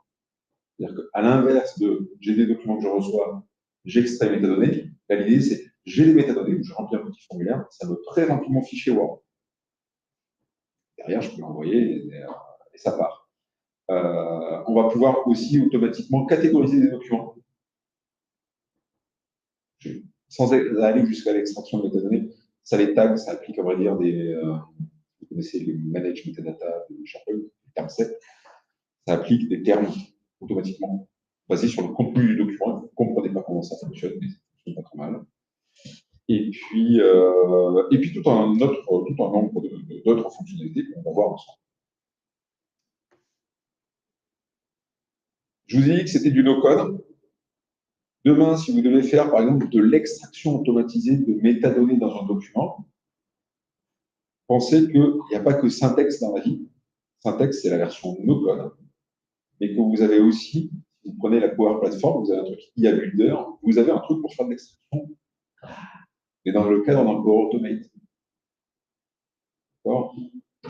Et vos métiers, là, c'est pas la Power Platform, pour des raisons XY, il y a plein de sociétés qui ne mettent pas encore entre les mains des métiers. Ça peut se faire, mais ça dépend de degré de maturité vis-à-vis de la Power Platform. Et vous avez aussi la même chose côté Azure. Alors, vous avez mis Azure Form Organizer, désormais ça s'appelle Azure AI Document Intelligence. Ils ont encore changé les noms. D'accord. Et ce qui est assez rigolo, je vous parlerai sous à la fin, c'est que le prix à la page est en théorie le même. Sauf que là, c'est tout le temps le même prix. Vous êtes en syntaxe. Lui, c'est le pire de tous parce que vous achetez mais par paquet de 500 €. Donc, vous avez consommé 10 pages dans le mois, vous avez quand même payé 500 €. Le crédit AI Builder, c'est par paquet de 500 à chaque fois. Pour les petites entreprises, ça ne fait pas rêver. Et Azure Form Organizer, lui, à partir de 20 000 pages, le prix commence à diminuer. La page. Donc, quand vous avez des gros volumes, rien que par le coût, déjà, vous savez quelle solution technique vous allez choisir. Et on va dire que vous avez pour ces 3 piles, vous avez fait certainement des sessions copilote pendant les 2 jours. Et vous avez Copilot, vous avez Copilot Studio pour la version low-code, et AI Builder, d'ailleurs, que vous parlez aussi d'OpenAI. Et puis, vous avez AI Studio, qui est le truc où vous faites, vous sélectionnez le LLM et vous payez au token LLM. D'accord. Il y a la même chose dans cette partie-là. Sauf que cette partie-là, elle existait avant les GPT, et puis les GPT sont arrivés. Bon, on ne regarde plus sur l'IA, alors qu'il y a déjà des années. On va s'intéresser à vos contrats entrants.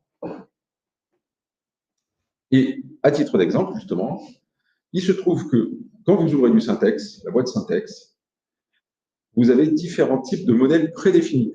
En mode, vous n'avez rien à faire, vous faites 3 clics, et le truc, il va extraire des métadonnées à partir de ça. 3 modèles comme ça qui sont prédéfinis, les reçus, vos petites facturettes, la note de frais du restaurant, les factures, c'est déjà défini dedans, et vous en avez un pour les contrats. C'est moins sympa, c'est le dernier arrivé. Mais en tout cas, il existe. Alors, il a des limitations. Il est bien entraîné sur l'anglais et les langues européennes, mais ne le mettez pas sur des contrats écrits en hindi, par exemple. Il gère que des contrats qui arriveront en PDF ou en TIFF. Hein. Il ne prendra pas du JPEG. Il ne prendra pas des contrats de plus de 2000 pages. Je ne vous fais pas le détail. Le coût est très faible. Je parlerai des coûts, mais c'est 5 fois moins cher que les modèles custom. Et à paramétrer, c'est ultra facile. Et je vous fais une petite démonstration. Vous arrivez sur une bibliothèque de documents. Parce que l'administrateur a autorisé à faire ça, vous avez le bouton qui va bien, qui permet de créer vos propres modèles. Vous allez sélectionner et dire « Je veux un modèle de document » et là, vous voyez les types de métadonnées que ça va extraire. Vous faites « Next ». Alors voilà, vous les voyez. Je ferai le détail tout à l'heure. Next, vous donnez un nom. Vous créez. Vous allez lui donner quelques fichiers, au moins 5, je crois. Même pas. Pour les pré-entraîner, il n'y a pas de limite d'ailleurs, hein, le minimum. Mais vous allez lui donner des documents de contrat pour vérifier est-ce qu'il les reconnaît bien, les documents de contrat. Et là, j'en prends 3, parce que justement, pour vous montrer ce modèle prédéfini, je vous vendrai les autres modèles après. Vous voyez, ça, c'est un modèle où il va bien réussir à m'extraire des métadonnées. Vous ne voyez pas, mais donc là, il a pris le document. Si c'était un document PDF, image scannée, il aurait OCRisé le document. Et je vous parlerai de l'OCR tout à l'heure, mais il est vachement bien. En résumé. Et il va vous dire, voilà les informations que j'ai reconnues comme étant pertinentes sur ton contrat. Et si je survole, je les retrouve ici à droite, voici pour tout ce que moi, syntaxe, je connais dans le contrat, les informations que j'ai trouvées dans ton contrat. Il vous met les valeurs en face. Ça vous permet de voir sur des jeux de contrats que vous recevez vous, est-ce que syntaxe est efficace. Okay. Et là, je vous le fais sur 3 types de contrats. Ça, c'est un contrat exemple de la part de Microsoft. Très clair. Ça marche très bien. Hop là, j'ai perdu mon fil, ne bougez pas. Vous voyez, hop, suivant, je m'en fous. Ça, c'est un contrat qui vient d'un partenaire à moi. Et il a assez bien reconnu les choses. Vraiment. Il est plutôt bon. Il a un peu moins de données. Alors, il y a des trucs, c'est ce qui sont floutés parce que c'est des prénoms de personnes. Je n'ai pas joué avec. Et ça, c'est pourtant un truc, fichier Word, qui est aussi un exemple Microsoft. Vous voyez, il y a not found in this file, not found in this file, not found in this file. Oui. Une question en ligne. Oui. Est-ce que les documents que tu as uploadés sont tous sur la même base d'un template? Ben non, là justement, je ne les ai pas pris sur le même template. Et on voit que ce n'est pas efficace. Suivant le format de ton document, ce n'est pas ultra efficace. D'accord? Donc, il y a des templates et des formats de templates où les trucs prédéfinis de Microsoft sur la partie contrat, moi, je ne les ai pas trouvés efficaces. J'ai benché. Et, si vous changez au pire votre templating de contrat pour aller vers eux, ça ne marche pas. Mais non, ça ne marche pas bien. Et donc, ce qui nous arrive très régulièrement, c'est qu'on va plutôt regarder la partie « je peux faire mes propres modèles ». Je fais des contrats. Parce que l'un des problèmes que j'ai avec ce truc de contrat, c'est notamment qu'il n'extrait pas beaucoup d'informations sur le contrat. Il ne sera pas effectif de sortir un montant de contrat. Voici la liste qui sait sortir. La juridiction, c'est le pays. Les parties, c'est les parties du contrat, c'est les signataires. Hein. La date effective, la date d'exécution, la date de renouvellement, et un ID, un truc qui ressemblera à l'analyse de contrat. Donc, vous utilisez les modèles prédéfinis, ça c'est prendre ça sur les contrats, et rien de plus. Si vous voulez pouvoir faire plus, vous allez passer sur les autres modèles, les modèles custom, qui même s'ils ont le nom de custom, ça reste du no-code, soyons clairs. Vous en avez 3. Je n'ai que 45 minutes pour faire une présentation, vous êtes pressé d'entrer chez vous. Vous n'aurez droit qu'à un, qui est dernier sorti et qui est le plus simple à utiliser. D'accord? Mais il y en a, il faut savoir qu'il y en a 2 autres. Lui, il est très bon pour travailler sur du texte au kilomètre. Lui, il est très bon pour travailler sur des documents formatés en utilisant le layout, des factures. Et lui, il est ultra tout-terrain. C'est le dernier sorti. Il est tellement ultra tout-terrain que lui, contrairement aux autres, est à base d'IA, mais lui, il est à base de deep learning dans l'IA. C'est ce qui fait qu'il a des temps d'entraînement de 20 minutes, alors que les autres, c'est 2 minutes.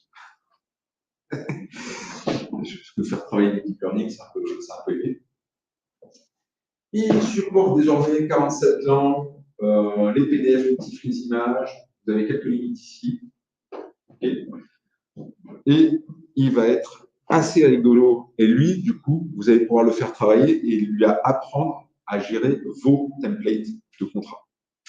Alors, à lui faire reconnaître vos templates de contrat à vous, et lui faire extraire toutes les informations que vous souhaitez extraire. Donc là, je vais donner un nom.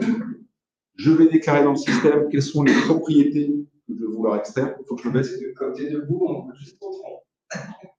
Je sais pas grave.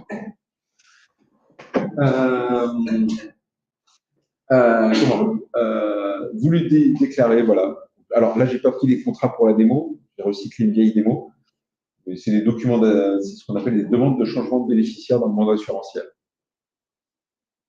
J'ai qui est le bénéficiaire, quelle est la société à changer, etc. Vous allez créer ce qu'on appelle des collections. Alors, les collections, c'est justement une collection par format de contrat, par template de contrat. Donc, si vous avez plusieurs templates de contrat, vous allez l'entraîner sur les différents templates de contrat que vous pourriez avoir. Mais avec les mêmes données. Mais avec les mêmes données à extraire. Donc, potentiellement, par exemple, j'ai 90% de mes contrats qui sortent avec le template général. J'ai le service là-bas qui est sur le template qui kick-in. Puis, je vais lui faire une collection à part. Pour chacune des collections, Microsoft vous dit, fournissez-moi au moins 5 fichiers d'exemple. Je vous la donne rapide. Si vous voulez que ça soit efficace, prenez 10. Pour tester 5, c'est bien. Quand vous allez lancer un modèle en production, c'est plutôt 10-15. Plus vous lui donnez de données, etc., plus il va être intelligent et accurate. Plus il va être fin dans sa manière de percevoir les choses. Et j'ai fait des tests où, à un moment donné, j'ai un score de confiance. À 5 documents, j'avais à 5 exemples, il me faisait des erreurs, il avait des scores de confiance bas. Je prends le même truc, je rajoute juste des documents d'exemple, je reprends le même document d'origine pour test, je le repasse, il arrête de me dire des bêtises. Quoi. Le nombre influe vraiment. Et là, c'est pas un truc magique, on entraîne une intelligence artificielle. Et ensuite, donc, une fois que vous avez créé votre collection, vous uploadez au moins, comme je vous disais, 5 fichiers d'exemple. On lui dit OK, et on va aller sur nos fichiers d'exemple, et c'est là où je vous dis, celui-là, il est super simple. On va simplement sélectionner les valeurs.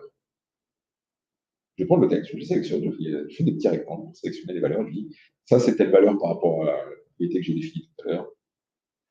C'est là où je vous dis, c'est très à la portée du métier. Et vous allez faire cet exercice-là pour tous les documents d'exemple que vous avez fournis. Je vous passe en accéléré. Une fois que vous avez fait ça, il va mouliner. Et là aussi, il y a un accéléré parce que normalement, c'est 20 minutes de mouline.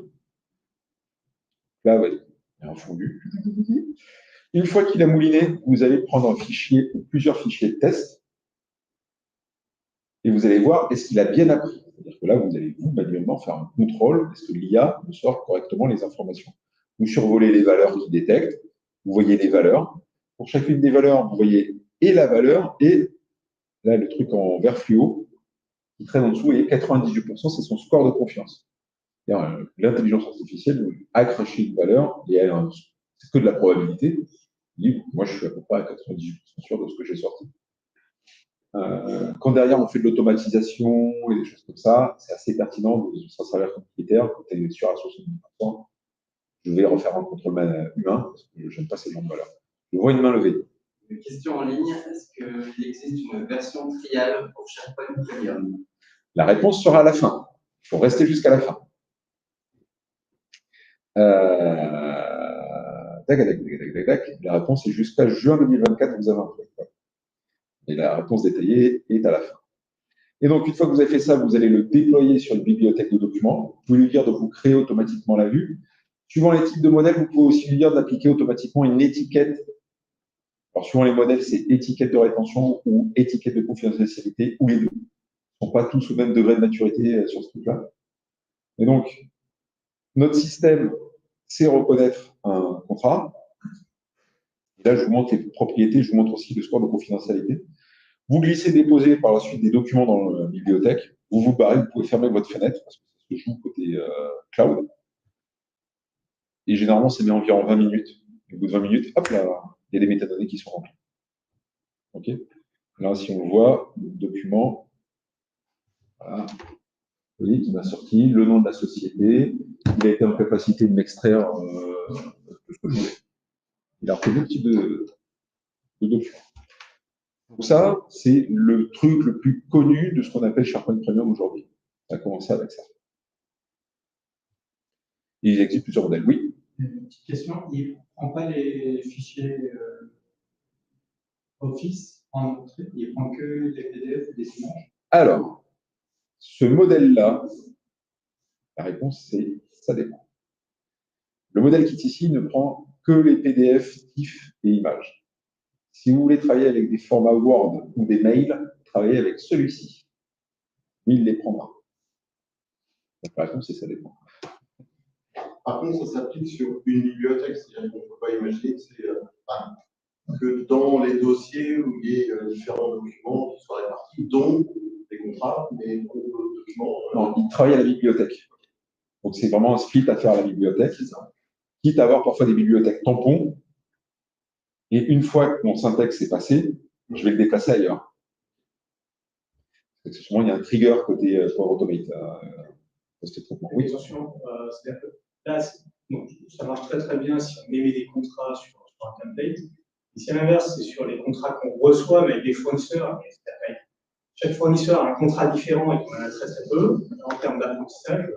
Il va pas être génial. Ouais. Et dans ce cas-là, ça vaut le coup d'essayer d'utiliser celui que je vous ai montré tout à l'heure.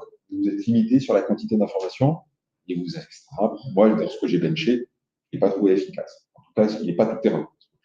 La partie contrat. Peut-être qu'il va évoluer. Peut-être qu'il en sortit un peu à la va-vite. Peut-être. Enregistré. Je vais dire ça. Mais moi, quand j'ai fait mes benches, en tout cas, je ne l'ai pas trouvé. Il n'était pas tout terrain. On était donc là sur l'extraction. Maintenant, regardons aussi la partie création de contrat. Alors, création de contrat, c'est un vrai métier. Et quand vous travaillez avec des gros services juridiques, ils ont des outils de ce qu'on appelle de templating, avec des conditions dans tous les sens pour générer le contrat nickel à la fin. Ça, on ne va pas encore le remplacer. Mais on a déjà des choses qui permettent de remplacer des versions plus simples. Bête. Dès que j'ai un prestat qui arrive dans la société, j'ai besoin de lui faire signer un NDA avec son nom, le nom de la société, patin et compagnie. Quelle est ma valeur ajoutée en tant que juriste à faire après remplir ce genre de document? Quel est le temps que je perds moi? Quel est le temps qu'on fait perdre au prestataire, le temps que moi je remplisse le document pour lui envoyer? Et du coup, le prestataire ne peut pas démarrer sa mission tant qu'il n'a pas signé le NDA. Il ne peut pas encore envoyer le NDA. Vous connaissez celle-là? En tant que personne, on l'a connue. Or, la juriste, ça lui prend peut-être 5 minutes à le faire, elle va me le faire peut-être au bout de 48 heures. Elle a autre chose à faire. Donc, ça serait vachement bien de pouvoir l'automatiser. Bien, regardez ce qui est ici. Vous allez pouvoir prendre un document, dire un document existant, je vais dire. Allez sur ce document, on va lui donner un nouveau nom qui sera notre nom de template. Voilà. Et ensuite, aller dans le document et sélectionner les valeurs qui vont devenir dynamiques par la suite, c'est-à-dire ce qui va changer pour les prochaines itérations. Donc, je lui donne des noms. Voilà. Et on peut lui donner des formats. Donc, je sélectionne les valeurs. Et est-ce que c'est un truc qui sera rempli par la suite sur la base d'une saisie ou d'un choix dans une liste SharePoint, c'est-à-dire que j'aurai un menu déroulant qui permettra de choisir quand j'ai la liste de mes clients. Ce qui sera intéressant dans ce cas-là, c'est que par exemple, si j'ai ma liste de clients dans une liste SharePoint, je pourrais réutiliser ce truc-là et mettons que j'ai le client et son adresse dans une deuxième colonne. Je sélectionne le nom du client, ça ira remplir automatiquement l'adresse. Et vous pouvez aussi le lier directement à un terme set. Métadonnées gérées. Toujours est-il que vous faites ça pour toutes les valeurs que vous voulez rendre dynamiques dans votre document. Pareil, je vous passe en accéléré. Différents formats, c'est les meilleurs. On regarde tous les trucs en détail, c'est la fin de journée. Je les ai fait. Et une fois que j'ai fait ça, j'ai créé mon template. Ça prend quand même quelques minutes. Et dès lors que j'ai créé ça, maintenant j'arrive dans ma bibliothèque, j'ai un nouveau modèle ici qui est disponible, du nom que j'avais donné tout à l'heure. Je commence par lui donner le nom du document que je vais vouloir créer. Et derrière, je vais remplir le petit formulaire qui est à droite et ça va aller pré-remplir, nickel, mon document. Dans la démo qui est là, c'est sur une version 2022 de Syntex. Depuis, vous avez en plus un truc qui s'appelle les branchements conditionnels. C'est-à-dire que vous pouvez dire si telle valeur, alors tel truc. Et donc, vous pouvez comme ça faire apparaître ou disparaître des paragraphes. On commence à faire des choses rigolotes. D'accord? C'est pas aussi puissant comme outil de templating, j'insiste dessus. Mais après, derrière, vous avez aussi votre fichier Word. Vous venez de faire gagner du temps à votre juriste. Là où le truc commence à devenir assez rigolo, c'est que vous pouvez le coupler à du Power Automate. Et vous pouvez très bien dire, même si mon Power Automate, ma juriste, elle ne fera jamais du Power Automate. Plein de juristes. Zéro qui fait du Power Automate. Mais on peut très bien imaginer dire, moi, IT, je te fais ton petit Power Automate avec les bonnes conditions. Par contre, toi, juriste, tu es responsable de maintenir le modèle. Vous voyez, le modèle est en syntaxe, il le gère via ce truc-là. Et moi, juste, regardez, dans le Power Automate,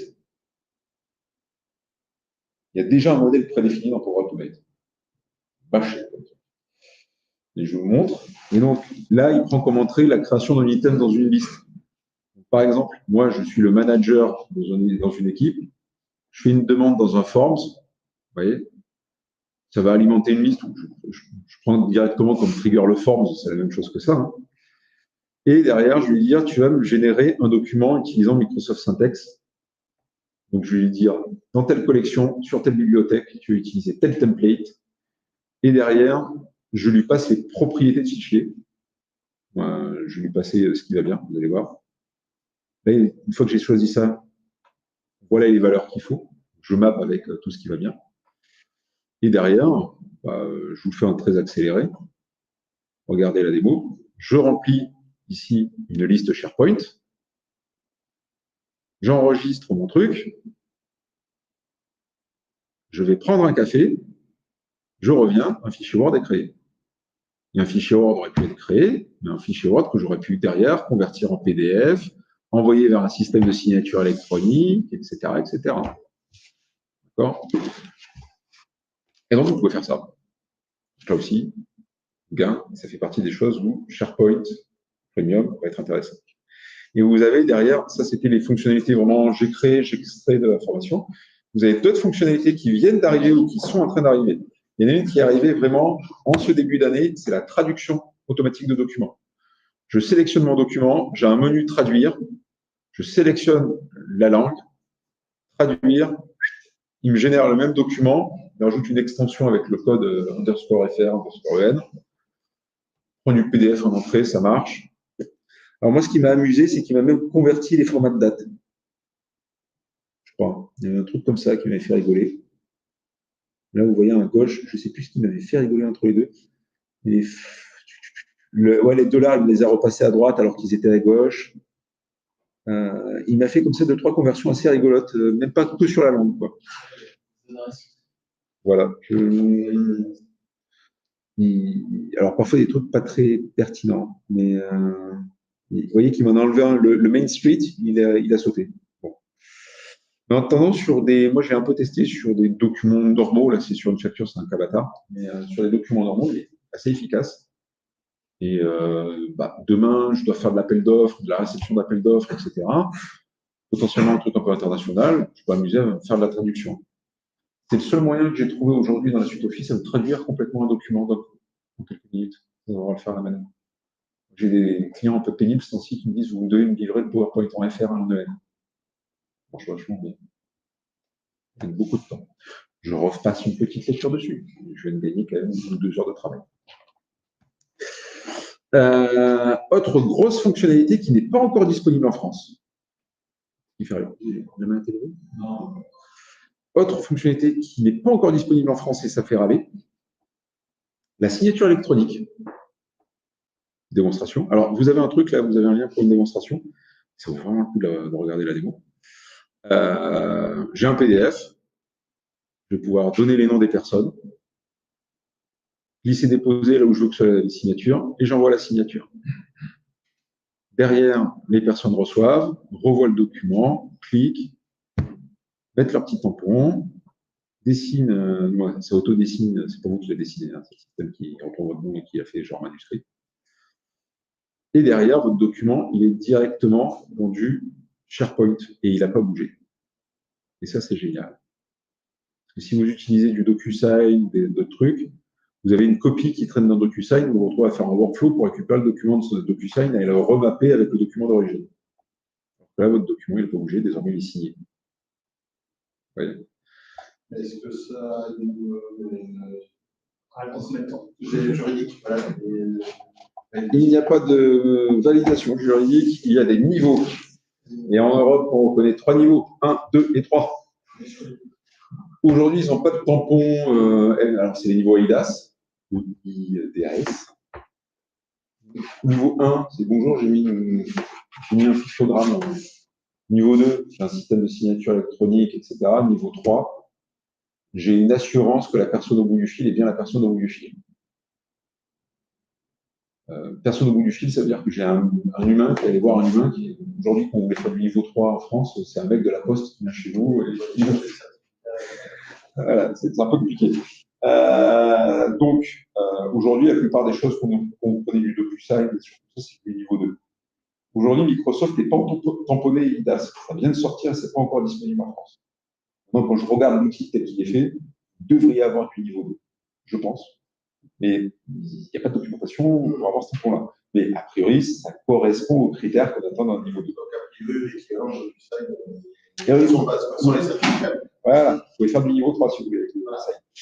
À noter que ce système-là d'interface, vous payez à la signature chez Microsoft, mais vous pouvez aussi, c'est annoncé, ça doit arriver dans le mois qui, si c'est pas ce mois-ci, c'est le mois prochain. Mais encore une fois, qu'aux US, vous allez avoir la possibilité d'utiliser le même système pour piloter du DocuSign et du Adobe Sign. Et mon document n'a pas bougé. Mais vous continuez à payer le système de signature de l'autre, justement, avec tous les niveaux de certification qui vont bien. Là, moi, ce que je trouve très, très intéressant, c'est que mon document ne bouge pas. Et ça, c'est génial. Oui, parce qu'on va déjà beaucoup de temps d'envoyer ici, récupérer, le remettre à côté. C'est une grosse perte de temps. L'autre gain pour des petites sociétés, on a un abonnement DocuSign, on va vous demander un minimum 100 signatures par an. Moi, je suis en dette. Du moins, 100 signatures par mois. Je ne vais pas signer 100 documents par mes clients, quoi. Alors que, et là, vous êtes facturé à l'unité. Vous êtes en facturation à la consommation. Aussi, c'est intéressant. Autre point aussi intéressant, vous allez pouvoir OCRiser les documents. Vous allez me dire, c'est un truc qu'on avait déjà en SharePoint avant. Désormais, c'est l'expérience.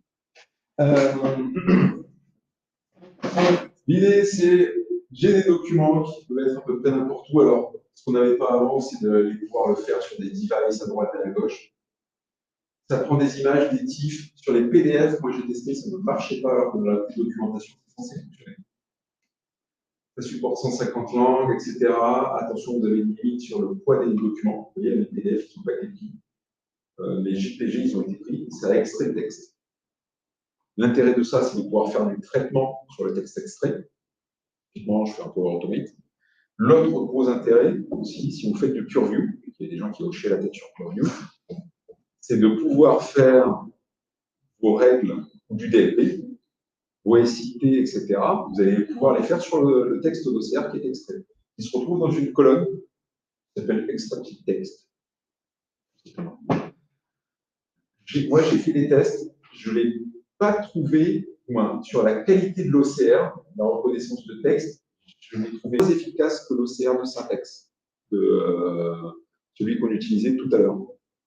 Je pense qu'ils ne sont pas encore mis au bout du jour. Quand vous utilisez ça, c'est la version Azure, là où il est bluffant. Je ne sais pas si vous avez déjà travaillé sur des problématiques d'OCR, reconnaissance de caractère. Le fait de reconnaître du typographié, du tapuscrit, ça fait des années qu'on sait le faire, c'est plus un sujet. Vous savez bien faire. Le manuscrit, par contre, les vendeurs d'OCR, vous ne savez pas le faire jusqu'à présent. Et la Microsoft, son OCR à lui, et pour l'avoir discuté avec des éditeurs de solutions, ils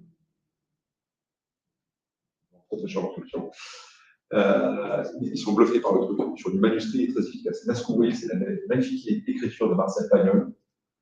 il a fait 2-3 copies dans le truc, mais il le reconnaît bien. J'ai testé avec des lettres manuscrites, pas des trucs du 19e siècle, mais avec des lettres aujourd'hui, avec des gens qui écrivent bien, ça marche bien. On lui fouille une ordonnance de médecin, on comprend rien du tout. Mais quand ça se dit bien, il est efficace. Alors que jusqu'à présent, on n'arrivait pas à le faire.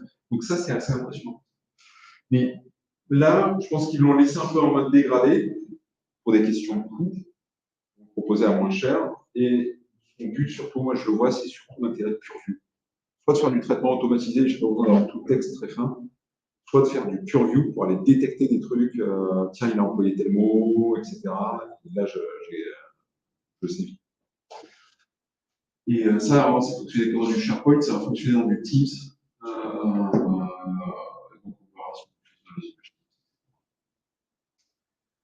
Voilà. Autre truc qui, là aussi, vient d'arriver, et j'ai pu le tester, mais ça marche un peu bizarre, c'est que vous lui donnez des documents, et vous lui dites, tiens, voilà une méthode type manage metadata liée à un terme set, et il va tout seul comme un grand comprendre à quel terme il doit l'associer. Il va prépopuler ce type de métadonnée-là tout seul comme un grand.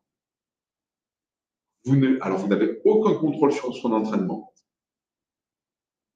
Donc, testez bien avant de le faire. Et pour moi, sur des contrats, par exemple, où j'avais juste besoin d'extraire, par exemple, mon nom de client, et j'avais un terme set qui allait bien, il le faisait. Sans faire tout le. J'avais rien à modéliser, je pense, des contrats en rack. Et il a très bien reçu, généralement, là, le nom est explicitement. Je ne l'ai pas benché encore pour savoir si vous savez me faire des catégorisations par pays, des choses comme ça. C'est un peu plus subtil. Vu le prix, ça utilise vraiment de l'intelligence artificielle. Autre truc, alors ça, c'est dans la licence par utilisateur. Je ne sais pas comment, alors, on parlerait licence à la fin et je commence à manquer de temps, donc il faut que j'accélère. L'annotation universelle, ça permet de d'écrire sur les PDF sans modifier le PDF. D'ailleurs, pour le PDF. Vous allez avoir aussi la possibilité de merger ou splitter des PDF. Okay. Alors ça a été annoncé. La possibilité dans Teams d'avoir une document app avec tous les documents qu'on doit notamment prochainement signer. D'accord? Et pouvoir aussi retrouver nos templates de documents et ce genre de choses là-dedans. Ça, c'est une annonce. Ça y est pas encore. Et ils nous ont annoncé aussi, ça c'était au mois de novembre, la capacité, vous lui donnez des contrats, il va dire tiens, là il y a une clause bizarre dans le contrat qui n'est pas habituelle.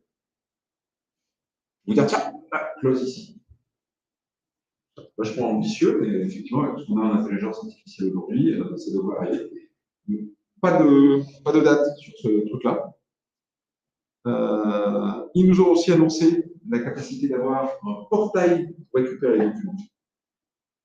Alors vous allez me dire, aujourd'hui, moi je sais prendre un dossier SharePoint et envoyer un lien pour que les gens aillent déposer des documents dans le dossier sans pouvoir avoir accès initialement au dossier. Là, l'idée, c'est plutôt penser dans les démos qu'on a vus à la nuit. Non, c'était les lights.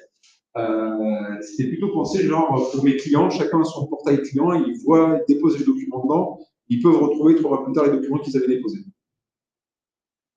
C'est là où c'est un peu plus subtil. Donc ça, il faut l'avoir aussi dans le viseur. Et alors, une qui est vachement bien, je ne vous ferai pas la démo, mais si vous étiez là hier, il y a déjà eu la démo dans une autre session, c'est la colonne auto-remplissante. Vous créez une colonne, vous lui donnez un prompt,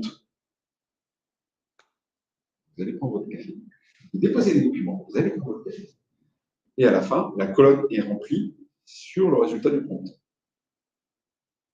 Vous allez dire votre prompt vous avez à peu près ce que vous voulez. D'accord? Nos codes. Bon, voilà, je n'ai pas sorti par la plateforme pour faire ça. Okay. Donc ça, c'est les fonctionnalités vraiment SharePoint Premium. Alors après, il y a des trucs qui étaient initialement SharePoint Premium. Romain, ça va te faire sourire, tu me diras ce que tu en penses. Est-ce que Archive fait encore partie de SharePoint Premium ou pas? Ça a été annoncé dedans, puis suivant les slides, c'est un produit à part. Je dirais qu'ils le mettent à part. Voilà. Parce qu'il y a du coût à l'usage. c'est le truc qui est séparé. Donc, archives et sauvegarde, initialement, ça en faisait partie, c'est à part. Désormais, donc, c'est des trucs qui sont en preview. Il y a eu des sessions, il y a Jeff Angama qui en a parlé notamment, qui fait de très bonnes sessions là-dessus. Archive, juste retenez, c'est pas un truc qui fait de l'archivage, c'est un truc qui fait de l'économie de coût. Ça diminue au coût de stockage, pas plus que ça. Le mot archive chez un Américain n'a pas le même sens que chez un Européen. Sauvegarde, c'est du backup, c'est du backup. D'accord. On ne peut pas customiser les stratégies. C'est marrant. Et juste pour vous dire, sur de la gestion de contrat, SharePoint Premium ne fera pas tout. Vous pourrez imaginer voilà, le coupler avec ce que je vous ai montré en laissant au métier sa capacité de gérer son modèle, parce que c'est un truc qui change tout le temps. Mais quitte à avoir un peu de power automate pour faire de l'automatisation autour, c'est pertinent. On peut faire un truc un peu hybride entre du low-code et du no-code. La partie business, je la laisse au métier. La partie où il y a un peu de complexité, faire du low-code pour eux, c'est un peu trop compliqué. Autre chose à faire. On n'est pas organisé pour ça, très bien. On le garde, peut-être côté IT, parce que c'est pas encore organisé. Je termine avec les sous et la feuille de route. C'est le plus intéressant. Combien ça coûte? Alors, vous avez certains clients qui avaient acheté des licences, et au début, les licences étaient à l'utilisateur. Puis, utilisateur et à la consommation. Ils sont en train de progressivement basculer tout en à la consommation. Et donc là, vous avez les prix. Ce qu'il faut retenir, c'est grosso modo 5 centimes la page pour les extractions. Et pareil pour tout ce qui est taxonomie tagging. Donc, sauf que le taxonomie tagging, c'est le document sur la page. C'est pas le document. Je shoot un contrat de 200 pages. 5 centimes fois 200. Voilà. Donc, vous avez c'est un peu la complexité du truc, c'est que c'est vrai à la conso. En termes de maîtrise, vous n'êtes pas capé. Vous êtes juste en train de vous dire, ça me coûte moins cher de faire comme ça, que ce soit le mec du juridique qui le fasse. Sauf que ce n'est pas la même poche. La complexité de SharePoint Premium aujourd'hui, quand j'en parle à la DSI, il fait beaucoup qui paye.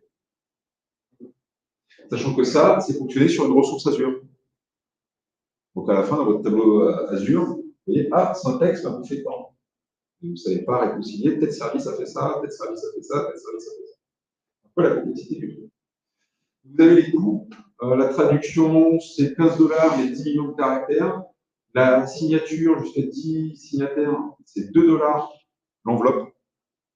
Donc, l'Océan, ça coûte 1/10 de centime la page. Vraiment dense. Donc voilà. Et la licence par utilisateur va finir par disparaître. La question avait été posée, est-ce qu'il y a un moyen de tester ça? Vous avez une offre, vous avez le lien ici, les slides seront dans le Teams jusqu'en juin 2024, et vous avez ces petites quantités-là qui sont gratuites tous les mois. Donc vos 100 premières pages sont gratos, après, ça fonctionne sur la ressource Azure. Et enfin, la feuille de route. Je vous disais, le DocuSign et Acrobat Sign, c'est ce mois-ci que c'est prévu. L'OCR sur les images, c'est déjà en route, à vrai dire, signé déjà. La translation, c'est sorti il n'y a pas longtemps, ouais. Le multi-géo, c'est supporté. Et ça, c'est ce que je vous ai montré. L'autofill colonne, c'est en théorie début d'année. Le multi-label, c'est tout. Je ne vous ai pas parlé parce qu'il faut trop de temps. Et à vrai dire, il va y avoir un couplage avec la partie PureView pour aller faire de la détection automatique d'informations sensibles dedans. Ça, je n'ai pas encore compris si ça finissait en SharePoint Premium ou en PureView. Donc voilà sur ce que je souhaitais vous partager sur SharePoint Premium. Est-ce que vous avez des questions? Oui. Une question qui me brûle depuis le début, je n'ai pas osé la poser, mais je ne sais pas si tu l'as dit ou alors j'ai loupé. Ça repose sur un socle SharePoint ou pas? On est vraiment sur un produit indépendant? Ah non, c'est sur du SharePoint. Tes documents, ils sont sur SharePoint. Là, toutes les fonctionnalités que j'ai montrées sont des fonctionnalités qui se rajoutent sur SharePoint.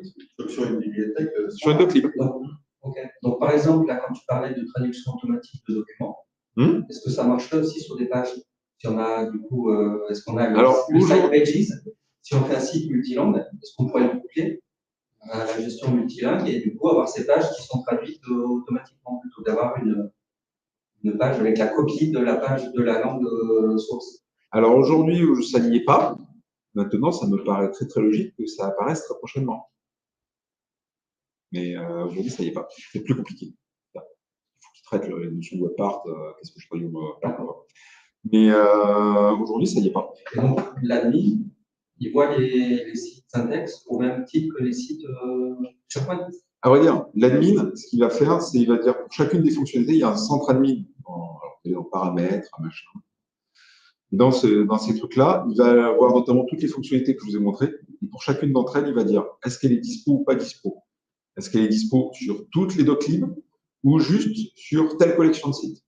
Et il va pouvoir donner, tu peux même uploader un fichier CSV qui contient les URL des collections de sites sur lesquelles tu veux que ce soit dispo. Donc tu vas pouvoir comme ça contrôler, en mode c'est pas non plus open bar partout, quoi. Donc on est bien sur ton SharePoint existant, et c'est juste des menus qui vont apparaître ou pas, parce que toi admin. Et derrière, après, il va y avoir de la console qui va démarrer, quoi. Donc c'est, moi admin, je contrôle où est-ce que ça apparaît ou pas. Et une fois que là, t'as la corde qui part, pouf. Après, tu peux caper ta souscription Azure. C'est la même souscription pour tout syntaxe. Ça rejoint un petit peu du coup, pour activer les fonctionnalités dans l'admin, il faut la licence pour souscrire à des licences SharePoint Premium. Il faut, ton premier prérequis pour pouvoir activer ça, c'est quand même qu'il faut que tu sets ta souscription Azure syntaxe. Fais une souscription Azure. Et ensuite, tu vas dans le menu qui va bien, tu lui dis syntaxe va fonctionner sur cette souscription Azure. Et ensuite, le bouton pour activer les trucs se déglisse. Et même avec l'offre jusqu'à moi. Elle existe plus. Celle-là, jusqu'à juin 2024. Oui. Donc on peut encore. Je vais encore en profiter, mais il faut activer. Moi, j'ai déjà mes ressources. En théorie, moi, c'est ce qu'ils ont. C'est ce qui est annoncé. Vous avez le lien. Donc là, je l'ai mis dans le titre de la slide. Il y a le lien qui vous présente cette offre-là. Et une dernière question, si c'est possible. Ils n'ont pas prévu de repenser le centre de recherche des documents pour intégrer l'intelligence artificielle en plus. Alors, dans les fonctionnalités que je n'ai pas présentées aujourd'hui, il y avait une fonctionnalité qui permettait, quand on recherche là, d'avoir un petit menu en plus qui nous affiche des filtres particuliers à l'échelle du document. D'accord. Ce qu'on a après aujourd'hui, qui ne nécessite pas de premium, c'est de pouvoir, on a ce qui est peu connu, c'est qu'on peut définir des verticaux et des refiners au niveau de la recherche centrale. Après, votre question, je pense, c'est ouais, mais la recherche, elle est un peu bête, elle cherche le mot-clé. Si je cherche voiture, elle trouvera le mot voiture, mais elle ne trouvera pas automobile. C'est ça. Pas d'annonce officielle, mais on se dit bien qu'il va y avoir un truc qui va arriver un jour. Mais le problème, c'est que ça va coûter beaucoup. Là, quand il faut de l'intelligence artificielle, il faut le financer derrière. Comment je le finance? Il y a un besoin finalement, il n'y a rien qui répond. J'aimerais bien qu'il y ait, en fait, on rédige les templates de contrat. Là, on en est à. On a déjà un template, etc., etc. Sauf que bon, ils ne s'engagent jamais parce qu'il y a des notions de derrière. À l'inverse, on va aller voir un juriste, un avocat, il n'a rien compris au métier. Donc, il faut un template qui ne correspond pas. Donc, est-ce que dans le futur, il y aura quelque chose de prévu? Après, du copilot pourrait me faire quelque chose. Maintenant, moi, vu la qualité aujourd'hui de ce qui sait sortir, ça me paraît chaud. Hein. À moins de lui donner plein d'exemples du document, de lui faire un prompt aux petits oignons, je le fais quand même relire par un juriste quand même, avant de le faire partir. Pas non plus, on n'est pas à ce niveau-là. Donc, ce serait plutôt du copilot. Quitte à avoir, par exemple, un AI builder.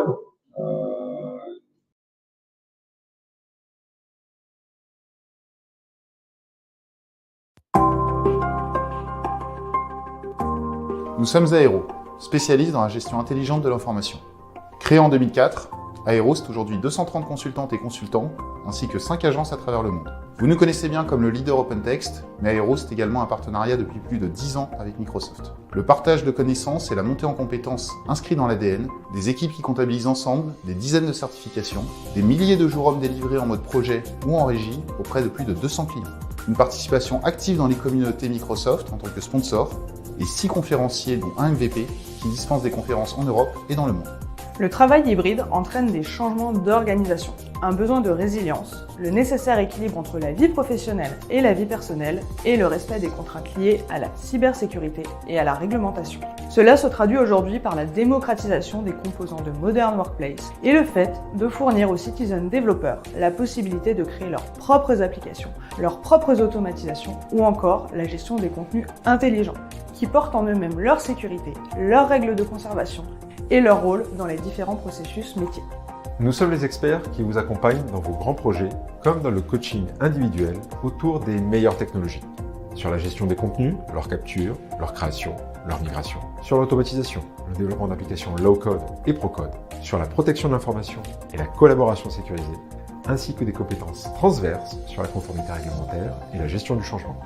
Pour vos besoins actuels et futurs, faites confiance à Aero pour vous aider à relever vos défis.